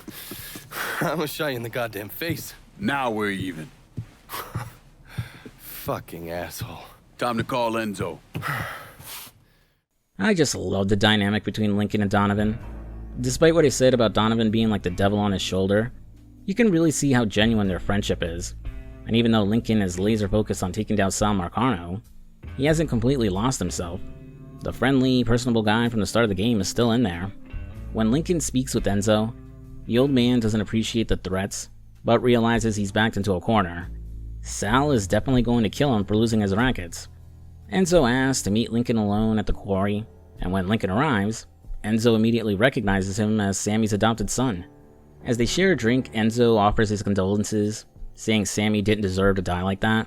He reveals that he and Sammy had been friends for a long time, and he was even the one who introduced Sammy to his wife Perla. Realizing everyone working for Sal will get screwed over when he goes legit by opening the casino, Enzo has no issues screwing him over first. He gives up the name of Sal's legitimate business partner, who owns the land the casino is being built on and the construction company building it, Remy Duval, a radio personality and businessman who lives in Frisco Fields. Because everything regarding the casino is in his name, he's effectively untouchable, and Sal can't get rid of him willy-nilly like he's done to his other men. So Sal has his sister-in-law Olivia keeping a close eye on Remy to make sure he stays low, and doesn't get himself killed before the casino's finished. When Sal's men show up, Enzo and Lincoln team up to fight them off. Together, they set explosive charges around the quarry, and once they're clear, they blow the place to smithereens. Afterwards, during a short drive, Lincoln will drop them off at a motel. where the old man starts making preparations to skip town before Sal tracks him down. The next district I targeted was Tickfaw Harbor, controlled by Frank Pagani. Frank runs the smuggling and car theft rackets, but at the moment he's out of town in Havana on a smuggling job for Sal. After disrupting one of his rackets, Tommy Marcano, Sal's other brother, informs Frank of the situation, forcing him to return to New Bordeaux. When his ship arrives, Lincoln sneaks on board and plants a tracker on Frank's car to monitor his movements.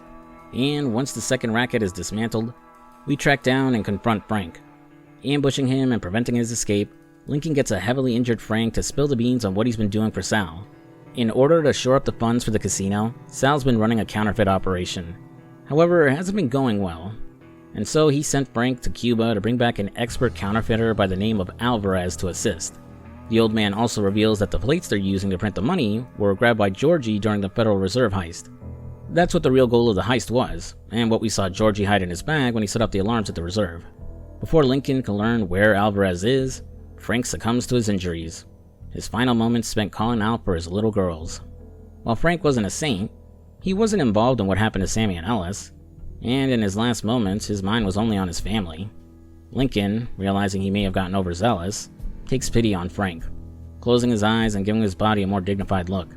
With Frank dead, only Sal Marcano's capos remain, with our first target his older brother Lou, better known as Uncle Lou, for some reason. Uncle Lou controls the French ward and is responsible for bribing politicians to further the family's schemes. After Lincoln took out his lieutenant Tony DeRazio, Lou has struggled to keep up payments and maintain control over Judge Holden, especially as paranoia starts to creep in. Holden is convinced Lincoln will be coming after him soon. His fear is justified after we dismantle the rackets in the French ward and Donovan tracks down the judge's location. Because of his history of blatant racism, and his involvement in a racially charged case, where a white man gunned down two black men with no reason, Judge Holden is heavily guarded by both police and Uncle Lou's men. Not that it does him any good, as I kill him pretty easy and get out of there without much of a hassle. Sal's less than happy to hear that he needs to find another politician to help legalize his gambling in the state. You had one fucking job, Lou. Now it's to keep holding him one goddamn piece to the left of that room. What was I supposed to do? He wouldn't listen, Sal. It ain't my fault. Nothing's ever your goddamn fault, I swear. If you wasn't my brother, I'd clip you myself. Now listen here. I know a guy, a state senator named Jacobs. He's on the Revenue and Fiscal Affairs Committee. Luckily for Sal, Uncle Lou has a backup plan. He's got blackmail material on Senator Jacobs to pressure him into cooperating. But Sal asks him to hold off and try playing nice first. So Uncle Lou arranges a fundraiser aboard his riverboat to wine and dine the senator, hoping to show him a good time, and maybe gather even more incriminating evidence of his infidelity. In order to get on board the riverboat, Lincoln will first head out to the bayou and plant explosives onto an old coal dumper. Once the boat is closed, Lincoln blows up the dumper, causing it to crash into the water and severely damage the riverboat. Uncle Lou quickly realizes that this was no accident, warning his men to be on high alert while trying to calm the senator. I really love the riverboat as a set piece. Once you're on board, you sneak through the engine room before moving up to the large casino area. As the shootouts with Lou's men unfold, the boat becomes progressively more destroyed. Fires spread all around, the power flickers on and off, explosions rock the boat, and civilians are panicking and getting killed as the chaos escalates. I usually flip-flop on my opinion of big spectacle levels in games, but it works really well here, showing just how much destruction Lincoln can cause. Eventually, after cornering Uncle Lou and Senator Jacobs, a massive explosion erupts, killing the senator in a plume of fire, and launching Lincoln and Lou into the water. When Lincoln regains consciousness, he chases Uncle Lou for a short while before finally putting an end to him. Hello, Lou. Listen, I got money. You can have it. All of it. Just don't kill me. I don't want your money. I want you to send a message to your brother. Yeah. Anything. Oh, just say it. Just say it.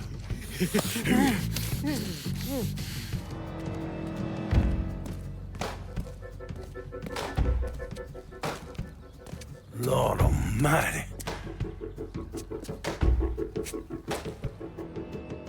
Sal doesn't take the news of his brother's death well. Not so much because Lou is gone, but because Senator Jacobs died on the riverboat, completely derailing his plans to legitimize the casino. Georgie suggests reaching out to Leo Galante for help, but Sal immediately shoots down the idea. The whole point of going legit was to free himself from the Commission's control. not to end up kicking a percentage of the casino's profits back up to them. Despite his resistance though, Sal puts in a call to Leo after Georgie leaves. The old man is getting desperate. Our next target is Remy Duval in Frisco Fields. On the surface, he's a wealthy socialite who preaches family values and the Southern way of life on his radio show. In reality, he's a white supremacist and leader of the Southern Union, Mafia 3's version of the KKK. As I mentioned before, Remy is Sal's legitimate business partner, so he doesn't control the rackets in Frisco Fields. Olivia Marcano does. However, Remy uses his wealth and connections with the Southern Union and the police to help her operations. Such operations like bringing back slavery. No, really. Run by racket boss Chester Moreau, they traffic black men and women to be sold at slave auctions to wealthy white buyers. Unsurprisingly, after Lincoln freed the human trafficking victims and shut down the auction, he didn't even consider recruiting Moreau. Where are the others? Chester's got them around Frisco.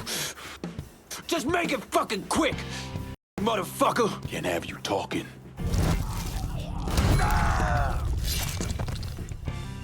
Instead, Lincoln slit the racist bastard's throat, telling whoever he hands the racket to that there will be no more trafficking and to find another way to make money.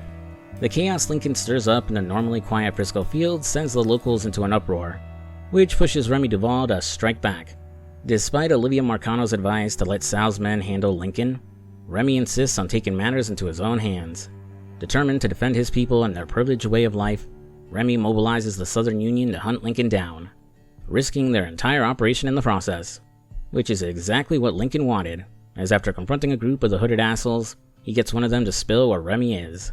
Heading up to the old lookout point, we find Remy leading a Klan rally with dozens of Southern Union members gearing up to hunt for Lincoln. Sorry, Remy, but your racial hatred is no match for my grenades.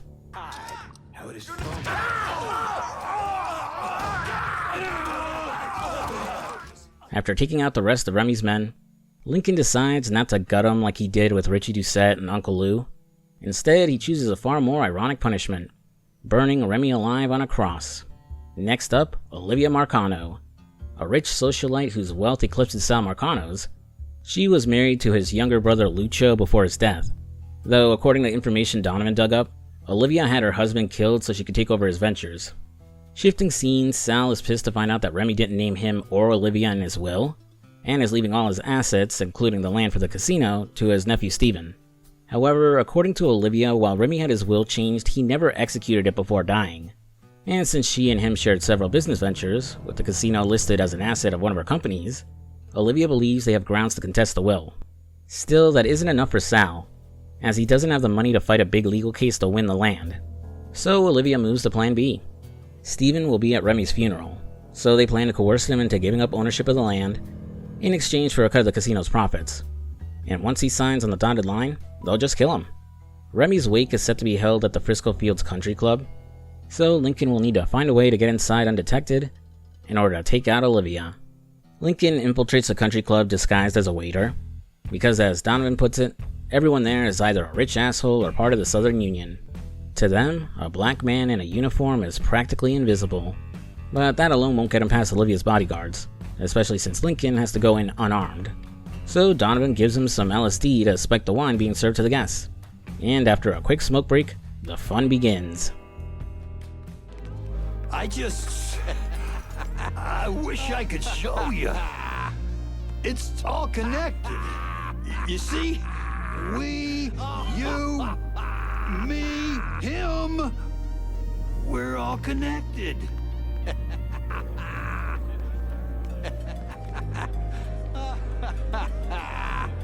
At Sunday Mass. Goddamn Donovan. These people out of their minds. With everyone tripping balls, including some of Olivia's guards, Lincoln sneaks upstairs and gets into a shootout with her and the men still sober enough to fight. After taking a bullet to the gut, Olivia starts reminiscing about her late husband, Lucho, how he wore the finest suits, drove the best cars, and how the life of a mobster always seemed romantic and exciting to her. Not in the mood for her rambling, Lincoln applies some force to keep her conscious.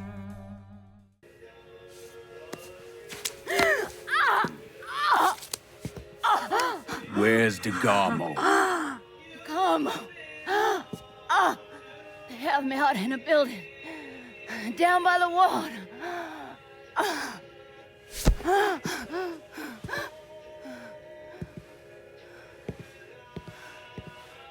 Thought you were gonna kill me. You ain't worth the trouble. After fighting his way through the country club, Lincoln finds and rescues a severely beaten Steven. Once they escape, Lincoln hands him off to Donovan to help Steven disappear and get out of Sal Marcano's reach. And while Lincoln chose to spare Olivia, Sal wasn't as forgiving. Due to her failure, he had no intention of keeping his sister-in-law around anymore, so he had Georgie slit her throat. Sal then sits down with Nino Santangelo, a Cuban drug kingpin who has been supplying Georgie with heroin to sell in New Bordeaux. Normally, Sal avoids stealing drugs, believing the heat it brings isn't worth the money. But with Remy gone, Sal finds himself in a bind and with little resources.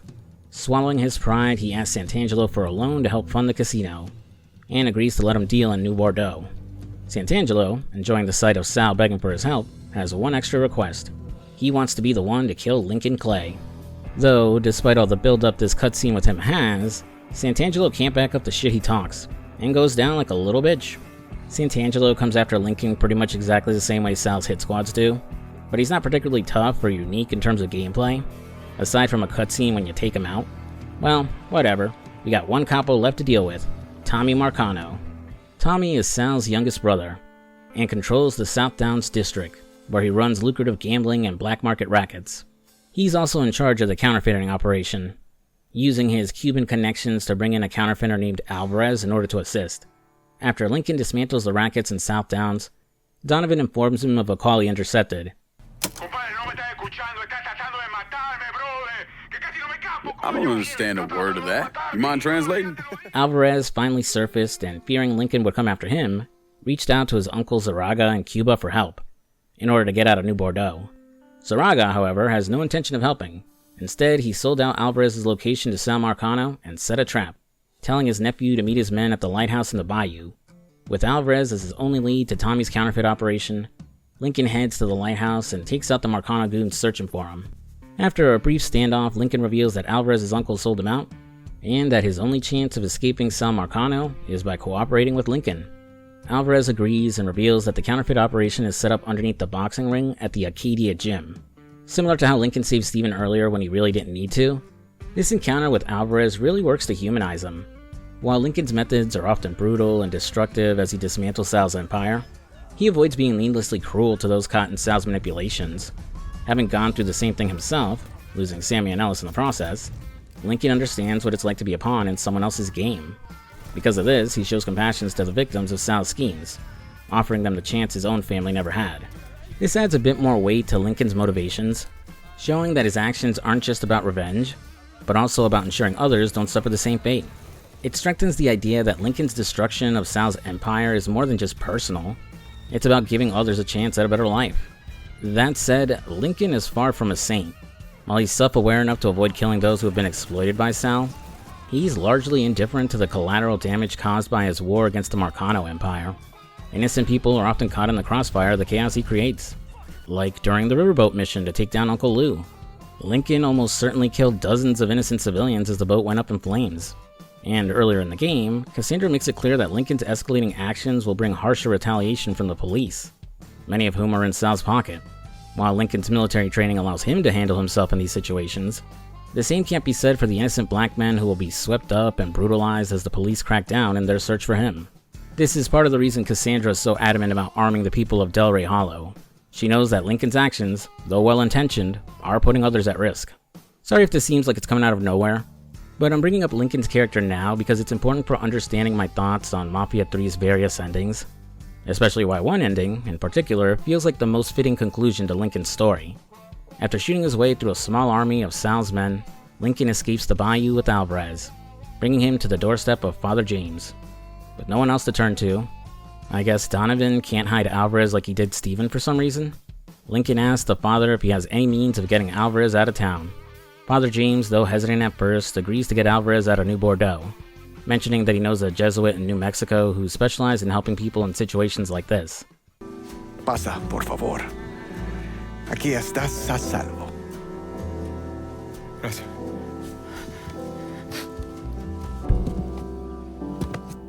I appreciate this.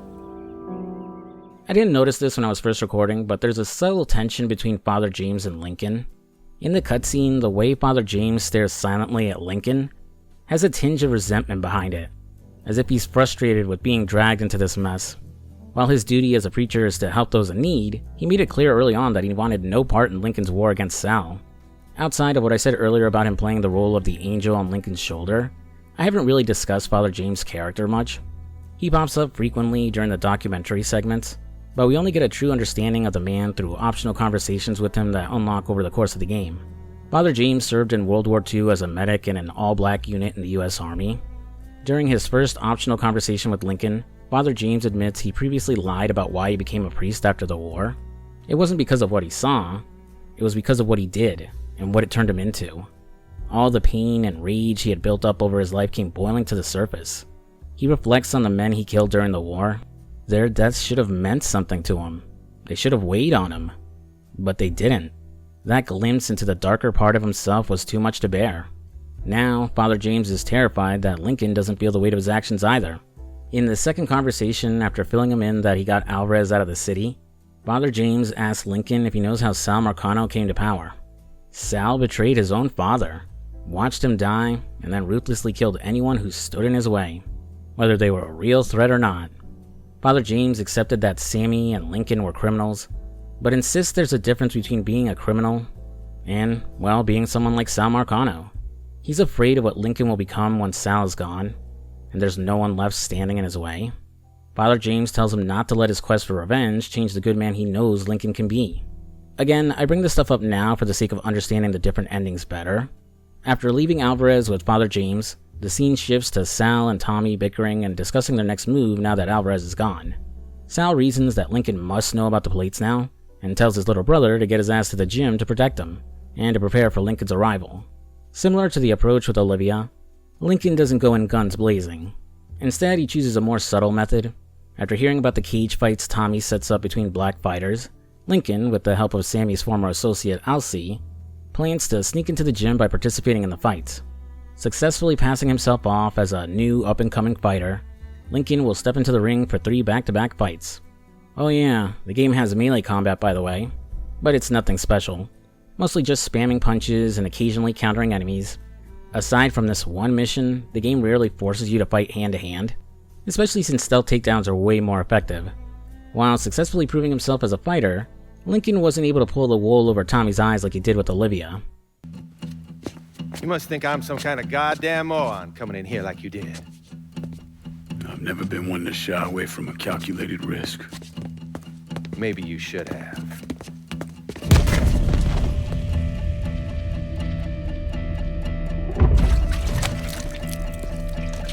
I'll mix some vegetable oil in it.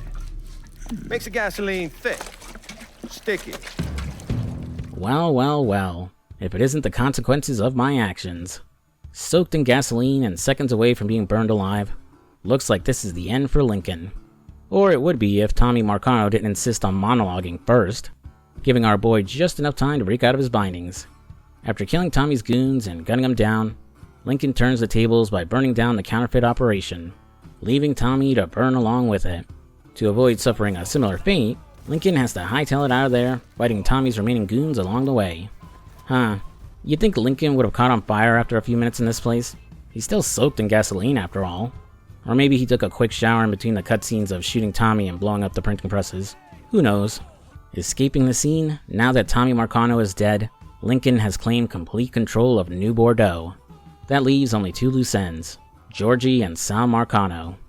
When Lincoln drops in on Donovan, he finds him preparing to burn down his surveillance setup and erase any evidence of his involvement. After congratulating Lincoln on a job well done, Donovan informs him that Georgie and Sal have taken refuge at Sal's casino. With whatever men they have left, they plan to go out swinging in one final stand against Lincoln.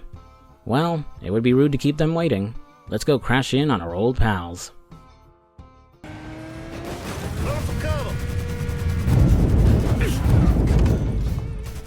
After fighting his way through the casino, Lincoln finally reaches Georgie.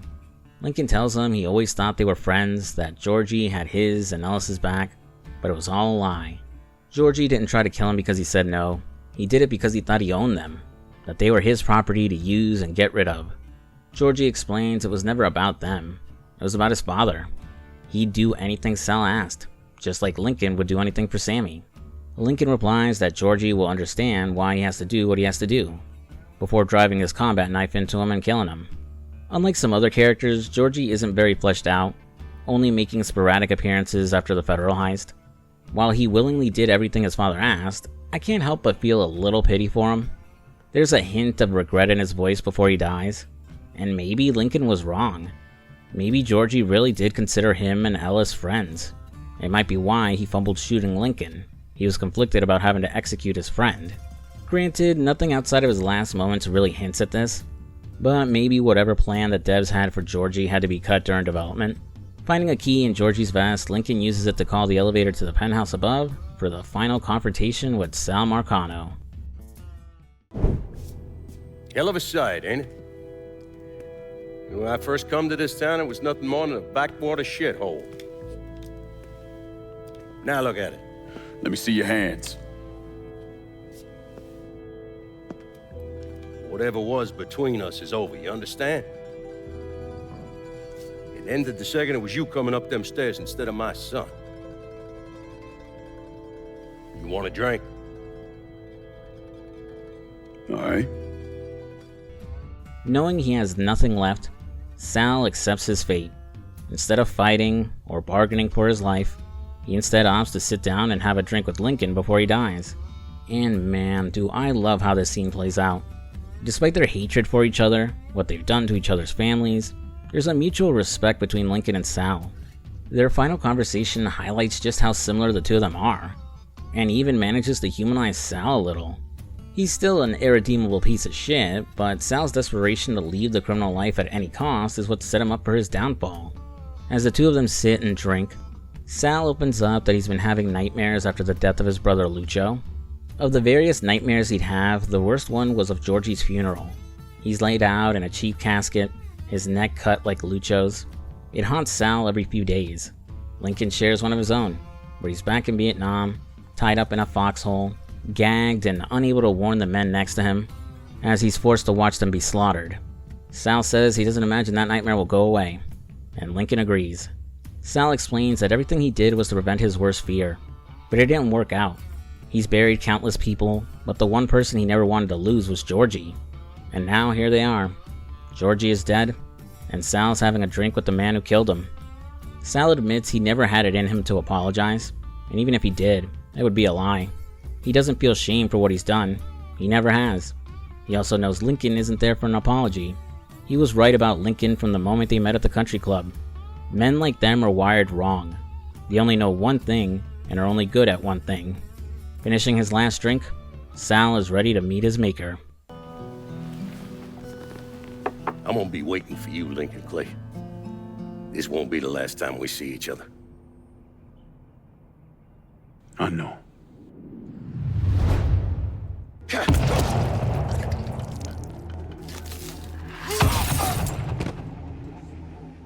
With Sal as stain on the pavement, Lincoln's war has finally come to an end. Leaving the casino, he's approached by several armed men working for the Commission, and alongside them is a familiar face, Leo Galante. Quick little refresher, but our first encounter with Leo was in Mafia 2, where he was the consigliere for the Vinci family in Empire Bay. Vito would meet him in jail, and the old man would take the kid under his wing, using his connections to help him get made. After Vito and Joe's epic fuck-up that resulted in a war between the mob and the Triads, Leo would pull some strings to protect Vito from the Commission's wrath by having him kill Carlo Falcone. Said deal would not extend to Joe, and Vito would end up exiled to New Bordeaux to babysit Sal Marcano. Leo's here in New Bordeaux because the Commission consider Lincoln a threat, and are paranoid he'll shift his wrath to them. He's not here to eliminate Lincoln though, just to deliver a message. It stops at Sal. Don't fuck with us, and we won't fuck with you. Since Lincoln has no beef with the Commission, he tells Leo he's good, and they don't need to worry about him. Glad to hear it, Leo tells Lincoln that since he overthrew Sal, he could do whatever he likes in New Bordeaux, so long as the Commission gets their 20% cut of his operations. And if Lincoln decided he didn't want to sit on the throne and walk away from the life, they wouldn't bother him again. Oh, and Leo's driver, this guy right here, that's Joe Barbaro. Okay, so when I first heard about Joe being alive and showing up in Mafia 3, I thought it was just a fan theory. The guy doesn't speak, and nothing in the game directly says he's Joe. He also strongly resembles Leo's driver from the end of Mafia 2. But it's been confirmed by the developers that Leo Galante's driver is indeed Joe Barbaro. And I'm kind of mixed about it. On one hand, I love Joe.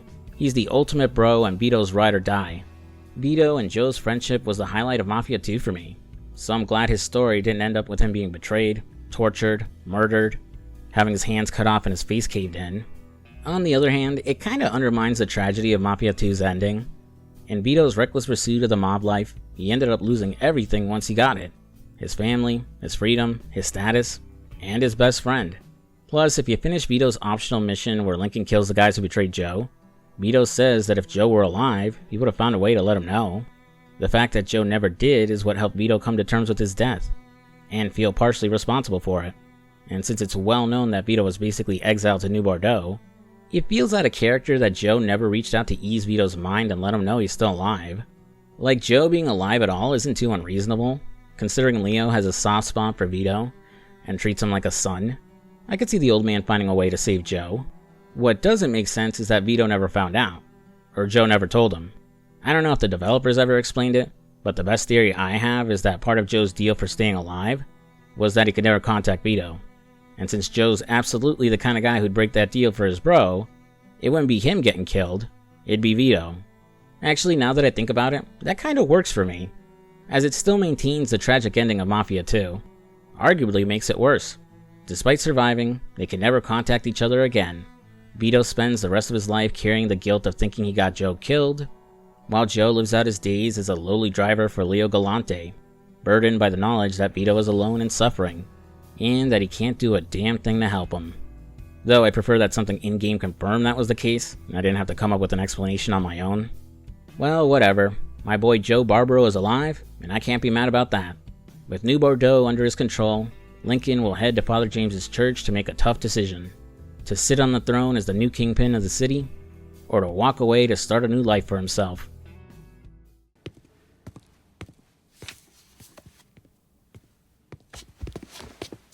Is he dead? Yeah, he's dead. Him and Georgie both. It's the best news I've heard in ages. Can we get an amen, Padre? So what happens now? What do you mean what happens now? It's over. Done. Finished. I ain't talking to you.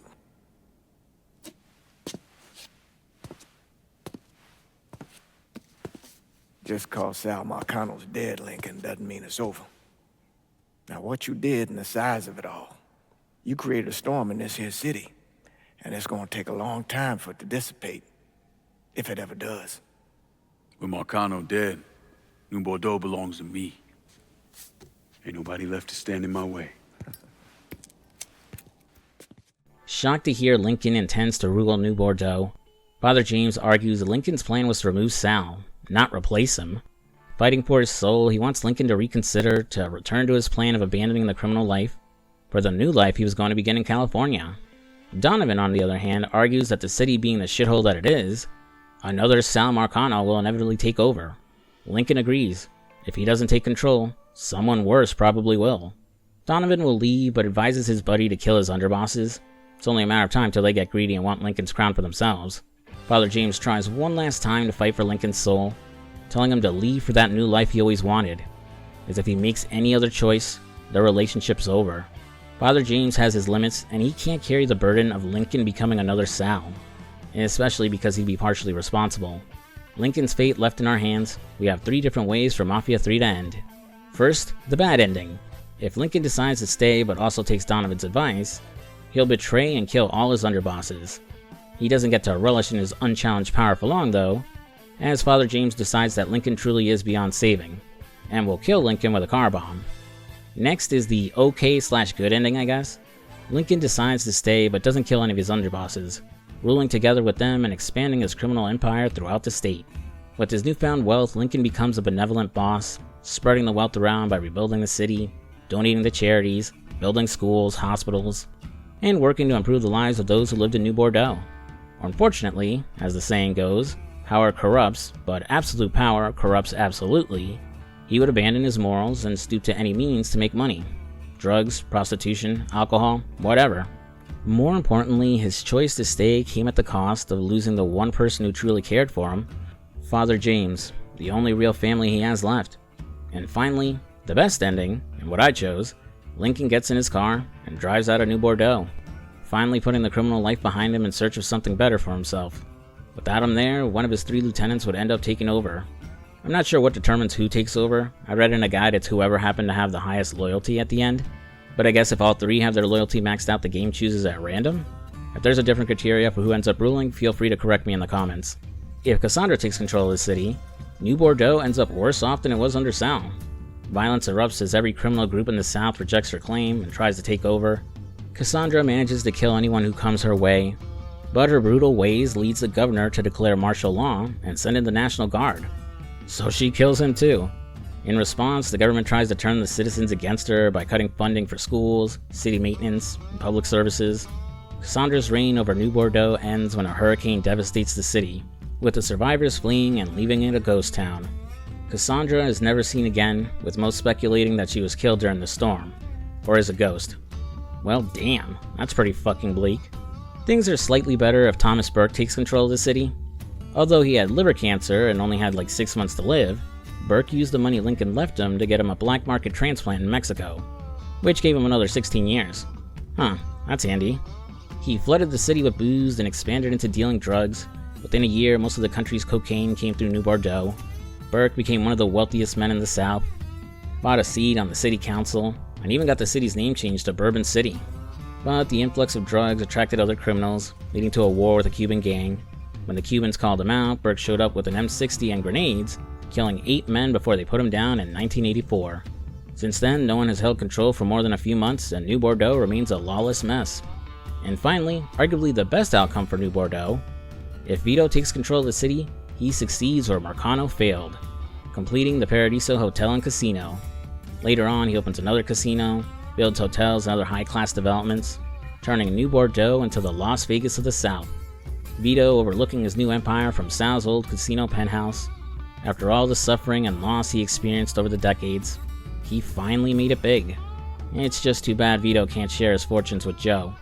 As for our boy Lincoln, he made it out to California and worked at the shipyards for a few years. According to Father James, he met a woman and it looked like they were going to get married, but something caused the relationship to fall apart. After that, he started moving around. Alaska, New York, South America. He even went back to Vietnam. Despite his FBI case being deprioritized, Agent McGuire still kept a file open on Lincoln, tracking his movements across the country but always one step behind him. Lincoln kept in touch with Father James over the years, sending postcards from time to time, but he never stayed in one place for long. His story ends on a bittersweet note. While he managed to avoid becoming a monster like Sal Marcano, he's left wandering, unable to settle or find peace. Lincoln has spent his entire life trying to find his place in a world he doesn't fully understand. And even now, his aimless journey continues. Someday, he's going to get tired of running, or make a mistake, and I'll be waiting. I promise you that. And that was Mafia 3. Oh, and I almost forgot, if you let the credits play for a bit, you're treated to one of the most insane plot twists I've ever witnessed in a video game. Let me ask you something. Senator! Where were you when John Fitzgerald Kennedy was assassinated? I don't remember. At home, I believe. I don't remember. At home, I believe. Let me tell you where I was. A muddy hut in Vietnam. Slowly dismembering an old woman, cutting her apart bit by bit. And do you know why?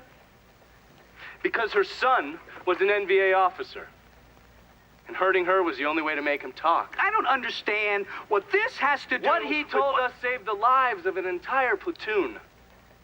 That's 42 men. Men that lived another day because I was willing to take a saw to that old woman. Thank you, Mr. Donovan. I believe that. Sit down and shut the fuck up!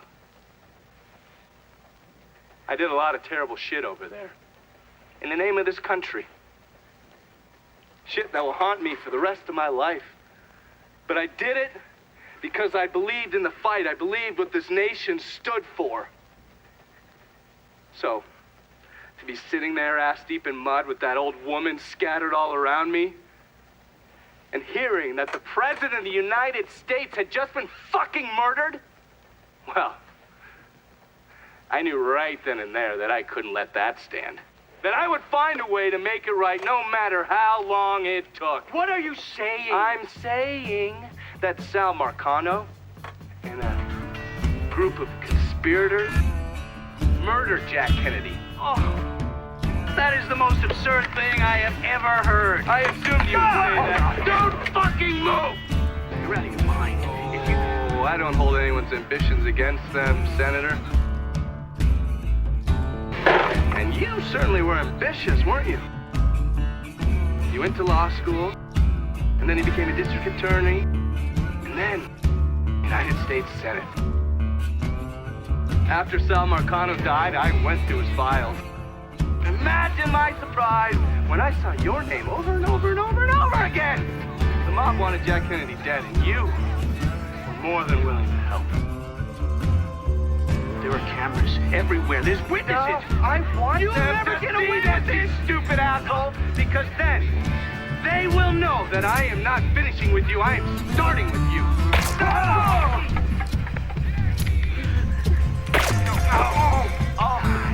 And they're next. I gotta say, I wasn't expecting my opinion of this game to do a complete 180. Like most people who played it on day one, it didn't leave a good impression. A big part of that was due to the bugs and performance issues, but Mafia 3 is also a very different game compared to its predecessors, so I can't blame longtime fans for not connecting with it even if they got past the jank. Add to that all the negative reception along with exaggerated claims about its repetitive nature, and it was easier to dismiss Mafia 3 as a bad game rather than give it a chance. But I'm here to say we were wrong about Mafia 3. It's a good and extremely underrated game that got buried under a lot of negative factors. Lincoln Clay is a compelling lead. I think he's probably my favorite main character in the Mafia series. I never really liked the original version of Tommy Angelo, and I love Vito Scaletta, but it always feels like he's failing upwards in Mafia 2, only getting as far as he does because of others and not his own accomplishments. Plus, the story seems to go out of its way to punish Vito and make him seem like a worse person than he is. Mafia 3 strikes a good balance by showing us why Lincoln is so capable, why others respect him, and why they consider him so dangerous. It raises the question of whether his methodical plan to tear down Sal's empire and get revenge, justified or not, is making Lincoln just as bad as Sal. Through characters like Father James and Agent McGuire, the game shows both sides of Lincoln. Since we're never quite sure which part of him is the real Lincoln, whether he takes over New Bordeaux or walks away, both feel like in-character choices. Killing his underbosses because they might betray him doesn't feel right though. Except for maybe Cassandra, his underbosses were loyal, showed him respect, and only voiced concerns when the territory wasn't being divided fairly. It doesn't make sense for Lincoln to use and betray them when they're no longer needed, especially since that same mindset is what led to his family's death and his quest for revenge. Whether Lincoln is a good man or a monster ties into his search for purpose and belonging. He can't find where he belongs because he doesn't understand himself or knows what he truly wants. Lincoln was abandoned by his birth parents, and the orphanage where he grew up shut down while he was still a boy. He was lucky to be adopted by Sammy Robinson, and raised alongside Ellis. His adopted family loved him, were proud of him, and made him feel like he belonged. Yet, for some reason, he still didn't feel like he fit in. Maybe he didn't think he deserved their love. So, he enlisted and fought in Vietnam, proving to be a capable soldier, recognized by his country and winning plenty of awards. But the atrocities he witnessed and the ones he committed left him disillusioned after the war, forcing him to start his life all over again. I think a lot of people can relate to his struggles, the lack of identity or the need to search for something different. I really like Lincoln, but if I had one issue with his character, is that the game never fully explores the trauma he endured in Vietnam. In the first few hours, we see him suffering from PTSD through a nightmare he has on his first night back in New Bordeaux, but it's not brought up again until the very end in his conversation with Sal Marcano. If I had to guess, maybe the developers wanted to keep Lincoln's character more ambiguous, and avoid using PTSD as an easy explanation for his more brutal actions. Or maybe they didn't want to risk unintentionally stigmatizing veterans with PTSD. I really like Mafia's 3 story, even though it feels less like a typical Mafia story and more like Grand Theft Auto. It's compelling, with solid villains and excellent cutscene direction. Story missions have great set pieces and engaging encounters that add to the satisfaction of taking out a boss or a capo. The issue is that it can feel disjointed, and tends to move at a snail's pace. While I don't think the rackets are as repetitive as people say, they can feel like filler and disrupt the flow of the plot. I said it earlier, but cutting down the number of rackets or removing them entirely for a more linear story would have worked better. I also wish your underbosses played a more active role in the plot beyond their initial interactions. I found New Bordeaux to be a refreshing take for an open-world crime game, with each district feeling distinct. But I wish there was more to do here. It's mostly racket missions and optional loyalty missions. The races weren't even included at launch, and were patched in later. So I get why some players feel New Bordeaux can be boring. Even with the races, I think optional hunting missions in the Bayou, or NPC side missions similar to Strangers and Freaks could have added more longevity to Mafia 3's world. To Hangar 13's credit, despite the game's negative reception and flopping big time, they stuck with it, and kept improving and fixing the game. Even after suffering layoffs not long after its release, they managed to create a more complete experience and put out some great DLC. I was going to cover the DLC in this video, but I'm already a week late on this, so maybe I'll save it for a bonus video. Mafia 3 was a great experience. Not perfect by any means, but it nailed the fundamentals of what makes a good open sandbox crime game. A bit uninspired with some mechanics, but adding just enough of its own ideas to create a fresh experience. And while it didn't stick the landing, thankfully this didn't end up becoming the death of the Mafia series. There's been rumblings for years about Mafia 4, and I was hoping that the game would take us to 1970s New York for its story. Instead, a few weeks ago we received the first teaser for the next game in the series. A prequel that's set in Italy, Mafia the Old Country. While it's too early to call until we're shown more about the story and gameplay, which will hopefully happen at the Game Awards, I'm excited to play a brand new Mafia game. I'm just hopeful that they build on the best elements of the older games, and build a one-of-a-kind experience that isn't rushed out the door or forced to cut out its better ideas. Fingers crossed everything works out this time.